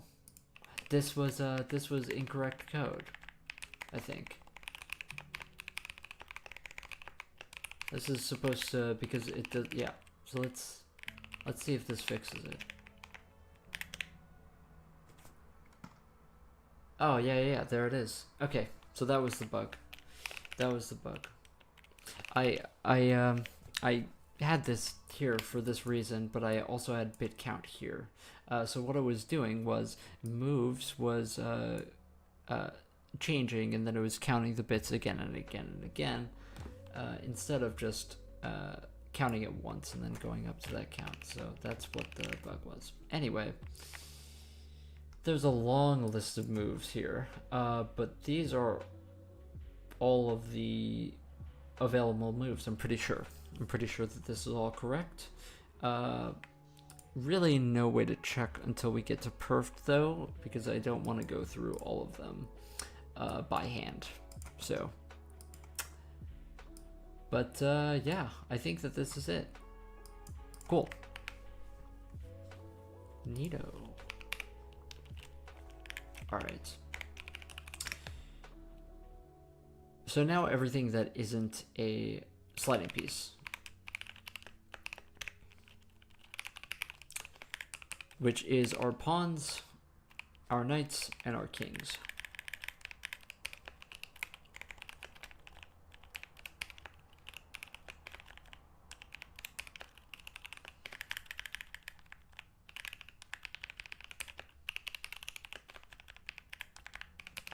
White knight.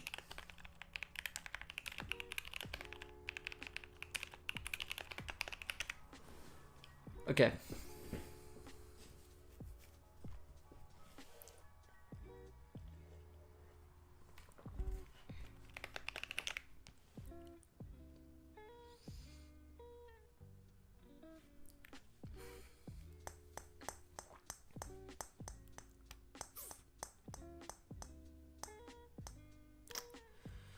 So pawns are much more complicated than, well, not as complicated as the magic number stuff, but it is pretty fairly complicated. It's dark in here. Let me turn on the light. Okay, so now we get to choose what we want to work on next, right? The kings are pretty interesting. The king moves, if I remember correctly, are pretty interesting. I think that it's less complicated if you do, what do they call it? Pseudo-legal move generation, which is what we're going to be going for because it's faster.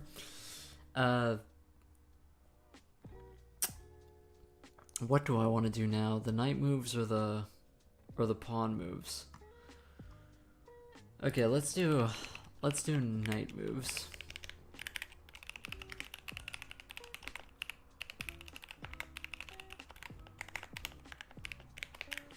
So this is going to take in, I guess, just this, okay?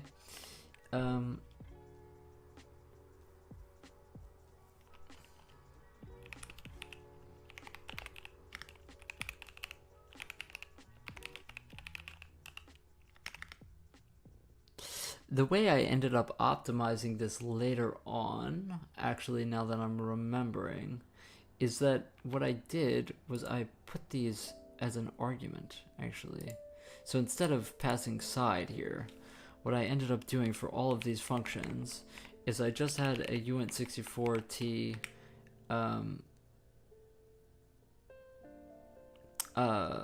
potential captures, and then a uint64t own pieces. And we just pass these in instead of doing a switch here. That's what I ended up doing later, so I might as well just do that now. And so it saves a bunch of switches, right? Because you only have to switch here.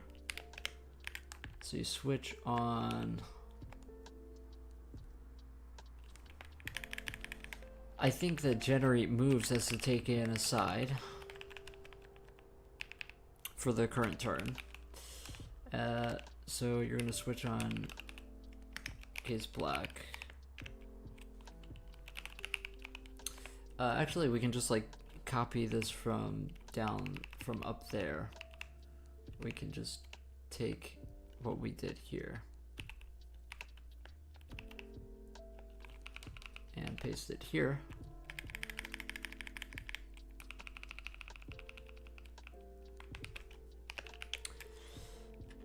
And then we're gonna pass that to all these functions. Instead of giving the side, what we will do is pass in potential captures and own pieces.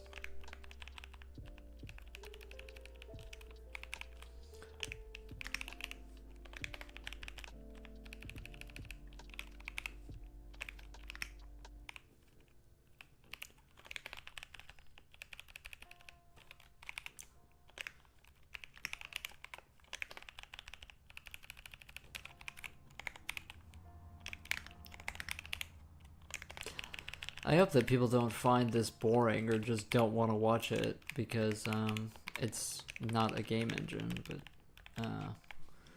I think that chess engines are so elegant and cool with how they work. Maybe it's not as flashy or as exciting as graphics programming, but I think to me it's its own sort of... My favorite parts of programming a game engine are the parts that are like a chess engine. I don't really enjoy doing API calls. I enjoy programming how something works, you know. So anyway, so we are going to write the move generation for pawns and stuff, and it's going to be similar to this. Oh, we wanted to do knight moves first, right? So this is going to take in the UN64T potential captures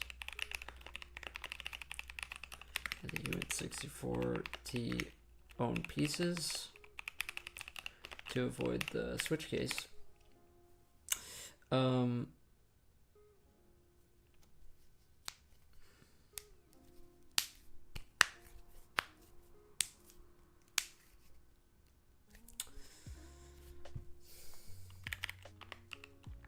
And we also want to take in the piece so that we can just avoid a switch later. Nice function. What do you mean? Did I mess something up? Okay, so we want to fetch the... So UN64T moves equals the game knight moves indexed by our current index, which we also have to take in, which is our start position. Okay, so we get our moves for our start position, and now we have to determine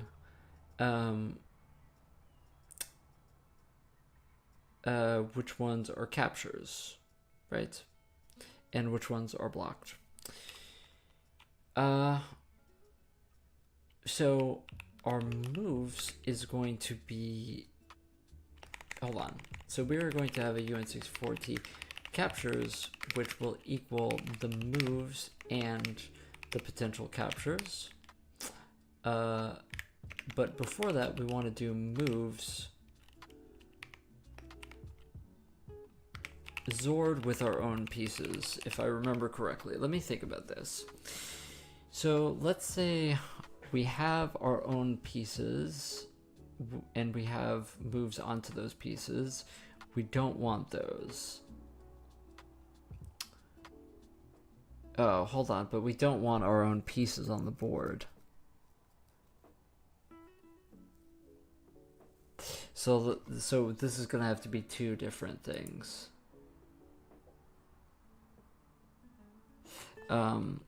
We need to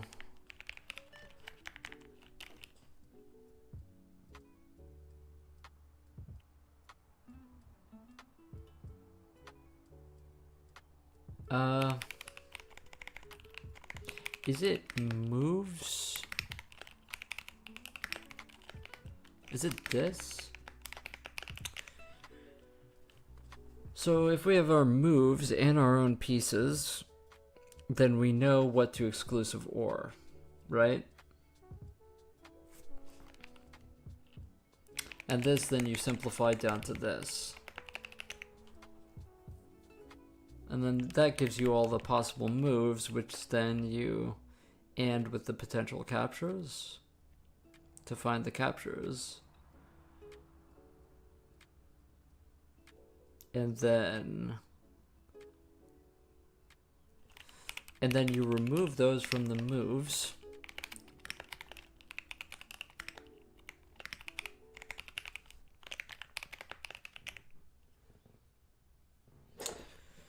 Let me think about this properly.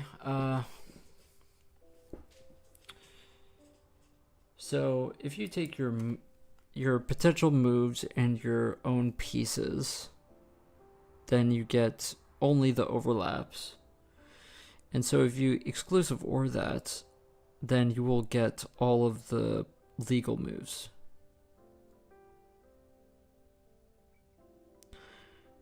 Right. Has to be, yeah.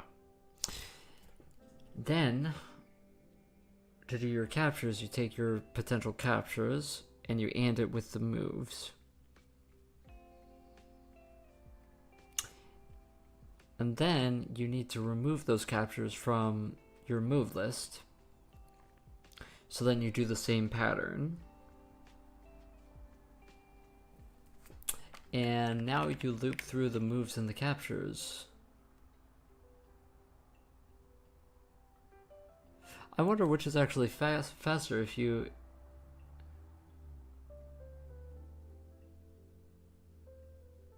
loop through the moves and then the captures, or if you don't remove the captures from the moves and then just loop through them in one go.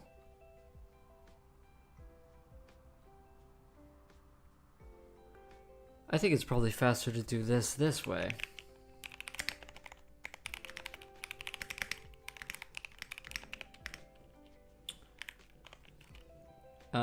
So we have an int move count is going to, oh, actually we can't use move count. Let's just call it temp move count equals the bit count of moves, and then int temp capture lag.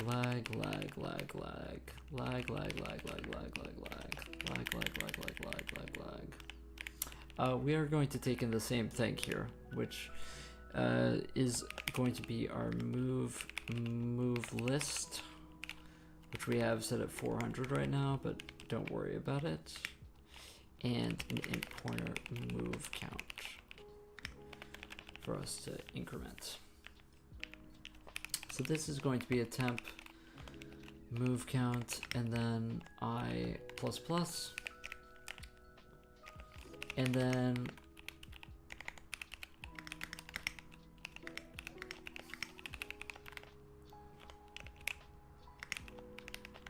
there we go. So we're going to do the same pattern that we do for all of our other ones, and we can just do this. Except our captures and our moves are going to be separate this time, since we have them separately.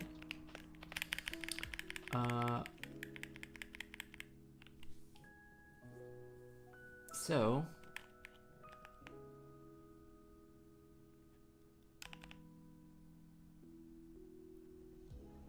we don't have to check anymore at all. So this is faster because we just we don't have to check at all. We just can do this. So knights are super fast to do. Um,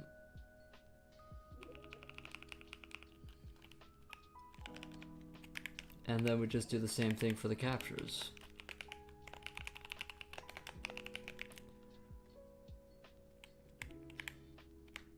Neat. Okay.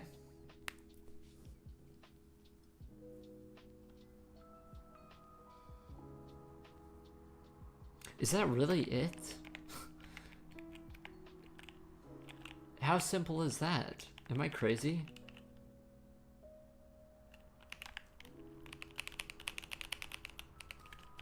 How crazy is that? That just seems so simple. Okay.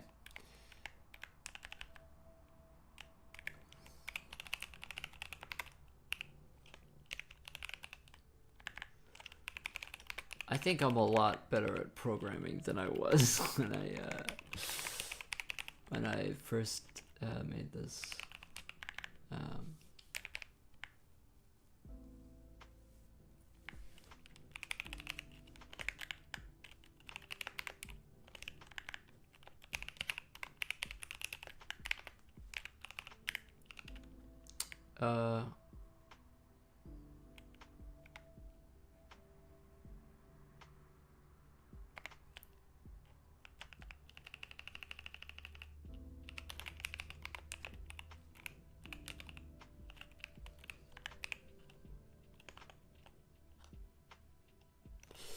I wonder, honestly,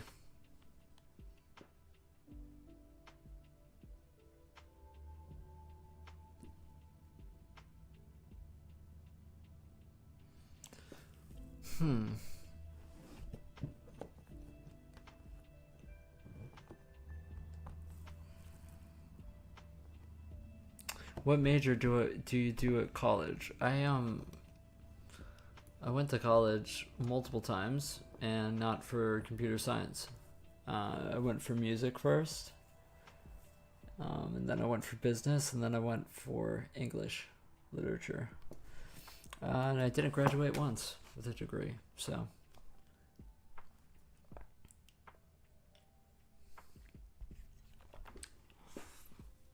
I wonder if it's better to do...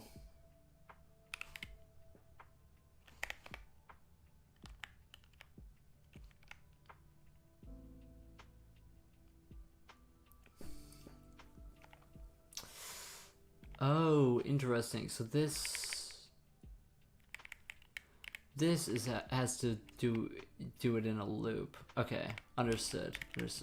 Okay, so we're not taking in an index because that's slow. We are taking in a piece data for all of the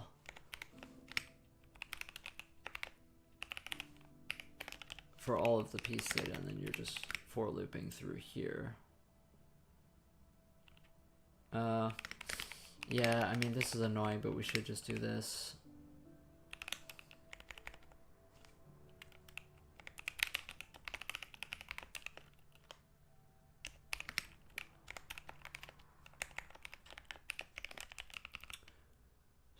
Already with the code, I'm noticing how many cycles I'm probably saving in just the pure efficiency of this.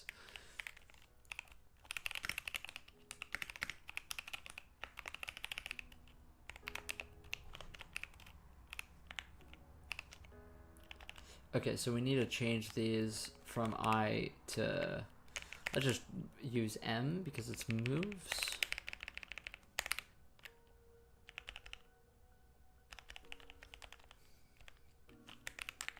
These variables aren't actually being used for anything, are they? So how do I know how to code so good? I've spent a lot of time inside of this room programming. You know, that's all. If you spend a lot of time inside programming, then I think you just get good at it once you, you know. The downside is that you have to spend a lot of time inside a room.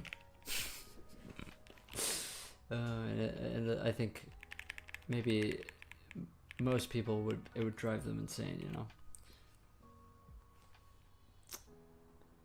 Okay. So just like with our sliding piece moves, I'm going to pass in our game pieces here. And we're going to do the same thing for the white knights. It's exactly the same.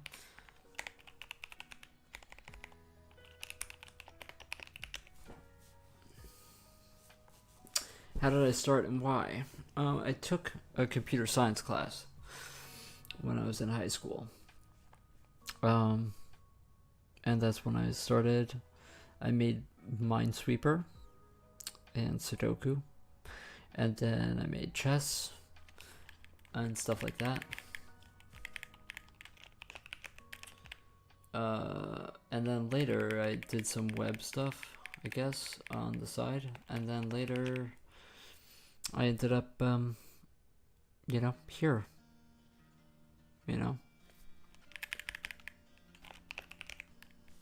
But I started because I took the class and it just kind of automatically clicked with me. So, you know.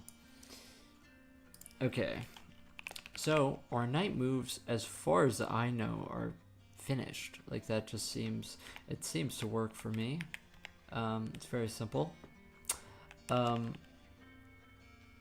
we have to do the pawn moves, which are going to be similar to the knight moves, except that we have to, you know, pawns are a bit weird. So that's why they're their own function. We won't really think about promotions yet, but it is something to keep in mind. We are still going to do the same loop thing. So why didn't I study it at college? That's a good question. I moved to New York, and when I started living in New York, I wanted to get programming stuff, you know? And so I was finishing high school in New York, and I went up to the internship desk, and I was like, is there any programming stuff, you know? And they said no. You know, I was also into music, so I was like, you know, is there anything music related? And then they gave me this music internship. And after that, I didn't program, and I just did music instead. So I think within the course of a few minutes, the entire course of my life changed, you know?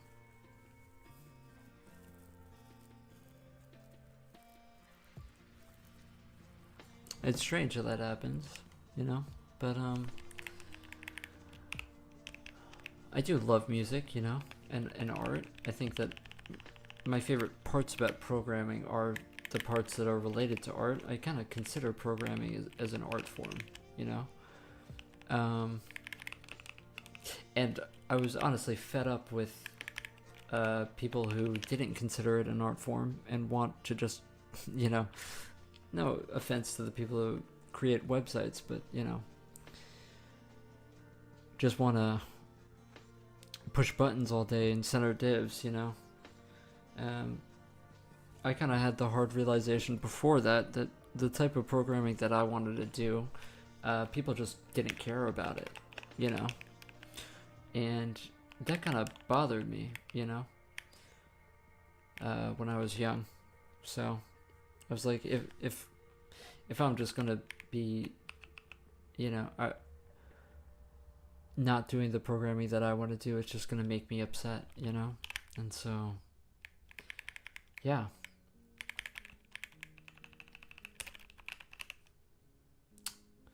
Okay, so right, it's different. The black and the white pawn moves are different because they go in different directions. So this is probably something where we have to switch.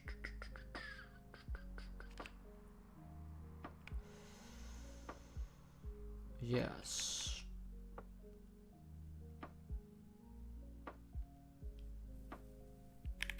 Okay, so let's do this. The most efficient way to do this is we take in, let us take in a side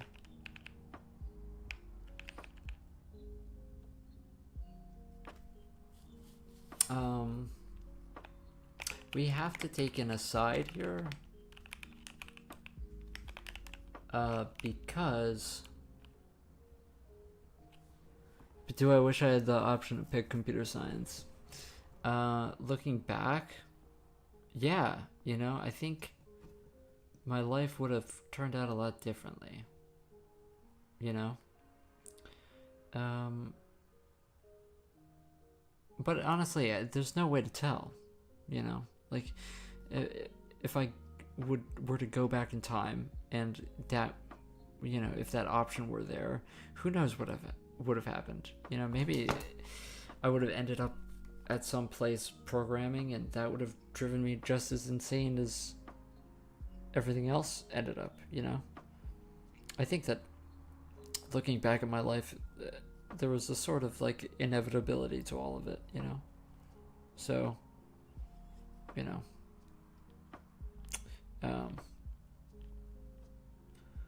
so I don't really think about it that way.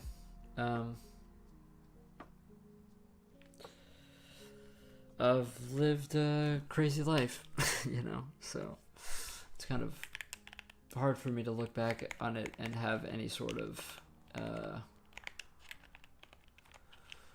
I wish I had done this, wish I had done that, you know, because, man, who knows what would have happened, you know? That's really impossible to tell.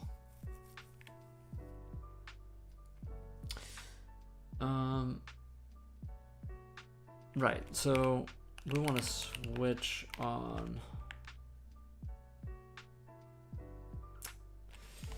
You know what, maybe we, if we want to be completely efficient here, what we could take in is a uint 64T move list. Oh, no, not pawn moves and a uint 64T pawn captures, and we will decide that pointer just on one switch when we do this switch. So we will set up a pointer here.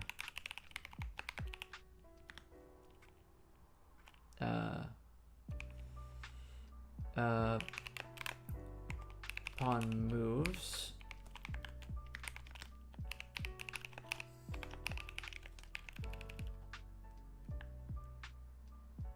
You have to do, isn't it something like, I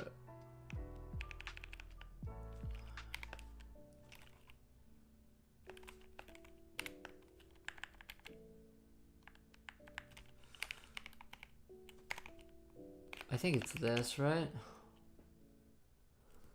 But is game dev sustainable for me? As in, like, I'm able to pay my bills doing game dev? No. I make no money off of any of this. So, yeah. Is what it is. I kind of wish I was able to, but, honestly, it's kind of hard. I think that I'm kind of right, you know?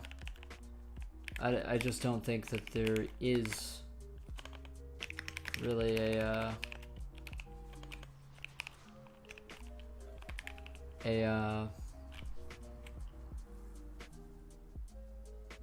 there aren't people wanting, you know, this type of thing. I was kind of right, you know?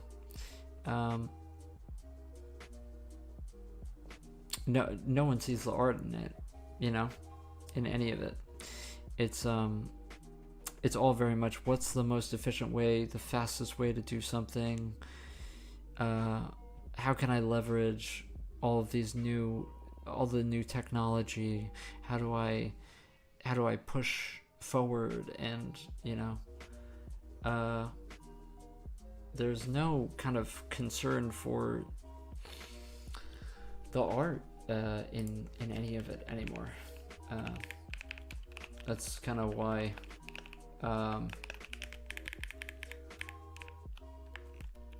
AI is such a big thing, you know? I guess that this works.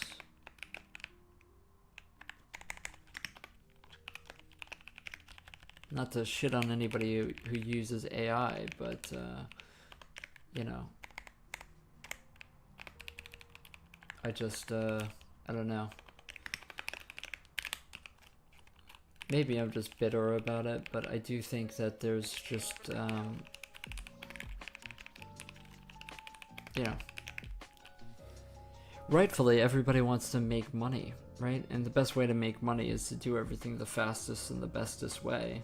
To do everything the fastest and the bestest way, all you have to do is copy everybody else, you know? That's why ChatGPT is so big.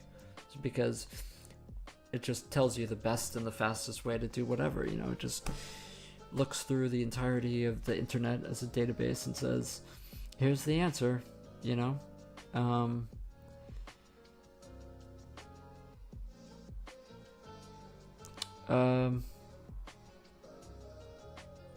And so in my opinion, all we have in this generation are just a bunch of people who don't know what they're doing and are making a lot of money doing it. It's just bullshit, to be honest. Sorry to be, you know, crude about it, but that's just, you know, what I think about it.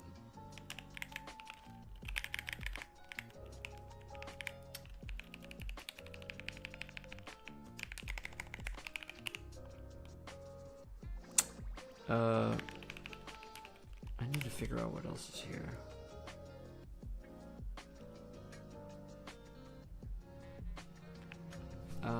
Okay, so it happens over here as we have pawn moves and our pawn captures, and now we avoid some switching.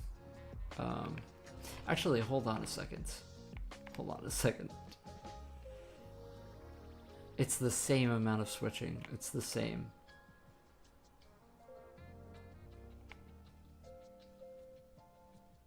Okay, yeah, I just did all of this for no reason.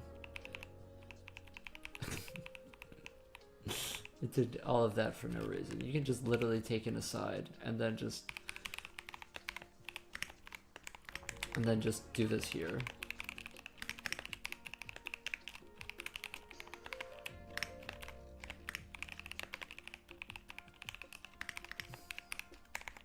And then you're still just switching once.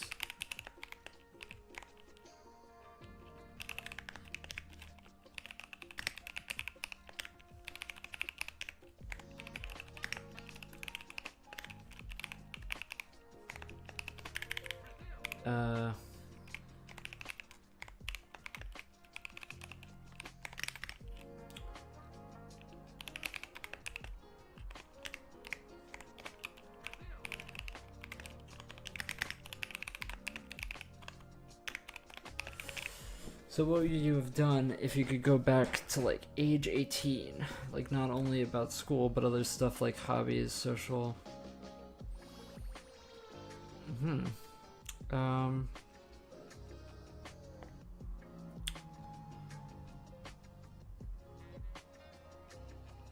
I don't know. To be honest, I think I did a kind of a good job with what I was working with when I was 18. You know, when I was 18, I was going through like my first like really bad depressive episode. But that was kind of out of my control. But even during that, you know, I really did a lot of things. You know, I saw a lot of movies in like independent theaters in New York. I had a friend group, you know, I was performing, I was making music. So if I could go back, I wouldn't really change anything. I think that when I was 18 was probably some of the most eventful times of my life for sure. In terms of what I was doing. it's hard for me to say that I'd go back to any age and change things, to be honest, you know, because kind of when you look back at it, when you get older, you're kind of just like working with the cards that you were given and doing the best that you could anyway. It's kind of hard for somebody to say, oh, I wish I did this more, or I wish I did this more. I think that people who say that are just fucking clueless, to be honest. You know, if you live life with regrets, then you aren't really living life in the first place, in my opinion. Like, at least that's my kind of view on it. Okay, so this is going to index into this pawn moves pointer that we got. And captures is not going to use moves, but it's going to use pawn captures.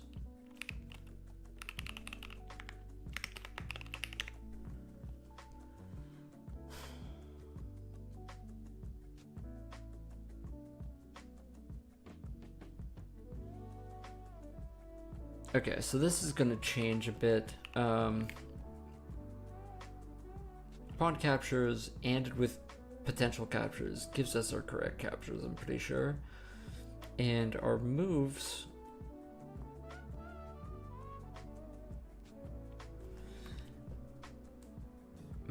and own pieces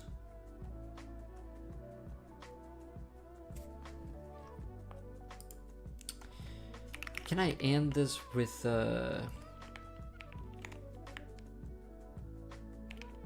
yeah, so this is what I do, or this with own pieces or potential captures, because we can't capture in front of us, right, if we're a pawn. Oh my gosh, the fucking lag, man. I thought that me streaming at 1080p would get more viewers, but if that's not the case, then I'm just not gonna do it because it's so laggy. So we get our pawn moves, and then we take those moves and we AND them with our own pieces or potential captures, and then we exclusive OR that, and then our captures we get from there, and then we AND them with the opposite color pieces, which is correct. Can I explain what I'm making right now? Don't you need to see the engine visually? Not really. I have like all this terminal debug stuff that's happening. Well, we can't compile right now because I have some errors, but this, you know, we put in a string that is a fen, which is the system that specifies to the engine the board state and the game state, and we place the pieces at these locations, and we are generating all of the possible moves. That's the first step of making a chess engine, is to make sure that you're generating all the possible moves. And then once you generate all the possible moves, then you check recursively if your move generation works properly, and then you get into scoring and stuff like that. But right now, the goal is to get all of the move generation working, right? And that's what we're working on right now. And so that's what all of this this kind of bitwise operations are, is us doing bitwise operations with pre-computed masks for all of our piece types, since it's the fastest way to generate moves. So what you're seeing right now is we get our moves from our pre-computed pawn moves for every position, our pre-computed pawn captures from every, you know, square, and we are ANDing it and ORing it and XORing it with our current board state to get all of the moves and captures. I'm doing this for every piece type. So right now we're on pawns, and the pattern is pretty much the same, other than you know, for pawns it's going to get more complicated later because we have to deal with en passant and promotions, etc. But for right now, this is all we need to worry about. So yeah. So hopefully this just works. I'm kind of losing my place with it, but I think that this is fine. So we switch once on our color to assign which pawn moves and pawn captures we're going to be using, and then just do that down here.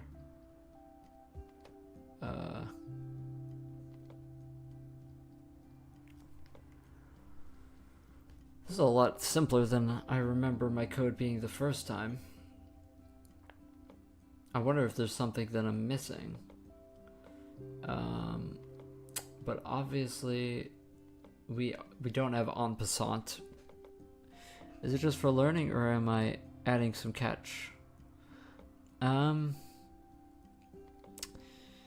made a chess engine previously. I guess my goal is to make something that's a grandmaster engine, because my last one never reached a very high rating. So my goal is to have something that's fun to play against, you know? That's my goal. And I definitely, the last time I made a chess engine, I was worse at programming than I am right now. So I'm kind of interested to see in how much better my engine can be, right? As before, it was kind of a mess. So okay, so it's going to be very similar to this.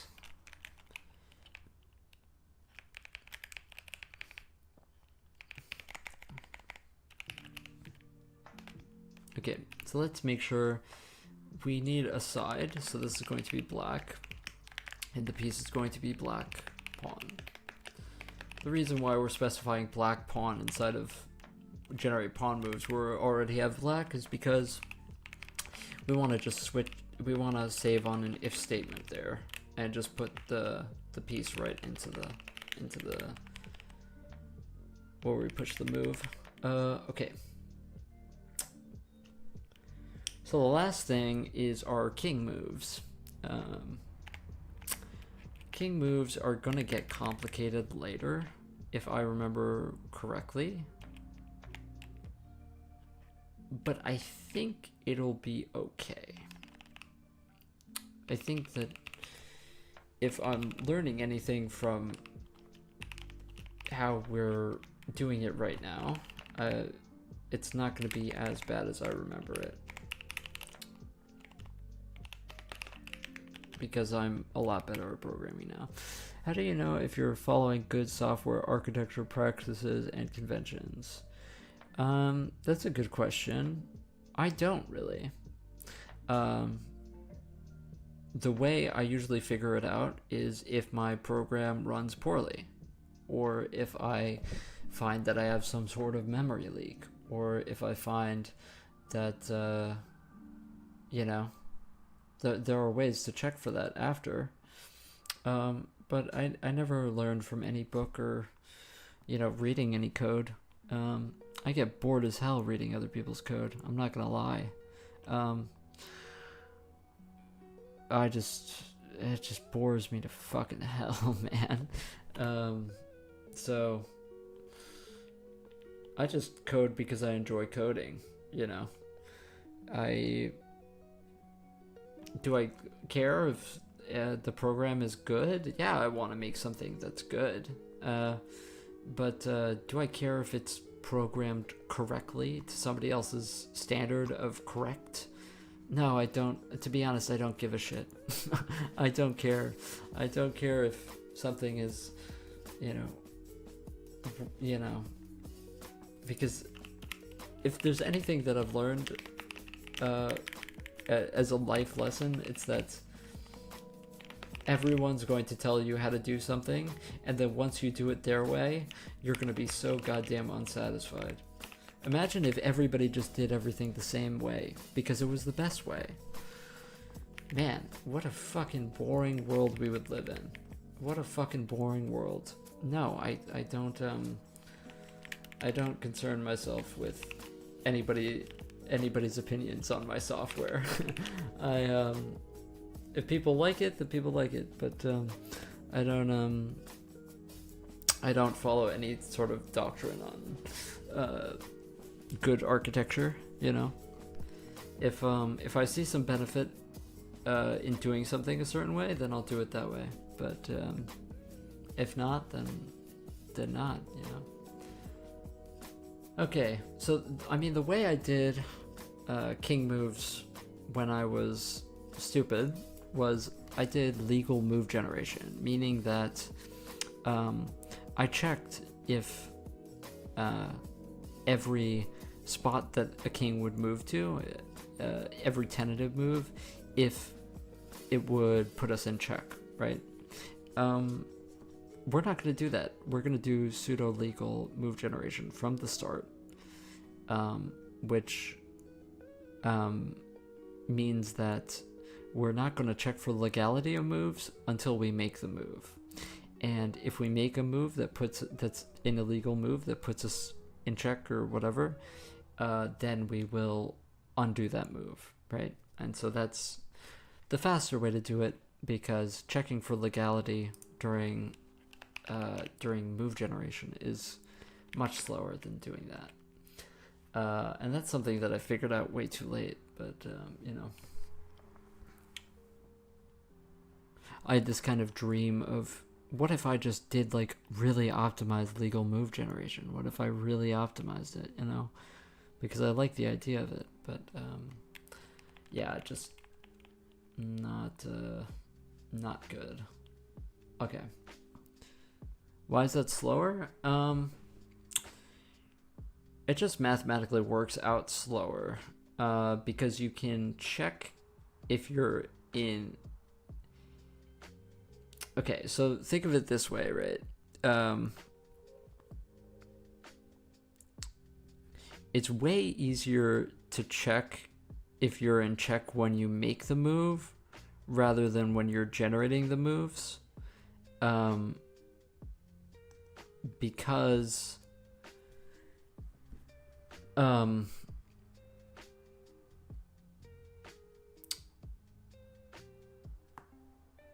there's a lot of edge cases. Okay, so let's say there's a piece that's pinned to your king, right? Let's say in some position you have a queen that is facing your king down, and you have a piece, like a pawn, that's in between your piece, or a knight that's in between your king and the queen, right? Let's say you have a move that moves that knight, right? That's an illegal move because that puts you in check, right? During move generation, if we, every time we have to make a knight move, have to check if it puts our king in check, it would take way slower than if we simply played the move and then checked if we were in check. It's way easier to check if we're currently being attacked by pieces rather than checking if we're pinned, you know, or you know what I mean? It's way faster to check that than to check all of the rays, right? If every time we're doing move generation, we have to check every queen ray to make sure that it isn't attacking some king, right? Be incredibly slow. Yeah. So that's what I'd say is why it's faster. Hopefully I explained that correctly. But it isn't incredibly apparent until you start doing the move generation, and then realize how many edge cases there are for legal moves in chess. It becomes incredibly difficult. And also, once you enter into legal move generation, there's no 1 foot in, 1 foot out, right? Because if you want to do pure legal move generation, you have to, or if you want to do legal move generation, it has to be pure legal move generation. You can't do both, because if you're doing both, then you're wasting so much time, right? If you check for legal moves and then you also decide that there are some edge cases that are too slow, then you have to, after you make a move, check for legality, right? So, you know, that's what happened to me, right? Is that I decided I want to do legal move generation, but some things, some edge cases I found were way too complicated to check, and then I had to make an undo move just in case I was still, it was an illegal move I found out after I made the move, right? And so if I had just done pseudo legal from the beginning, then I wouldn't have to have coded both, you know. Yeah, so that's why. Okay. So this is correct. So if own pieces and potential captures, yep. I think that moving a king is the same as a knight, actually. Of course, I think that, yeah, I think that that's completely fine.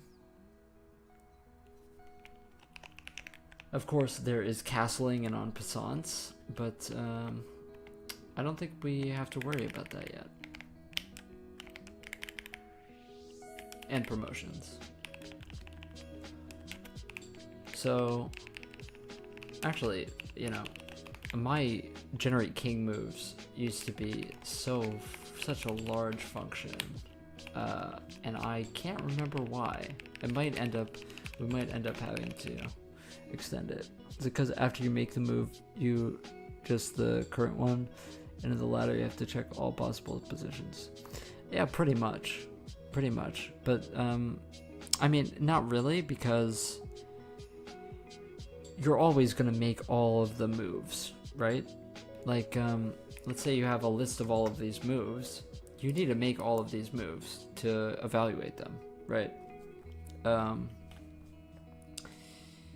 So you are going to always make the moves.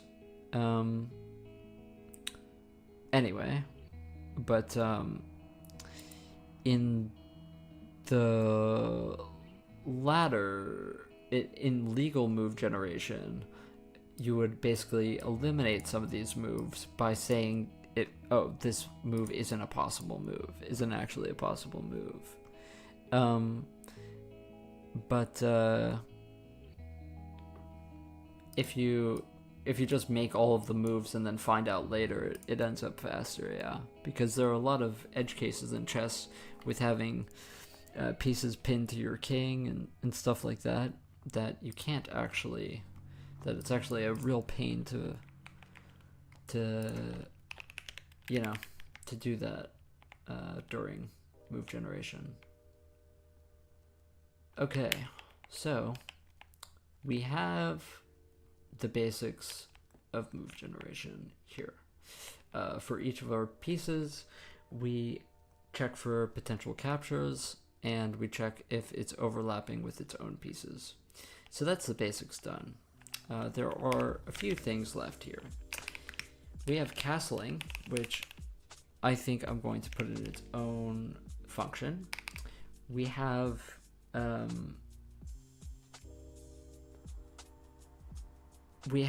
to do, and then it's just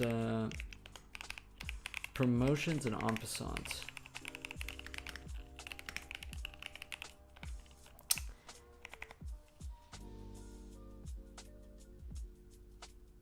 And that's it.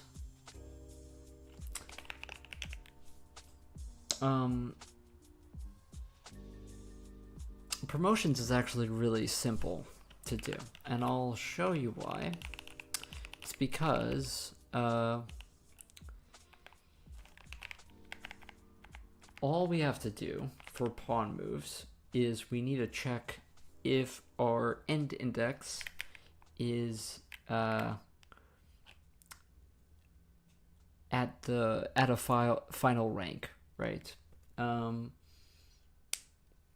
So a very simple way to do that is to simply have a UN64T called promotions, which will equal our potential moves or captures. Both moves and captures in one turn could be potential promotions, and we will AND this with the correct rank information. But of course, this is going to be different for black than it is for white. So what I will do here is I will set this up. So this is going to be a UN64T promotion rank, and we will set this to here. Promotion rank equals rank masks for rank for black. This is going to be a rank 1, and then for white this is going to be rank 8. And then the fascinating thing about this is that all we have to do is AND it with the promotion rank. And then now we have a bit mask for all of the promotions.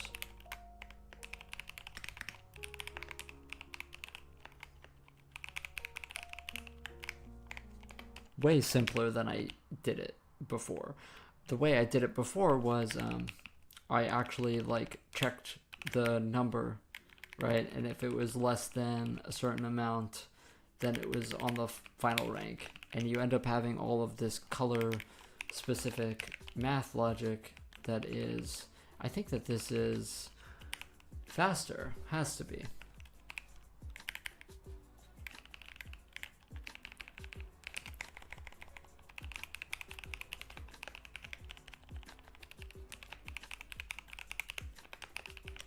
Okay, so that should do it.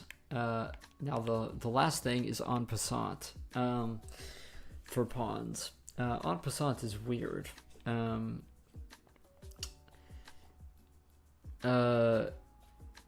passant can only happen on a pawn that hasn't moved, right?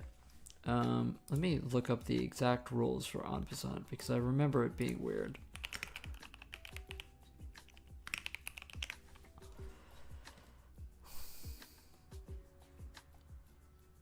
An opponent's pawn after moving 2 squares forward from its starting position, right, can be captured as if it had only moved 1 square. The capture must be made on the very next turn. Okay, got it. Right. So here is something that makes me very happy, is that we have an en passant square that is within our game data. We have en passant index, which is the holy grail of chess. It is, which is the square that is currently the en passant square.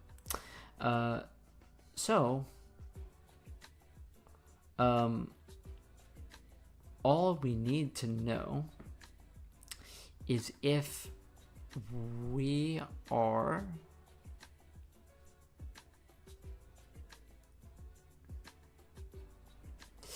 I want to know what this en passant square actually is.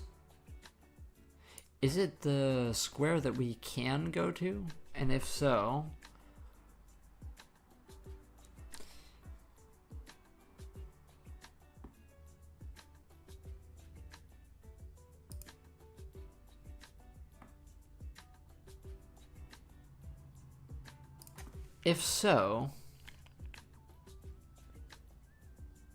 then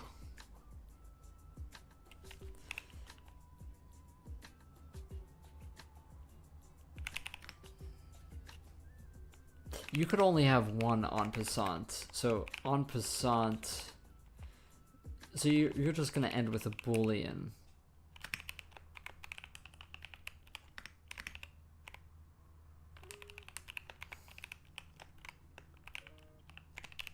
Pawn captures at,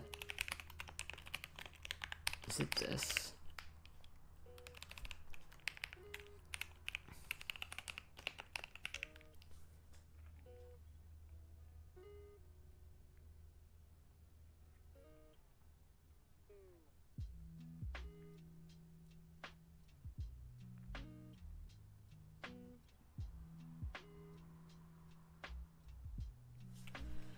Okay, so let me see the most,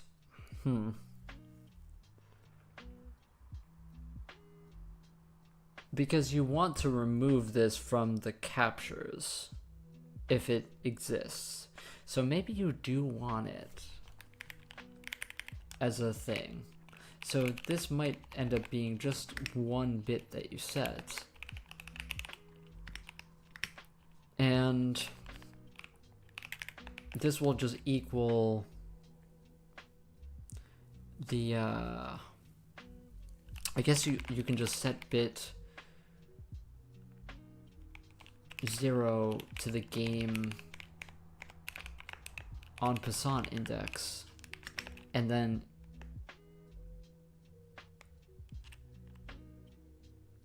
you want to remove this from the captures if it exists. You also want to make sure that it exists within the captures. So en passant equals en passant and captures first, and then you want captures to be ORed with the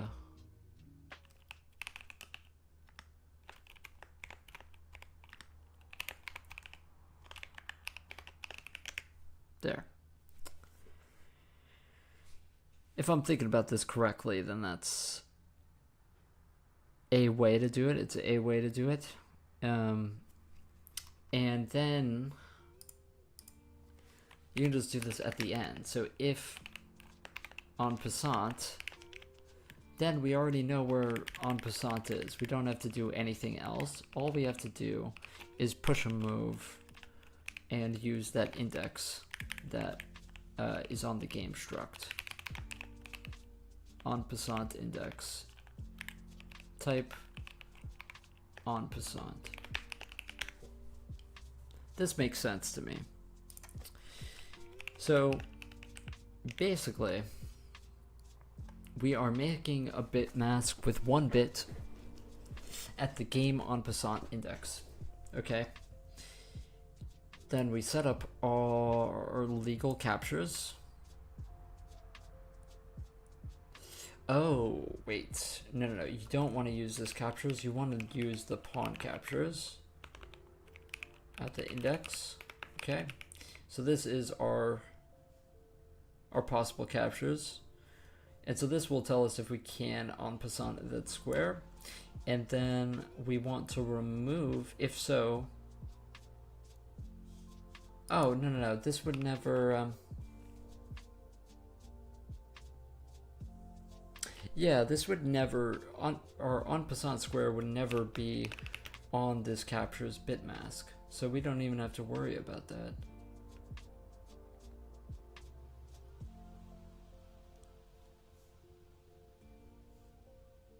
Okay. So this can just be simplified down to and equals. There we go. Fantastic. Okay, so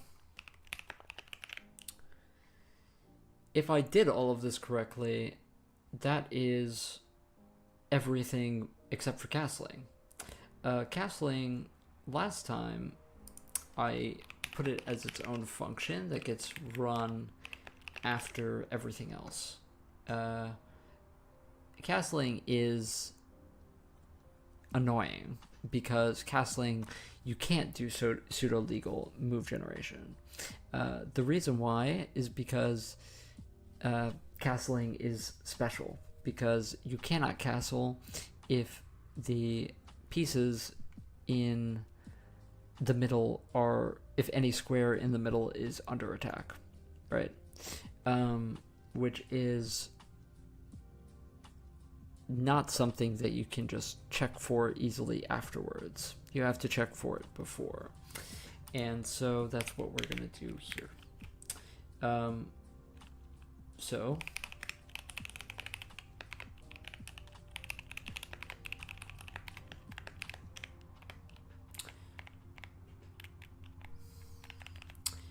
we are going to skip this, okay? We are going to actually, you know what? Let's just do this, even though it makes more sense to be at the bottom for me. Let's just put it in the same switch case, since, yeah, let's just do it here. So if game black kingside castle or game black queenside castle, then we're just going to generate the castling moves. And the same thing for white. If game white kingside castle or game black queens white queenside castle, we're just not going to generate castling moves if those flags don't exist. And those flags don't exist if you move the rooks or the king, or yeah, I think so. I think that that's the rules. I have to look up castling rules just to make sure that we're doing this correctly. Castling requires that the king and the chosen rook had not moved. There are no pieces between them, and the king is not in check, nor can it move through or end up on a square attacked by the opponent. Those are the rules, and that's what we have to implement. Okay. I think that we assume that the king isn't in check already. Or maybe not. No, you have to check. You have to check. Okay.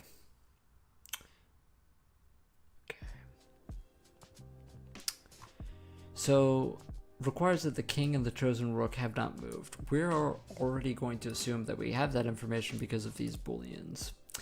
That there are no pieces between them, and that the king is not in check, nor can it move through or end up on a square attacked by the opponent. There are no pieces between them. The king is not in check, nor can it move through or end up on a square attacked by the opponent.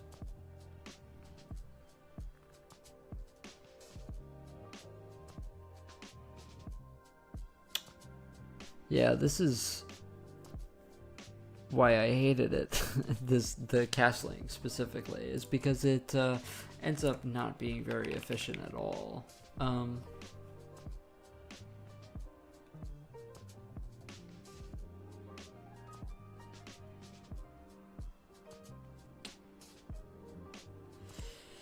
Yeah, so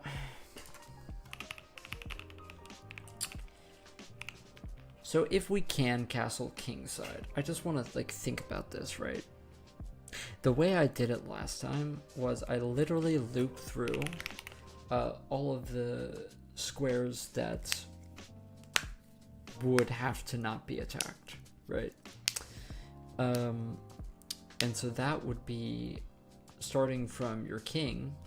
So I would have to look at the board to figure it out. Is that this? So 0, 1, 2, 3, 4. So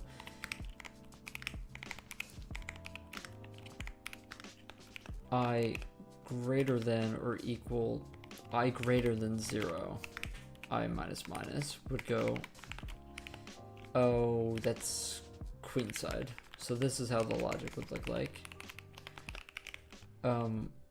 And you would have a function here that check if attacked for all of those squares. And then you also have to check if there are no pieces in between them. We can do that with a pre-computed mask that just does this. That just checks these specific squares. And so I can literally just make that a const that we check. Blockers against. That's very simple for us to do right now, so let's just do that first. I want to put this as an extern, just like these. So extern uint 64t black kingside mask.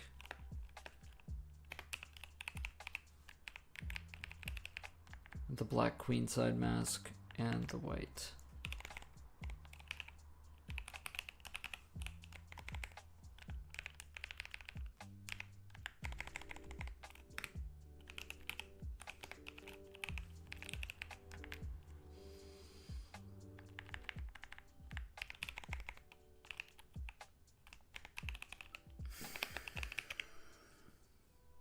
Okay.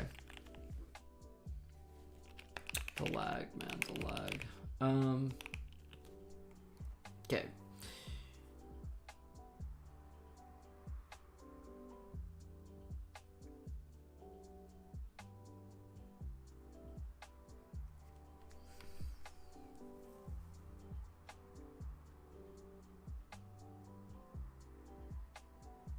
So I remember what I ended up doing here was I think I made a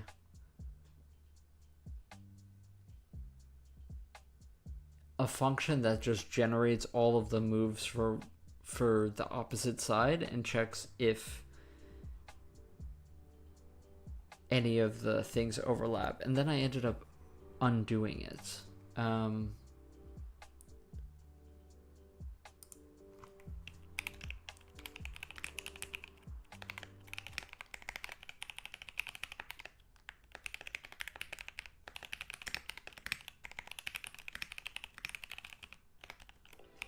So this is going to check if our square is attacked.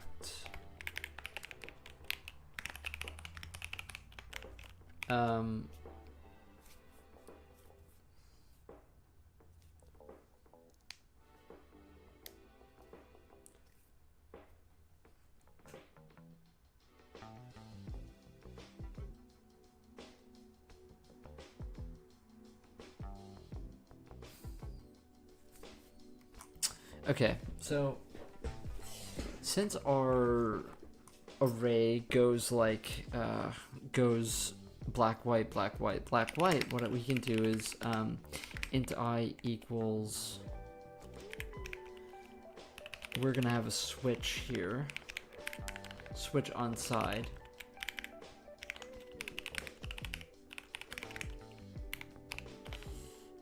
Actually, we can just do this. So if side is white, start is 1, and I will set to start I is less than piece types, and then I plus equals 2. We're just going to skip every other one.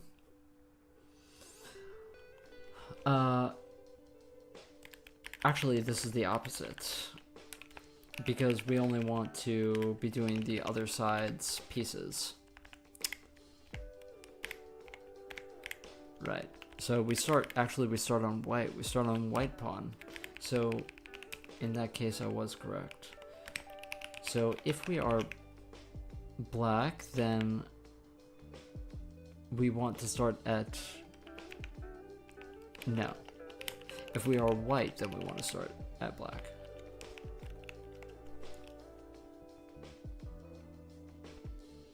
Okay.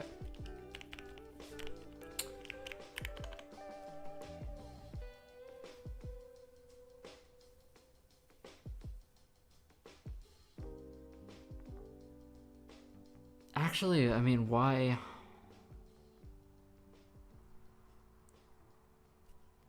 Yeah, I think that's the way I did this later. Is I literally just had it in one switch case.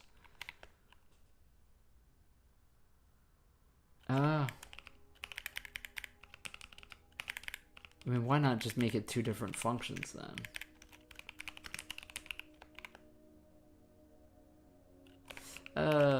You may that may be a problem later. Okay, let's just keep it this. So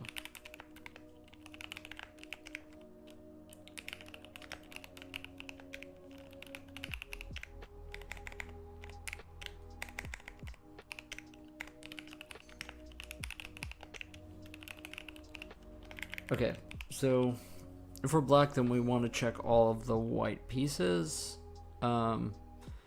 So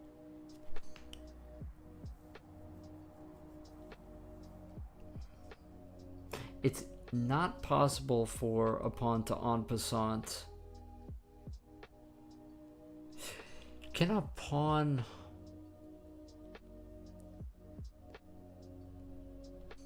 A pawn can only attack in a certain way. And yeah, so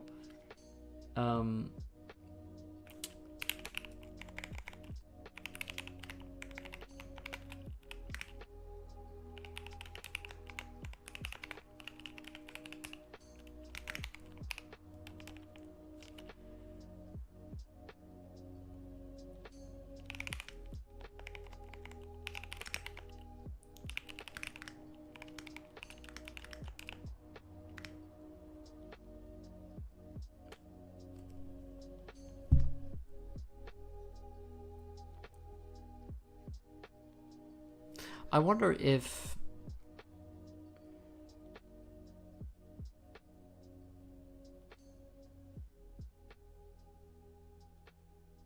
Yeah, what's faster?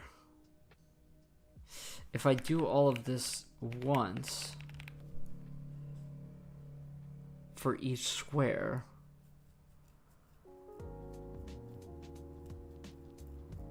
this is so slow. If I do it once for each square, I should just do it once.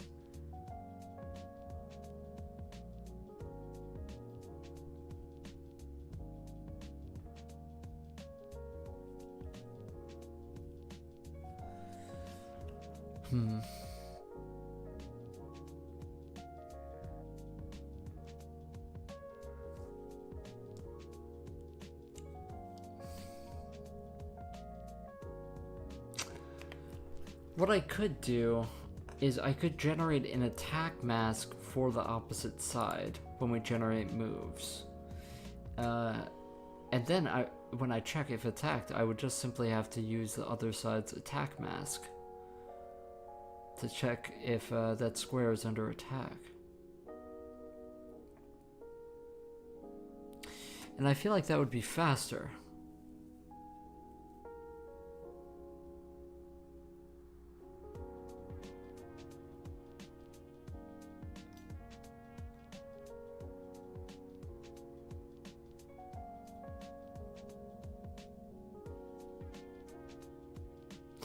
Yeah, you know what? Let's do that. Because this generate attack mask could end up always being inside of check if attacked, if we need to make it later.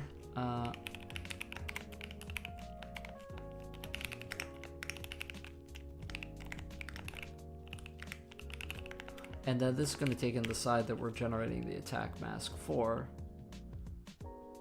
And then this is going to just do this, right? It's going to do exactly what this was going to do. But we only have to do this once per board state, so we don't have to do it multiple times. Okay, so that's neat. So we just want to go through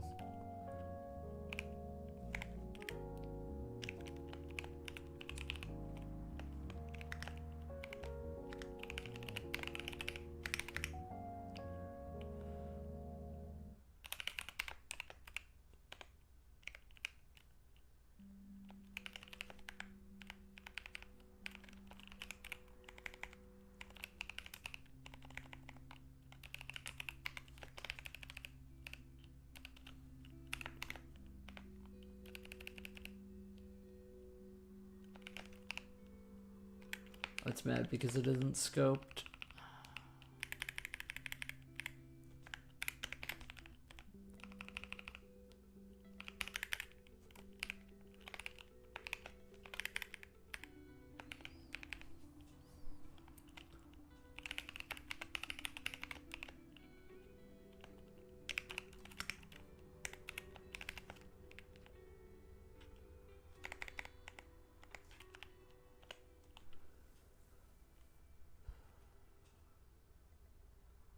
All we have to do for pawns is just check the attack mask for each location. So attacked squares ORed with the pawn data locations indexed by I, and then we are going to index into the game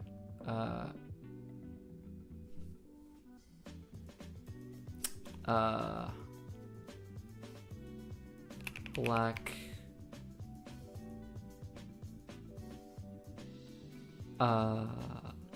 black pawn captures. Yeah, I just had a moment there. Hold on, I have to check the time.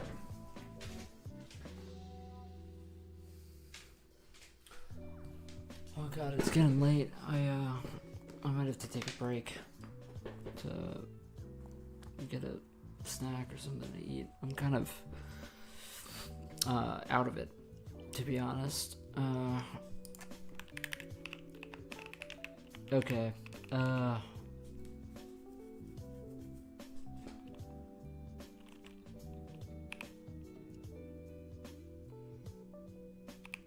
So this is gonna just be the same thing for knights.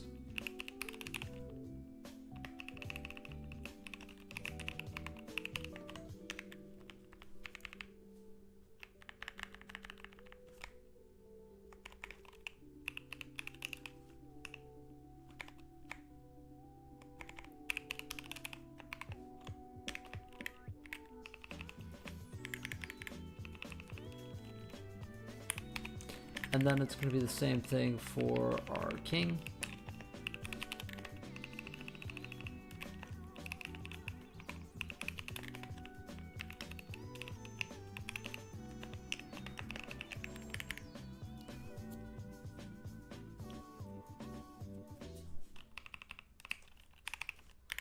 And then we have to do bishops, rooks, and queens.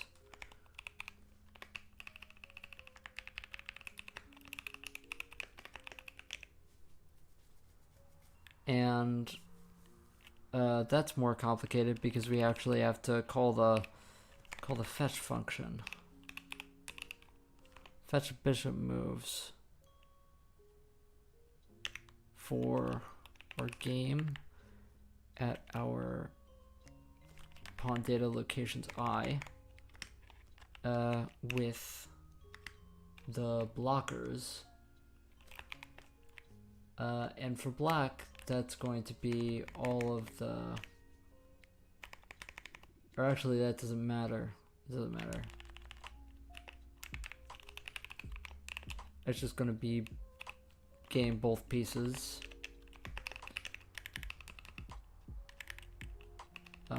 All of this, by the way, is not, this is king data, knight data, and then this is going to be bishop data, a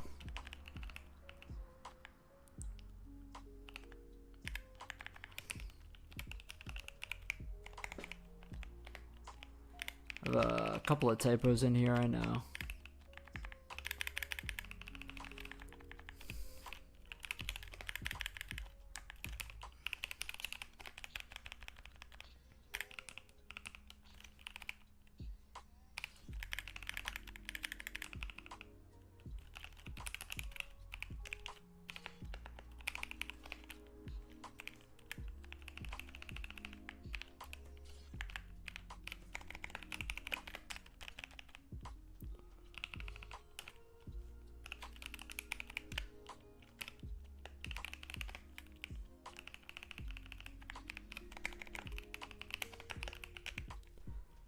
Okay.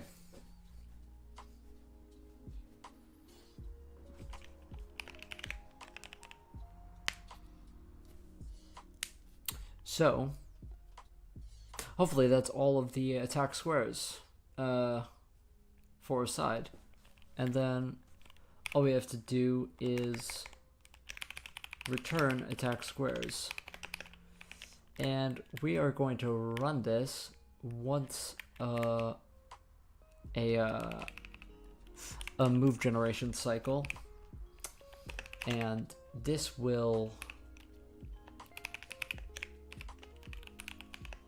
what this will do is it will cache a mask of all of the attack squares for the opposite side,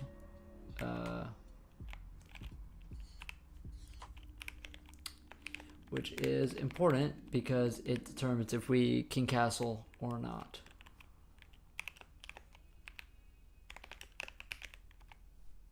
And we will just return the attack squares.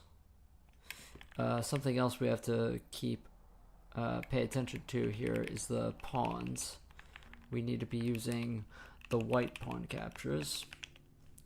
And hopefully if we did all of this correct, we will just be ORing this mask with all of the possible moves to get the attack squares.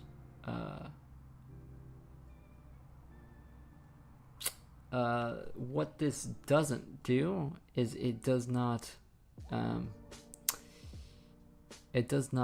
eliminate its own pieces from it, the color's own pieces, and we can do that very simply. By just removing it here at the end.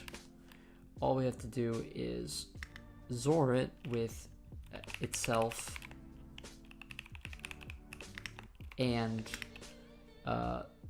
their own colors pieces, so the black pieces here.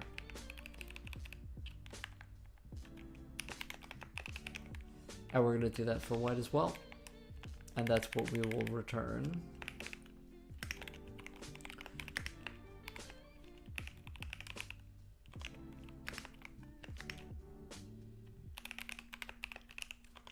And this will give all of the squares that it's attacking, if it has a black piece on it or not. And this is the mask that we'll use to determine castling.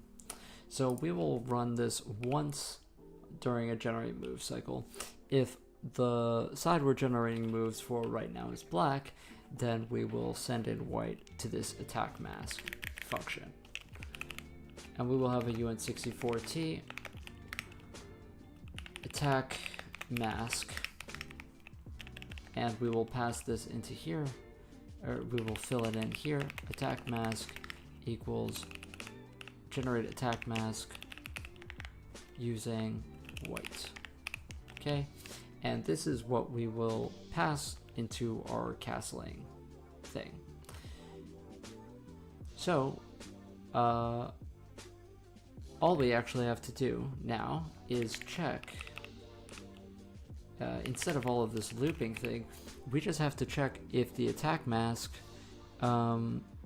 overlaps with our if it overlaps with our queenside castling mask, which we already said we will make it a const. We'll make it a pre-generated thing, and I want to see where my 7 and 8 file where this stuff is. It's inside of utils. Okay, that's fine. So let's put this in here. So this is uint64t black queenside mask.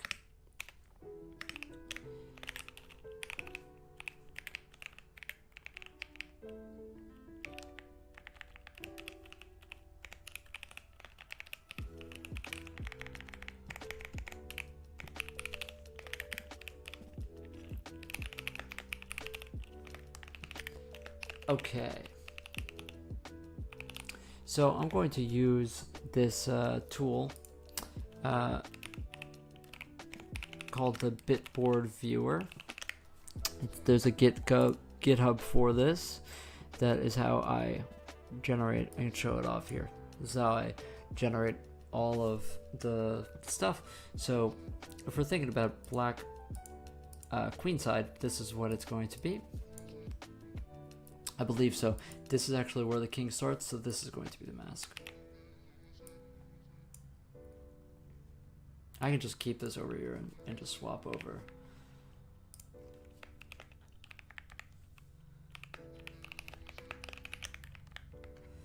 And then this is going to be the king side mask, is these squares.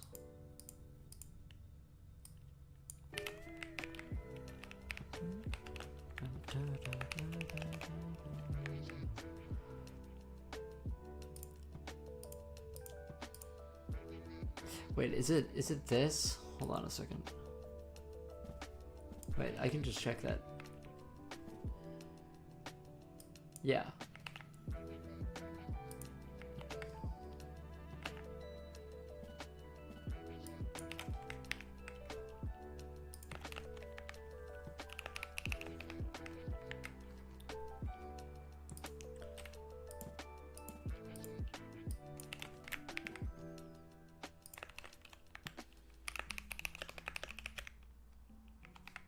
Okay.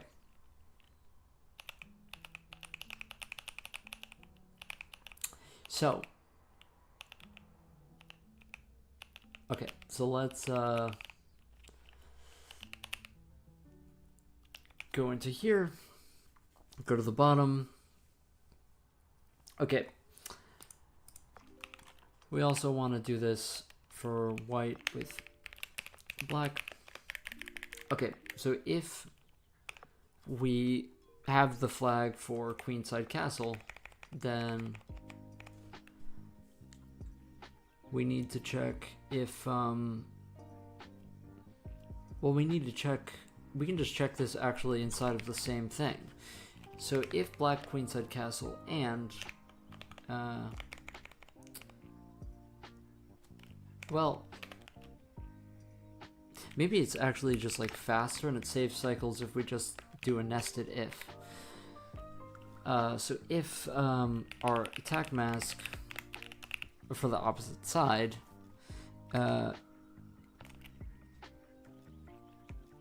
and it with the black queenside mask,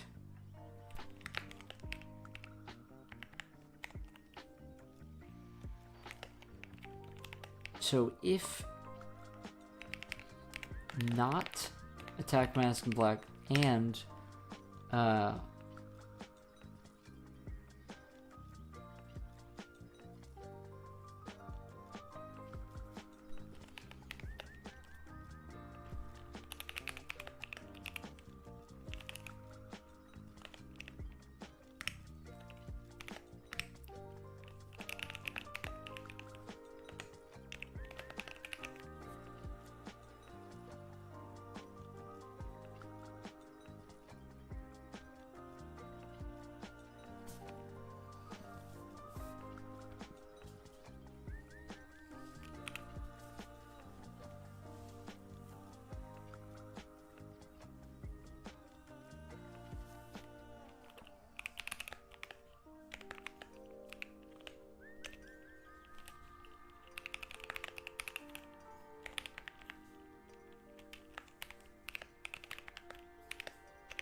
I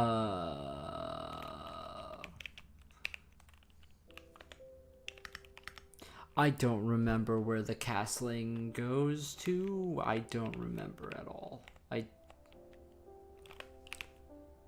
I don't remember. I don't remember.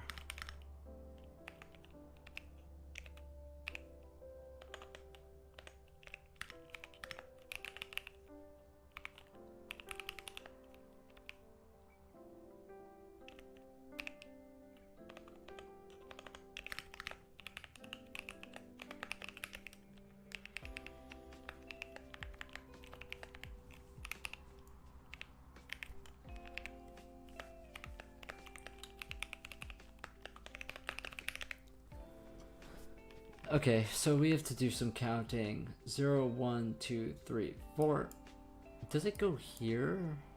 I think it goes here. So that would be 2. Okay. And that's the queenside castle.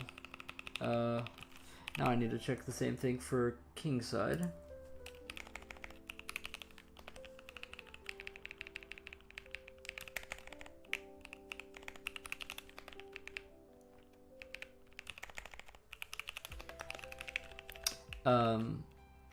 And this is going to be, it starts at 4 and ends at 5, I think. Right? As this rook comes over here and this goes to here. But if it goes over here, then I think it yeah, I think that's how that works.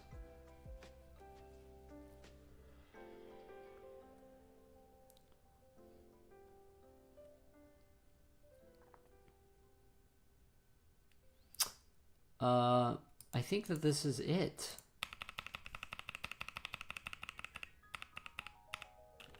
If my logic is correct here.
Okay, we need to do the indices for these as well. So this is going to be, this is 63, 2, 1, so it's 60 exactly.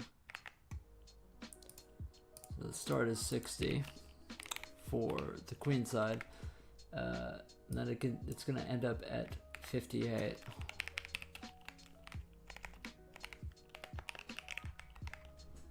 And then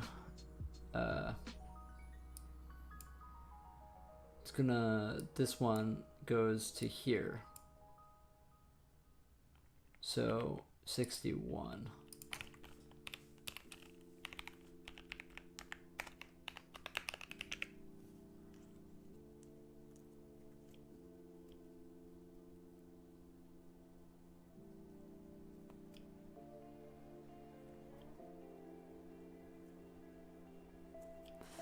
You know what I remember? I remember having some trouble with this because castling, it depends on which side.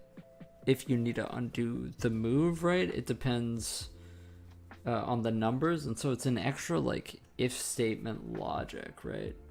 Rather than just taking the piece from a certain position to another position.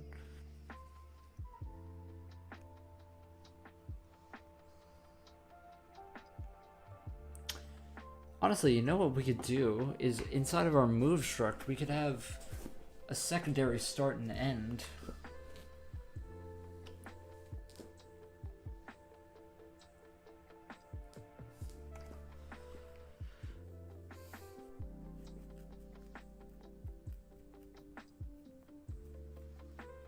You know what we could have? We could have another piece argument here in case it's a capture so that we know what we're capturing. I don't know.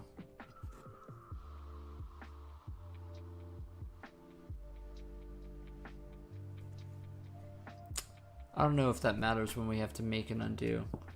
Right now everything's so simple that I'm not gonna really worry about it, but yeah.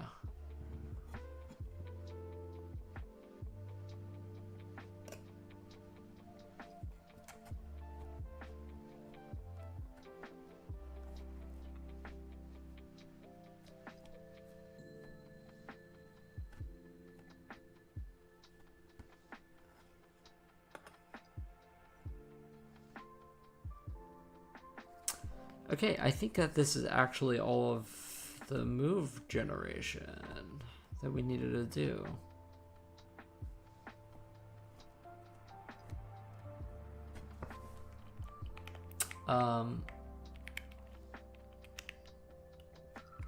Too few arguments to generate moves. Inside of main, I think.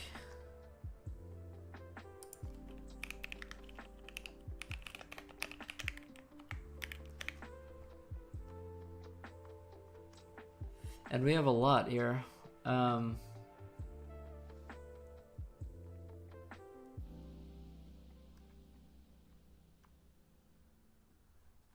B2A8 promotion.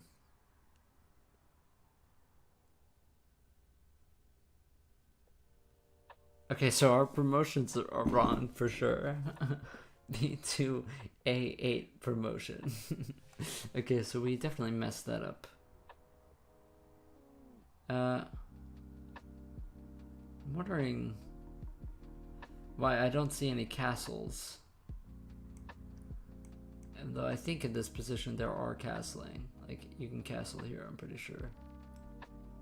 No, actually, you can't. Can you castle here? You can't, because this pawn is attacking. Okay, so maybe there isn't castling in this position. Anyway, this B2A8 pawn move is pretty interesting. What about H7 A8? Interesting. H7 A8 capture.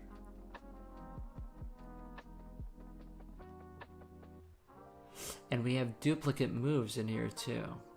Okay.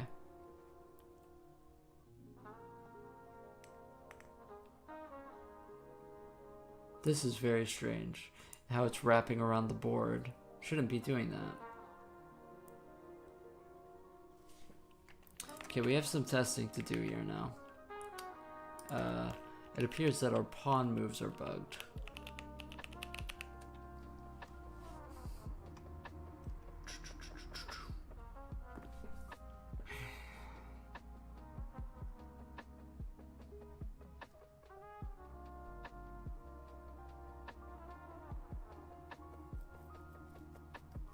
So temp promotion count equals bit count for promotions. Promotions equals moves ordered with the captures and the promotion rank.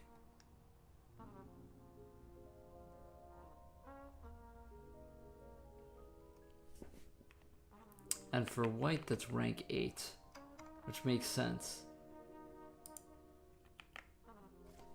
Unless I did the ranks backwards. But even if I did it backwards,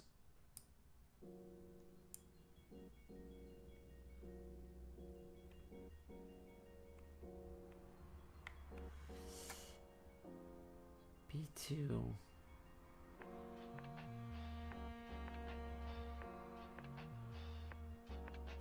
This is a legal move. This is what it's supposed to be. It's supposed to be A1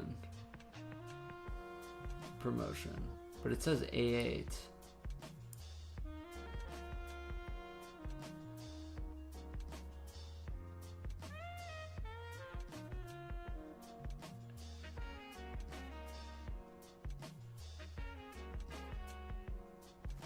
I'm almost wondering if our printouts for the indices are wrong. Or, you know, indices to squares is wrong. Because the logic is actually correct. Let's do some testing there then. Within our utils we have the printout stuff, so let's go inside of here and see. Print move full. Let's also print out the indices.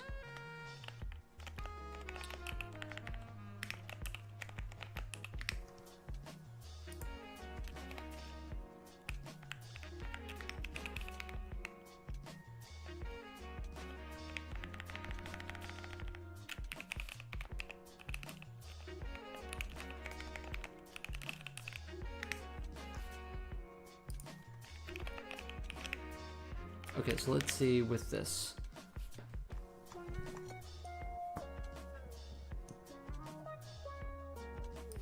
Okay, so this is wrong. This is giving me a 0.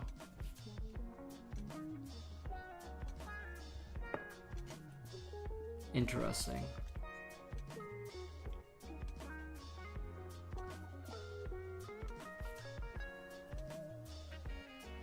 How is A1, A8? Okay, so let's see in here.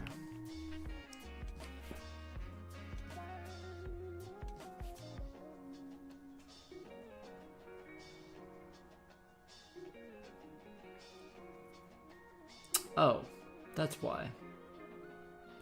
Because we aren't using the correct, we're supposed to be using captures.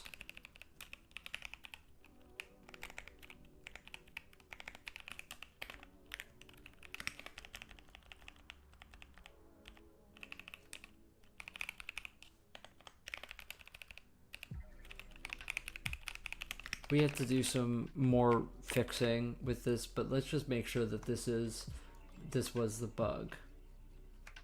Our pawn moves should now be fixed. B2, B1 promotion.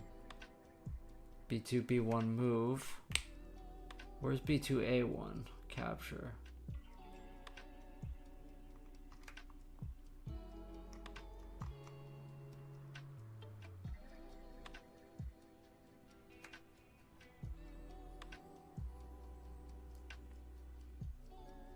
Move and promotion should be 1 also.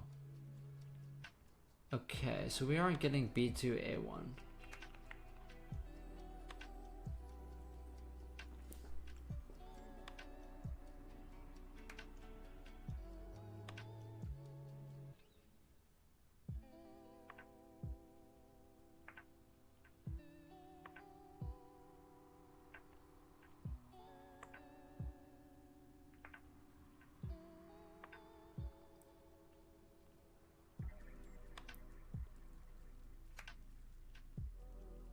Oh, you know what? You know why that is? It's because we are white.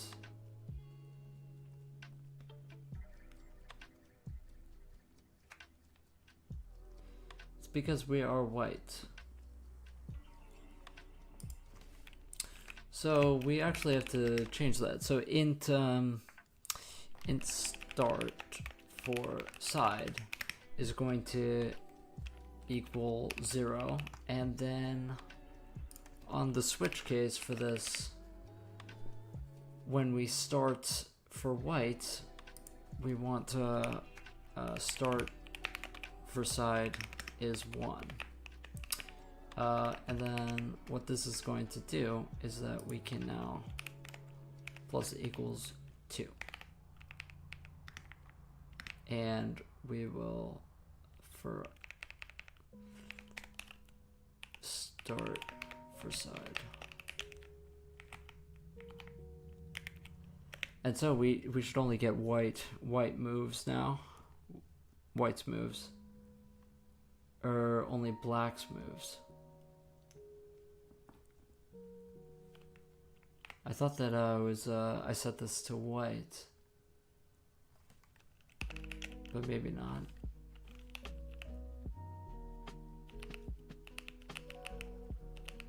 in main.c, generate moves for white. We do put in white. Start for side is 0. Start for side is 1. I equals start for side. Oh, it's the opposite, isn't it? Ah, it is the opposite. It's 1 for black. Okay, so now we should only get white's moves. Yeah, here we go.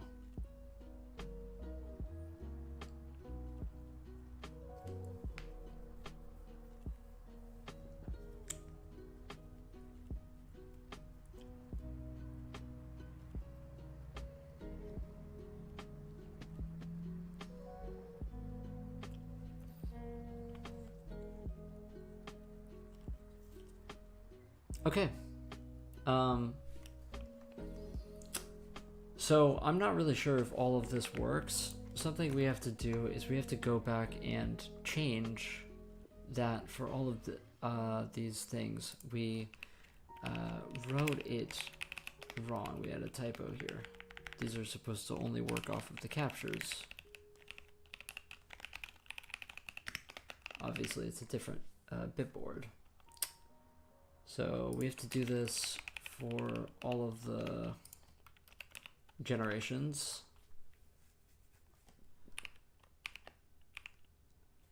Oh my god.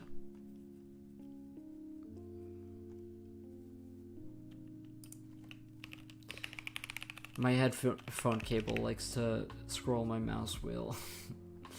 And then I lose my place. Okay. So this sliding piece moves doesn't matter because it's all done in one.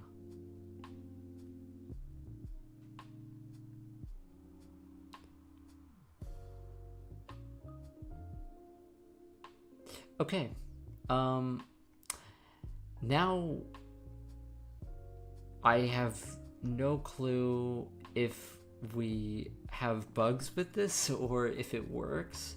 I have absolutely no clue. I guess we can also print move count.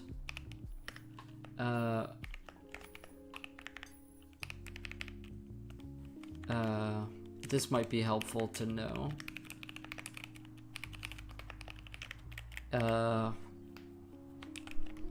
I guess.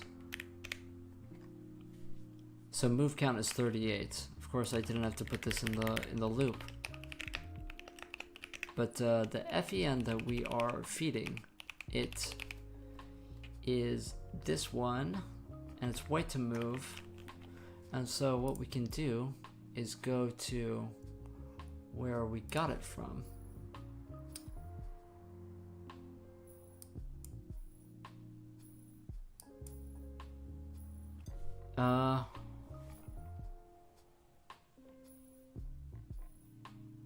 I mean, it's 6 nodes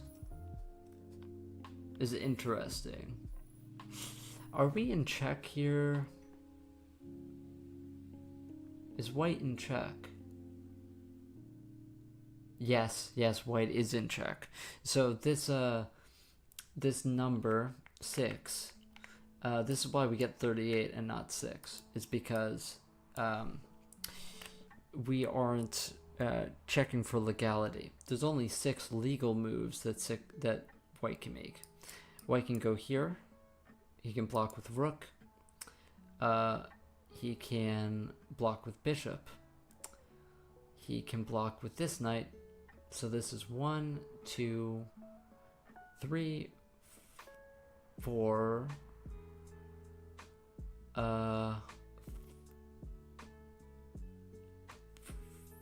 Let me think.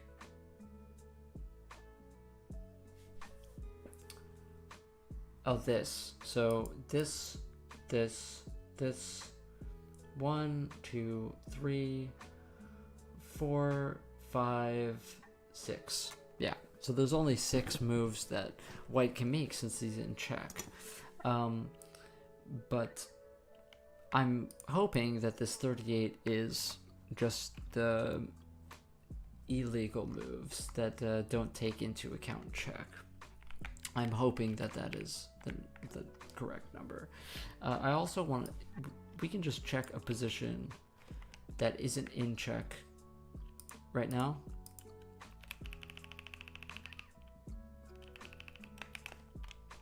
Oops.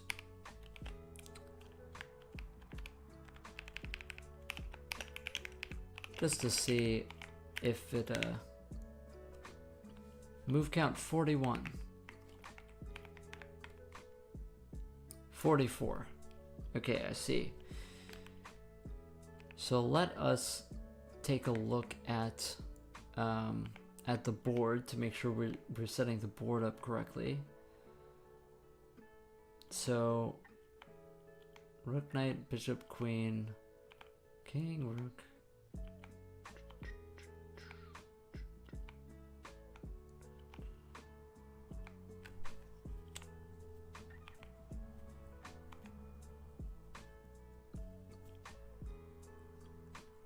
Okay, so we're missing 3 moves, and I'm interested to see in which moves we are missing. The way, oh, you know what it might be? Oh, it is white to move. It is white to move. Okay.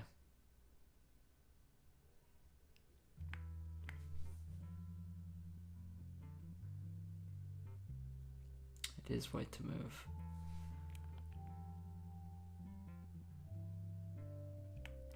Okay, so let us just print out the moves. Just to see if we see anything strange.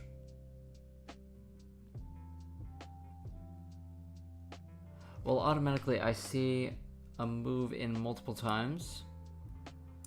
Right? Our captures and promotions are duplicated.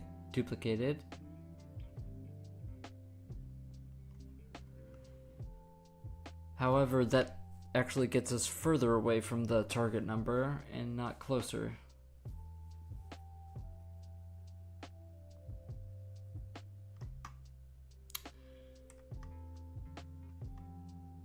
The way you're going to end up doing this later on is with Stockfish. You're going to download Stockfish, and we will use Stockfish to check through the moves eventually. But I do just want to kind of check here. So King E1, F2, capture, F1, regular move, D2 move. So the king moves at least seem correct. We're also missing a castle. We're missing the castle.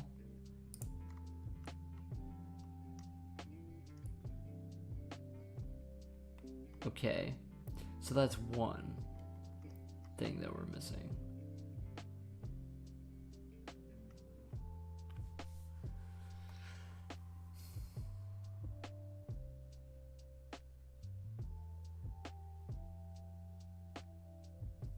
As we said, this capture and promotion is the same thing.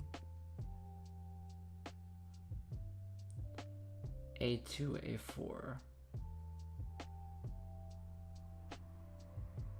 2, A3.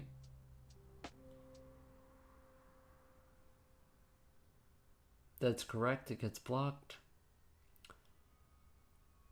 G2, G4. G3.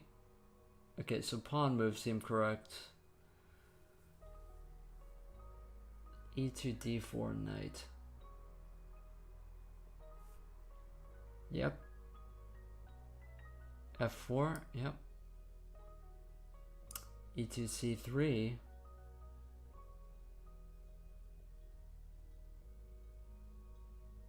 Yep.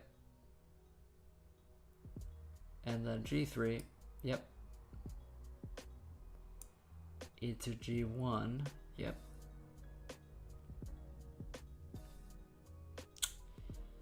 b1 a3, and then b1 d2. Yep. Should also be c3. Oh, we do have c3. Okay, so knight seemed correct, at least for this position. Then we have bishops. Bishop on c4.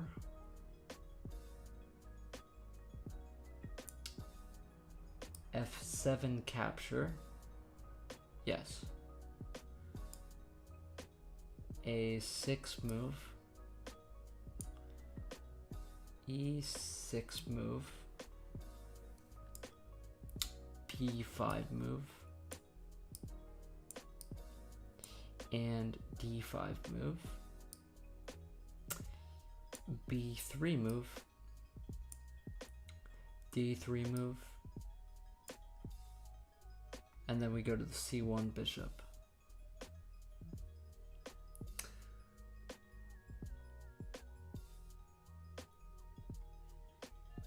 Let me check the rook then. h1, f1, and then g1. Though that is the only move for the rook.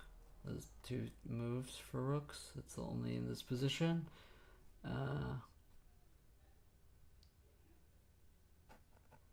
And the queen moves. Queen is on d1. So we go up all the way in this line, and that should be the only queen moves.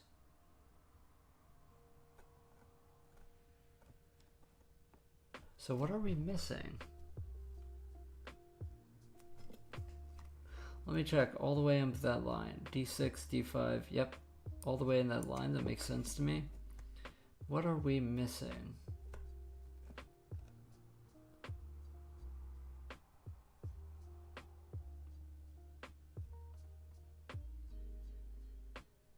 Wait a second. Oh no, never mind.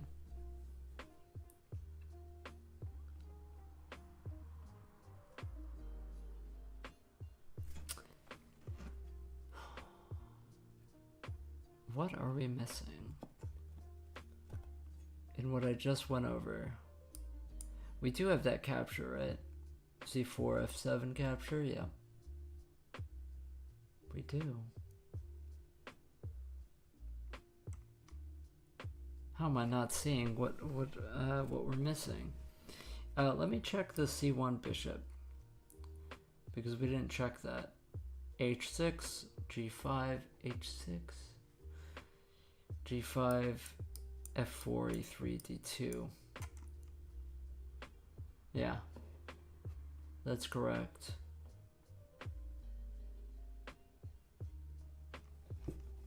And then we're missing the one castle, but then we eliminate this. So we are at 41. We're missing 3 moves. Oh, that's what we're missing. We're not missing anything at all. We are missing, there are 3 different promotion moves. Actually, promotions aren't actually, are considered 3 different moves because you can promote to 3 different pieces, or 4 different pieces. You can promote to knight, bishop, rook, queen. So 4 different moves. So that's what we're missing. That is what we're missing. So actually, does that bring us to 45?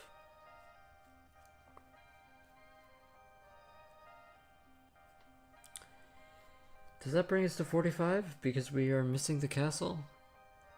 Oh, they can't castle. They actually can't castle because this because the king would pass.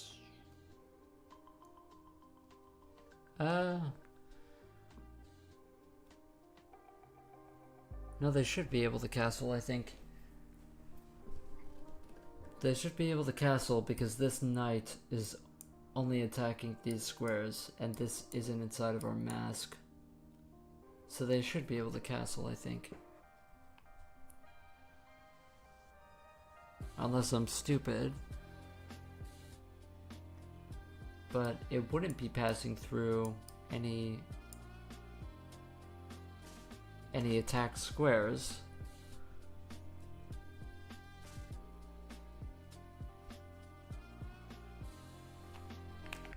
Let me test something. I want to see what the attack mask looks like for white here. I want to print board attack mask, and we'll just call it Black King, just so that it's extra obvious.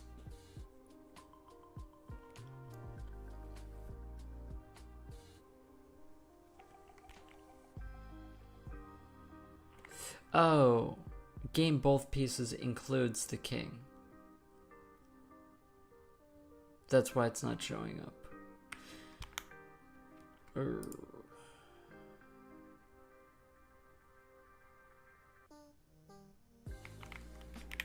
Still should I want to see the attack mask. Okay, so the attack mask doesn't actually. This is correct.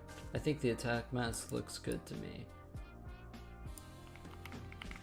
I wonder if we remove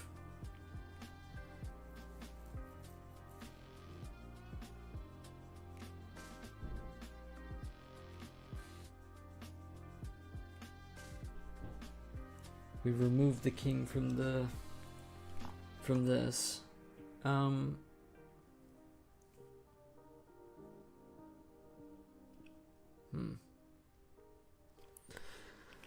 Well, then this becomes a little bit more complicated, I guess.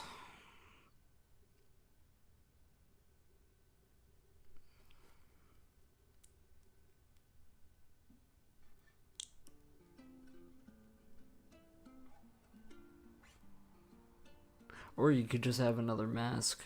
That's just the inner. That's the fastest way, actually, in terms of like performance-wise, is to just literally have a mask that's this.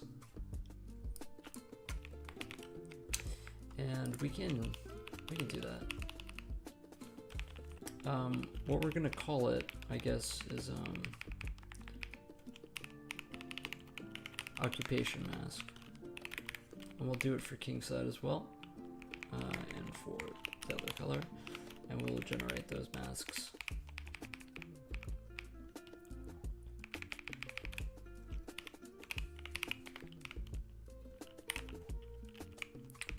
And there goes the lag again. Fun. Okay, so where we had those is inside of utils. So let's go to utils, get that over here. So we're still off one move, I think. So I don't know what that is, but there's maybe some bug here.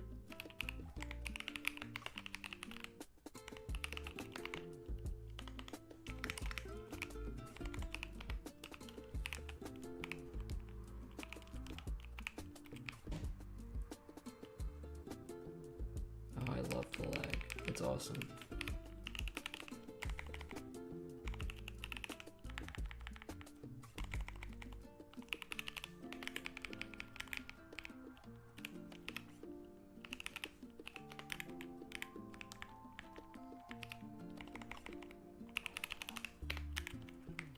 Okay, so let's generate those masks real quick. So this is going to be the white king side.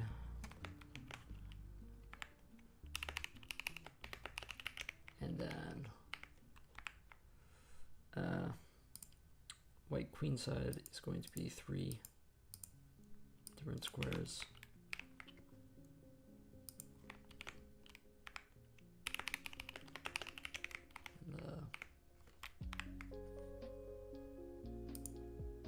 Black king side is these.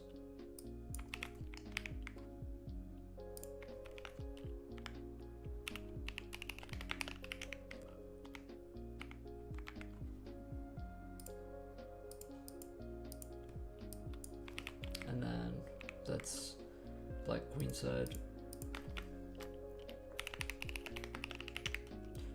Okay. We do have those externed already. So all we have to do is now go to this variable.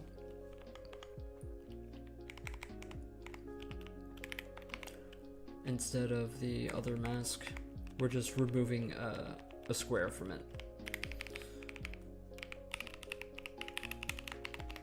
Because we don't need to check if our king is in our king's place.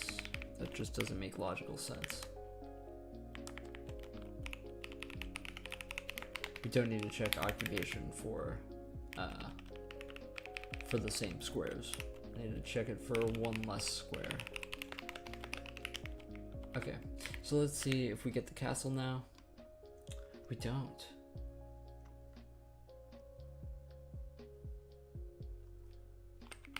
Interesting.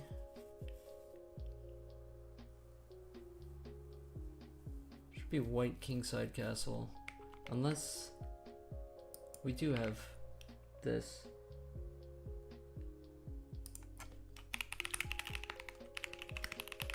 Let me see if we get inside of here. And then let me see.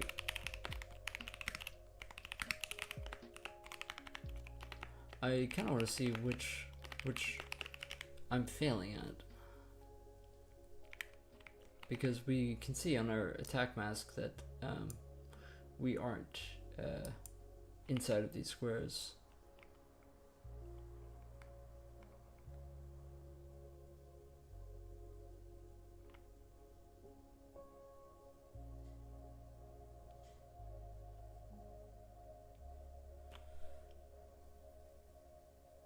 If maybe my logic is wrong here.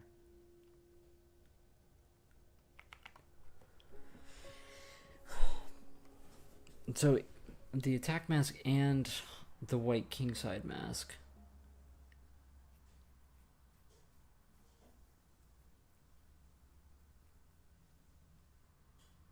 should be giving us 0, right? So we're saying not 0.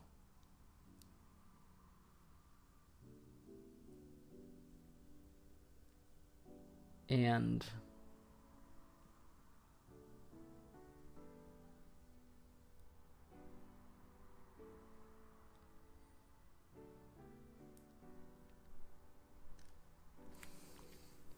interesting.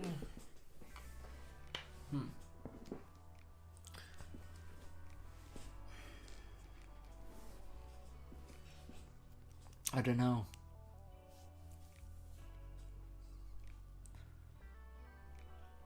Unless these masks are wrong.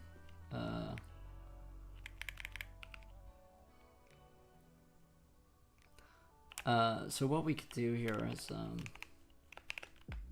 print the attack mask, print the white kingside mask, and then print game both pieces, and then print out the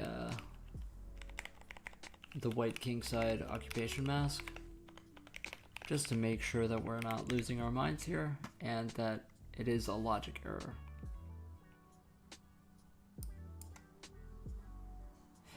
Oh.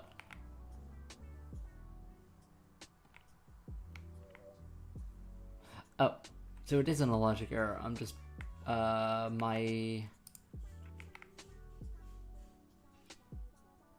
this is black kingside.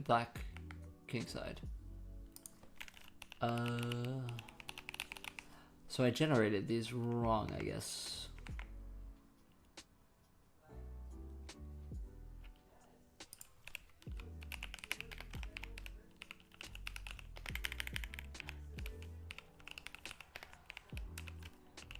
Let me see this then.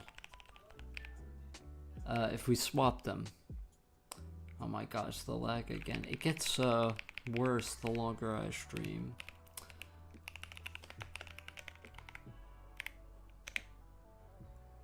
which is annoying because my patience wears down.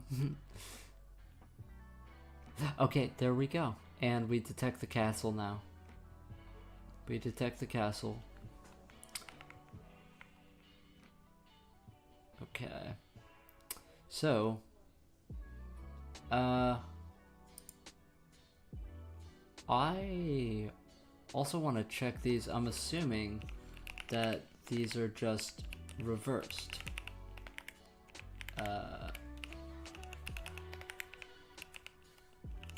Actually, you know why?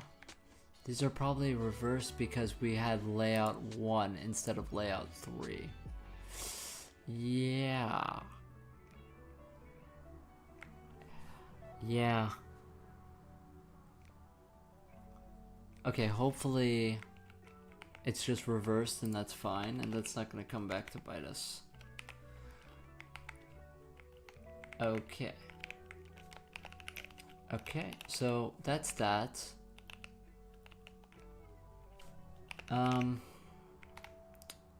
The annoying thing though, the annoying thing in all of this is that we still are off. Still are off. Because even if we get rid of this, right, that brings us back to 41, we still are missing 3 moves, and we are going to end up with 4, I think.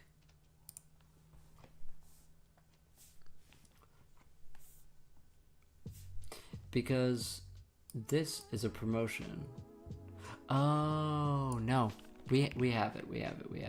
Because our 1 promotion move turns into 4 moves. So we're removing 1 move, replacing it with 4. That brings us to the right number. Okay. So that is correct. Before we get to the different types of promotion moves, we have to deduplicate the pawn move that's happening. So our promotion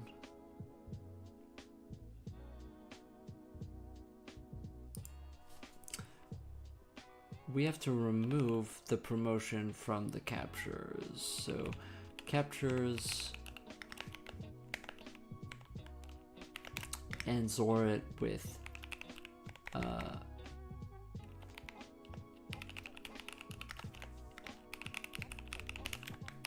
there we go. And that should get rid of the duplicate move. There we go. Now it's just a promotion. And so when we push our promotion move, all we have to do is push multiple different types of moves for each type of promotion. And I wonder how we want to deal with this. With promotions. Do we want to just do promotion like this? Promotion knight, promotion bishop, promotion rook, promotion queen? I think so. I think that that's the simplest way to do it.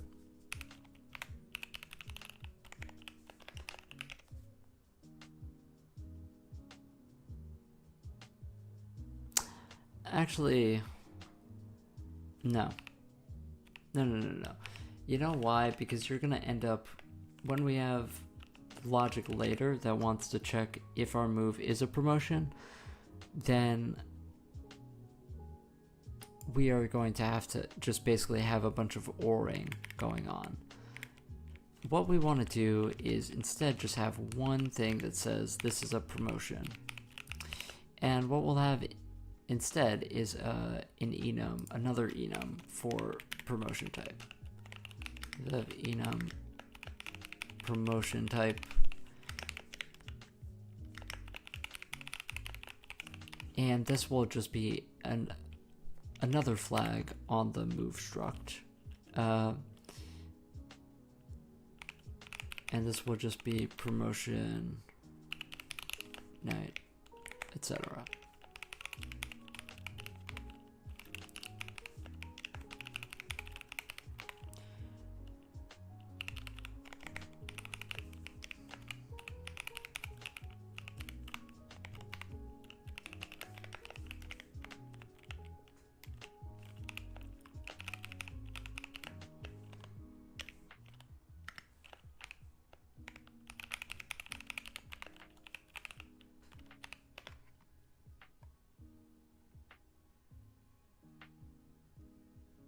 And we also need a none here.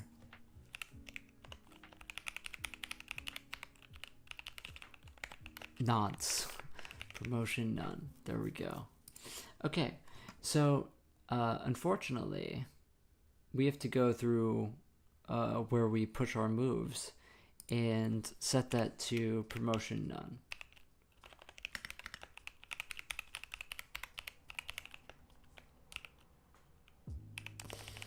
Which isn't too painful.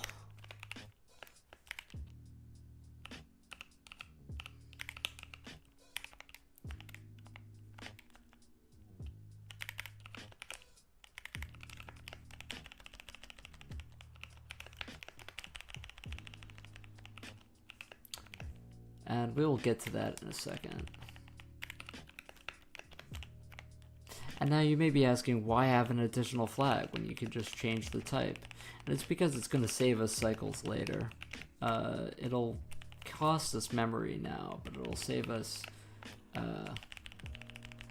computation time later, because we won't have to basically say if it's a promotion queen or promotion, or, you know, etc. If we have a promotion move, then it's, you know, okay.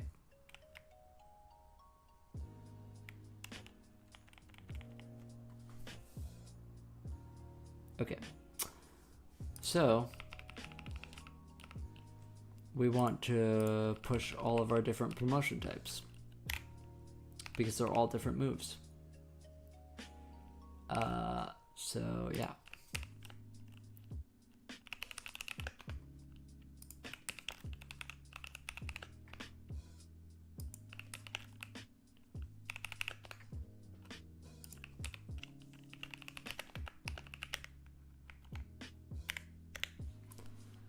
Now we should say 44.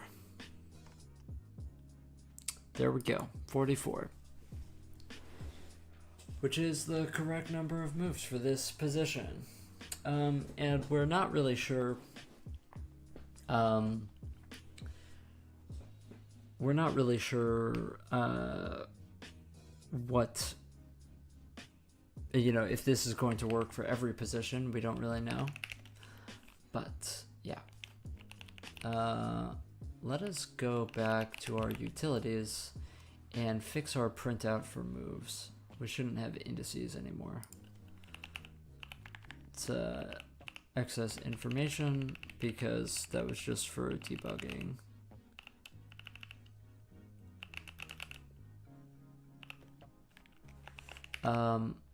And also we can add to this string now that other flag, which is our move promotion type, but I have to actually have a string version of this. So inside of move types, over here we're gonna have promotion types, and we're gonna jump over here, copy this over there.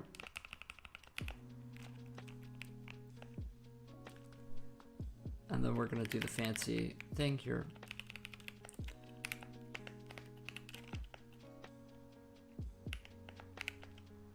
Oops, I messed up the fancy thing. Oh my gosh, that's embarrassing.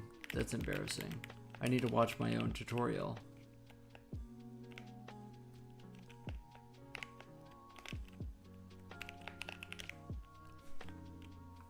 There we go.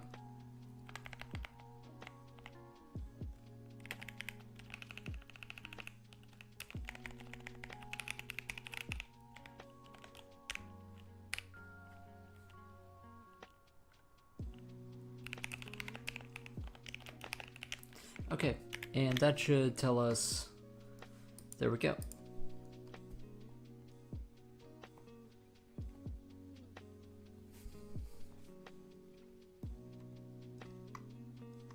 Fantastic. Okay, so we now can generate all of the moves for a given position. That includes illegal moves as well. It doesn't check if we're in check.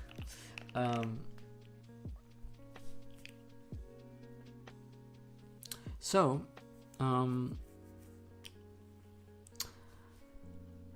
the next step, you may be asking, what's the next step? The next step is to make a function that makes a move, that changes our game state to the next turn, that moves a piece and does the move that we give it.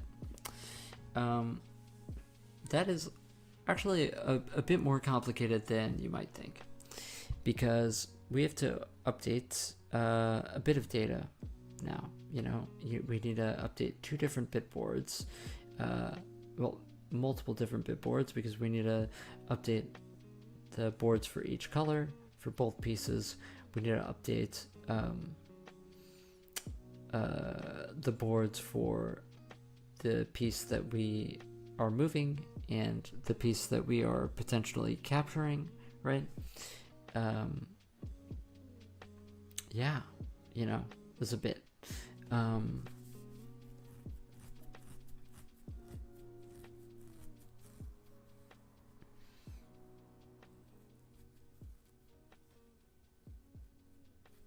There is a bit.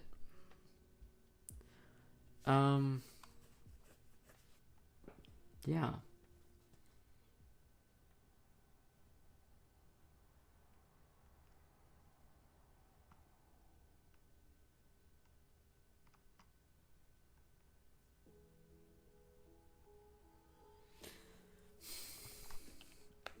Now I'm kind of wondering if this piece type location thing is actually good or not.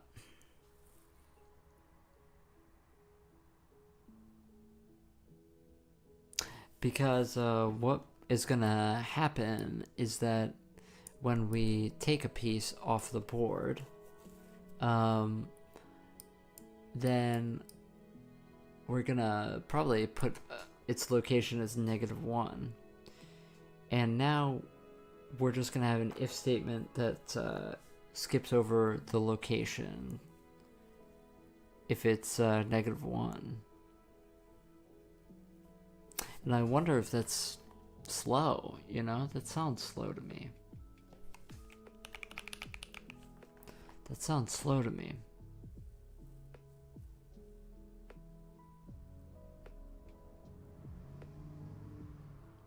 Because all of the stuff that you're going piece count, what you're going to end up with is, you're going to basically say if night data locations I is -1, continue. You're going to have that for everything.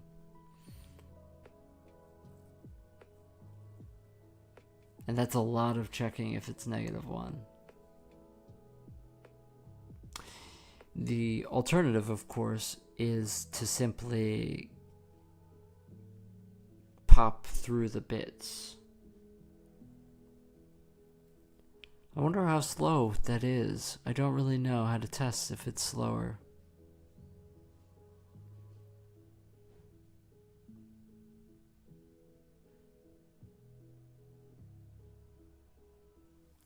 I feel like it has to be faster, though, to do it this way. Because it's only one if statement. And if we did it the other way, what we would have to do is we would have to copy this. We'd have to say, we have to have a new uint64t called night pieces equals night data board, and then we would have to make an int amount equals bit count night pieces, etc. And then you would set this to go through the amount, and then you would set night pieces equals pop MSB with itself, and then you would get the index from there to go into locations, to go into the night moves. And you would have to do that. You'd have to do that in a loop. You would have to be popping MSB. And so the question is all of this and popping MSB and bit counting and copying a uint64t, is this more expensive than just checking if it's -1? Probably. I don't know for sure, but I feel like probably.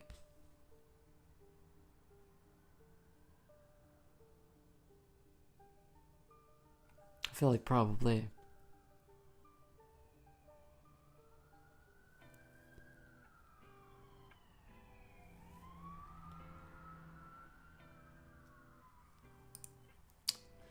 This is a lot of copying and pasting that I have to do though with this locations thing.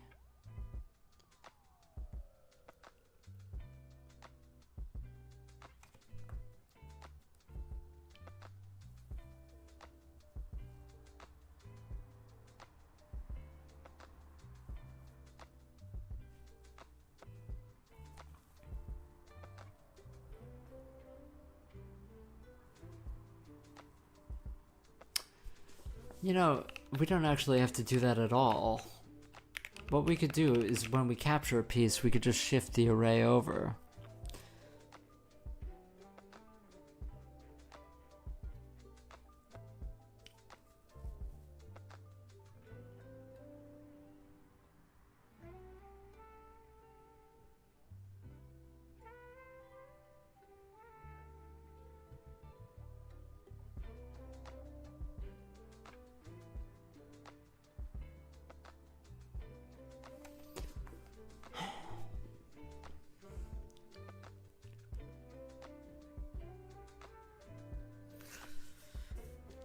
I wonder how expensive that is.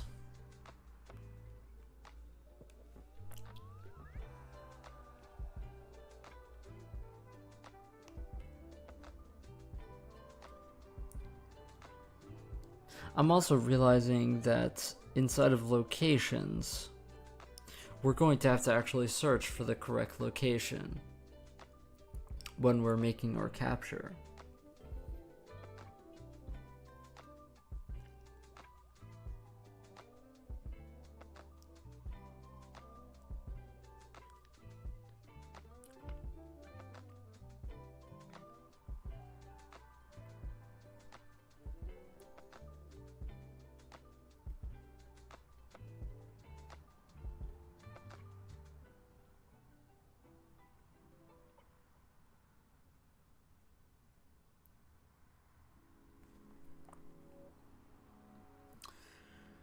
Yeah, I'm not sure.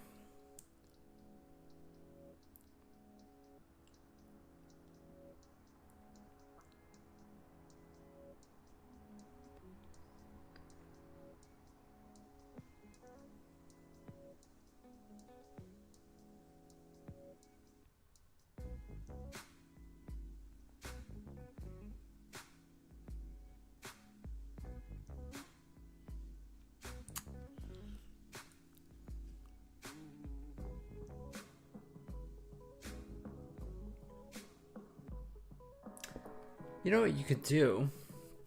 You could populate locations once for each board state and just repopulate it every time.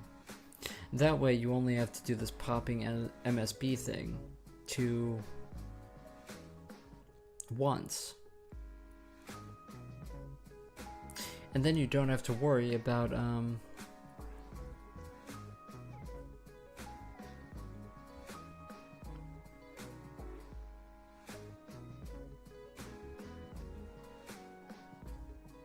searching for a certain location to remove or not, because you just populate it every time.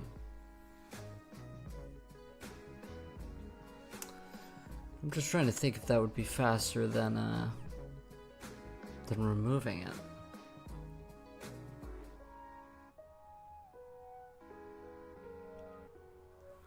I have no clue.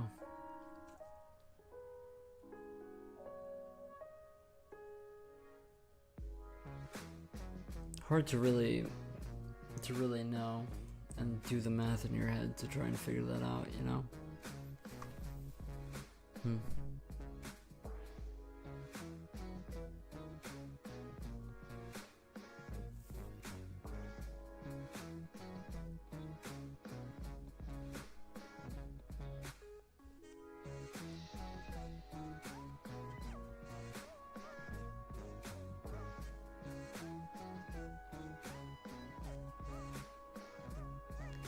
Okay.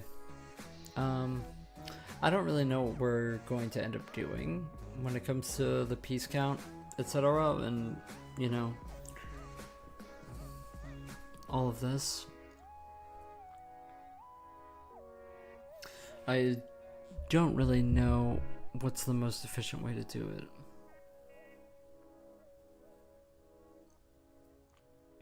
But that's what I did, you know, in my old engine, was I literally had here just popping MSB, right, for just in a loop every time we want to access piece locations, which obviously is inefficient. And so that's why I have this array of locations that we index by piece count, right?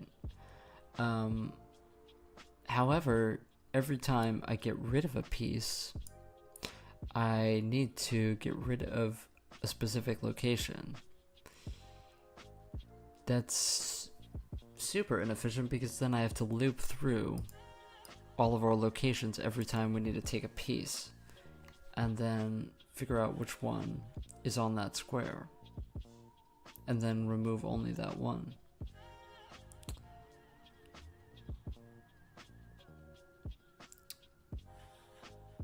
Which might actually end up being more expensive than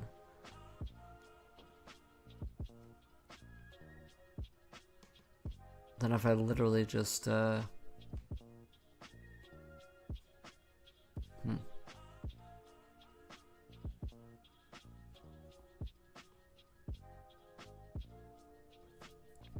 Then if I literally just found I could just find the positions of every single piece for every single board state just once, and then just cache that in locations, and then never actually have to change locations, since we're just re-initializing it every move. I wonder how slow that would be, though. Might have to just test, right?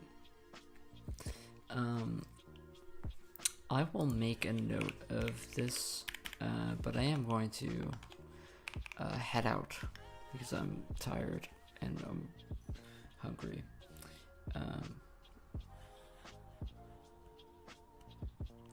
So I'm gonna make a note of this. Possibly repopulate locations here every single turn, so that we avoid having to search through locations when we need to perform a capture or move a piece.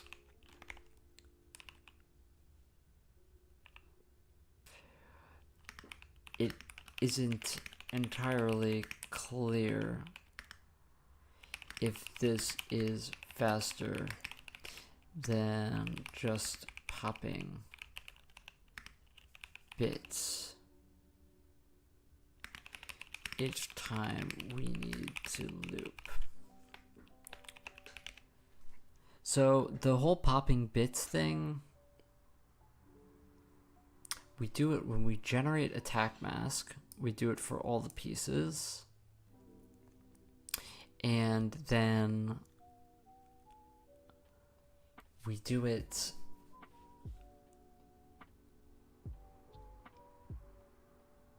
when we're generating all of our moves. Those are the only two times where we're doing it.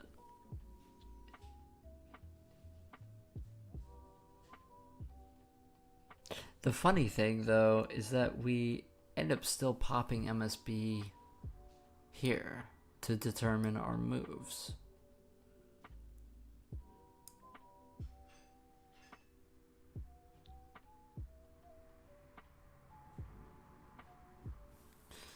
So maybe we should just pop MSB for all of this and just keep it boards.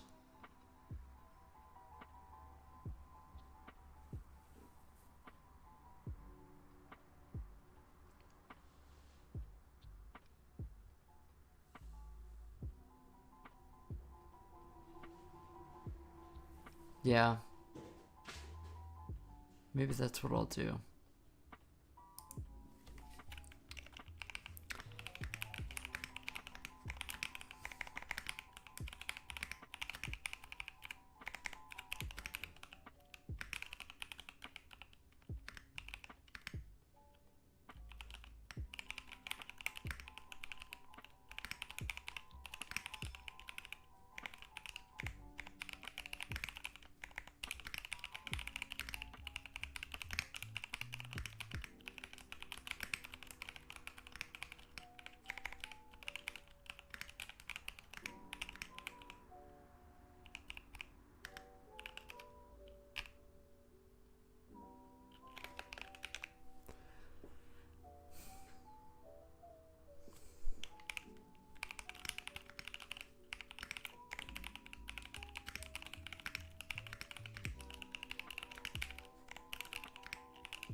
Okay. I just wrote kind of my thoughts down here. Next time, make move and undo move are what we're gonna work on. Yeah.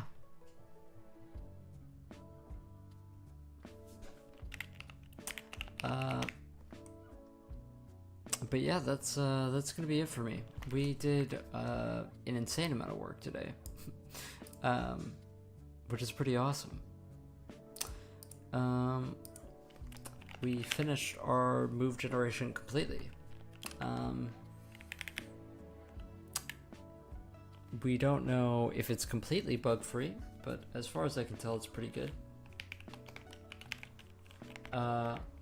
So our move generation generates all the moves for a given position, whether it's legal or not.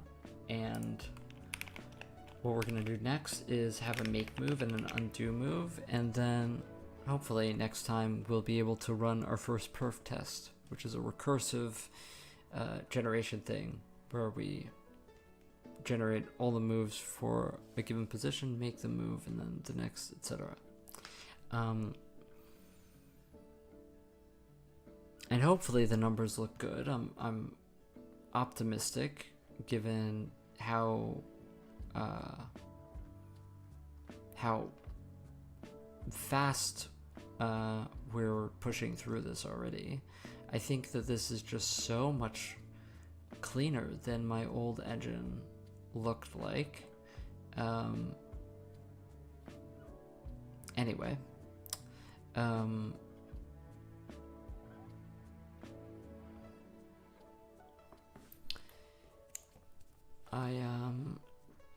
I'm going to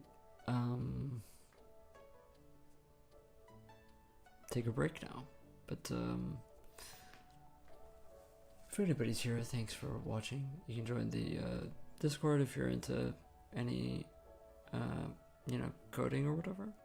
I wonder if this is actually efficient, what we ended up doing here with this callback function.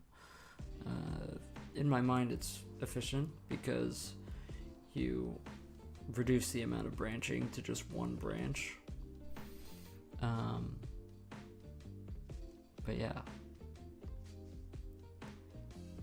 I think we made it pretty efficient, and we didn't end up using this generate castling moves. We just kind of did it inline, which is fine. It's not a lot of code at all. Okay, I'm gonna peace out now. Don't know when I'm gonna do more of this. Hopefully soon, but yeah. Man, Chess Engine is a lot of fun. I cannot wait to see what the perfed ends up being. I'm very optimistic, but I know that there are bugs somewhere with this, but I'm super excited for the perfed because that's the part that's really exciting, once you get into the recursion and stuff, and man, the numbers get so big, with like a billion moves, that you're generating. Okay, peace out.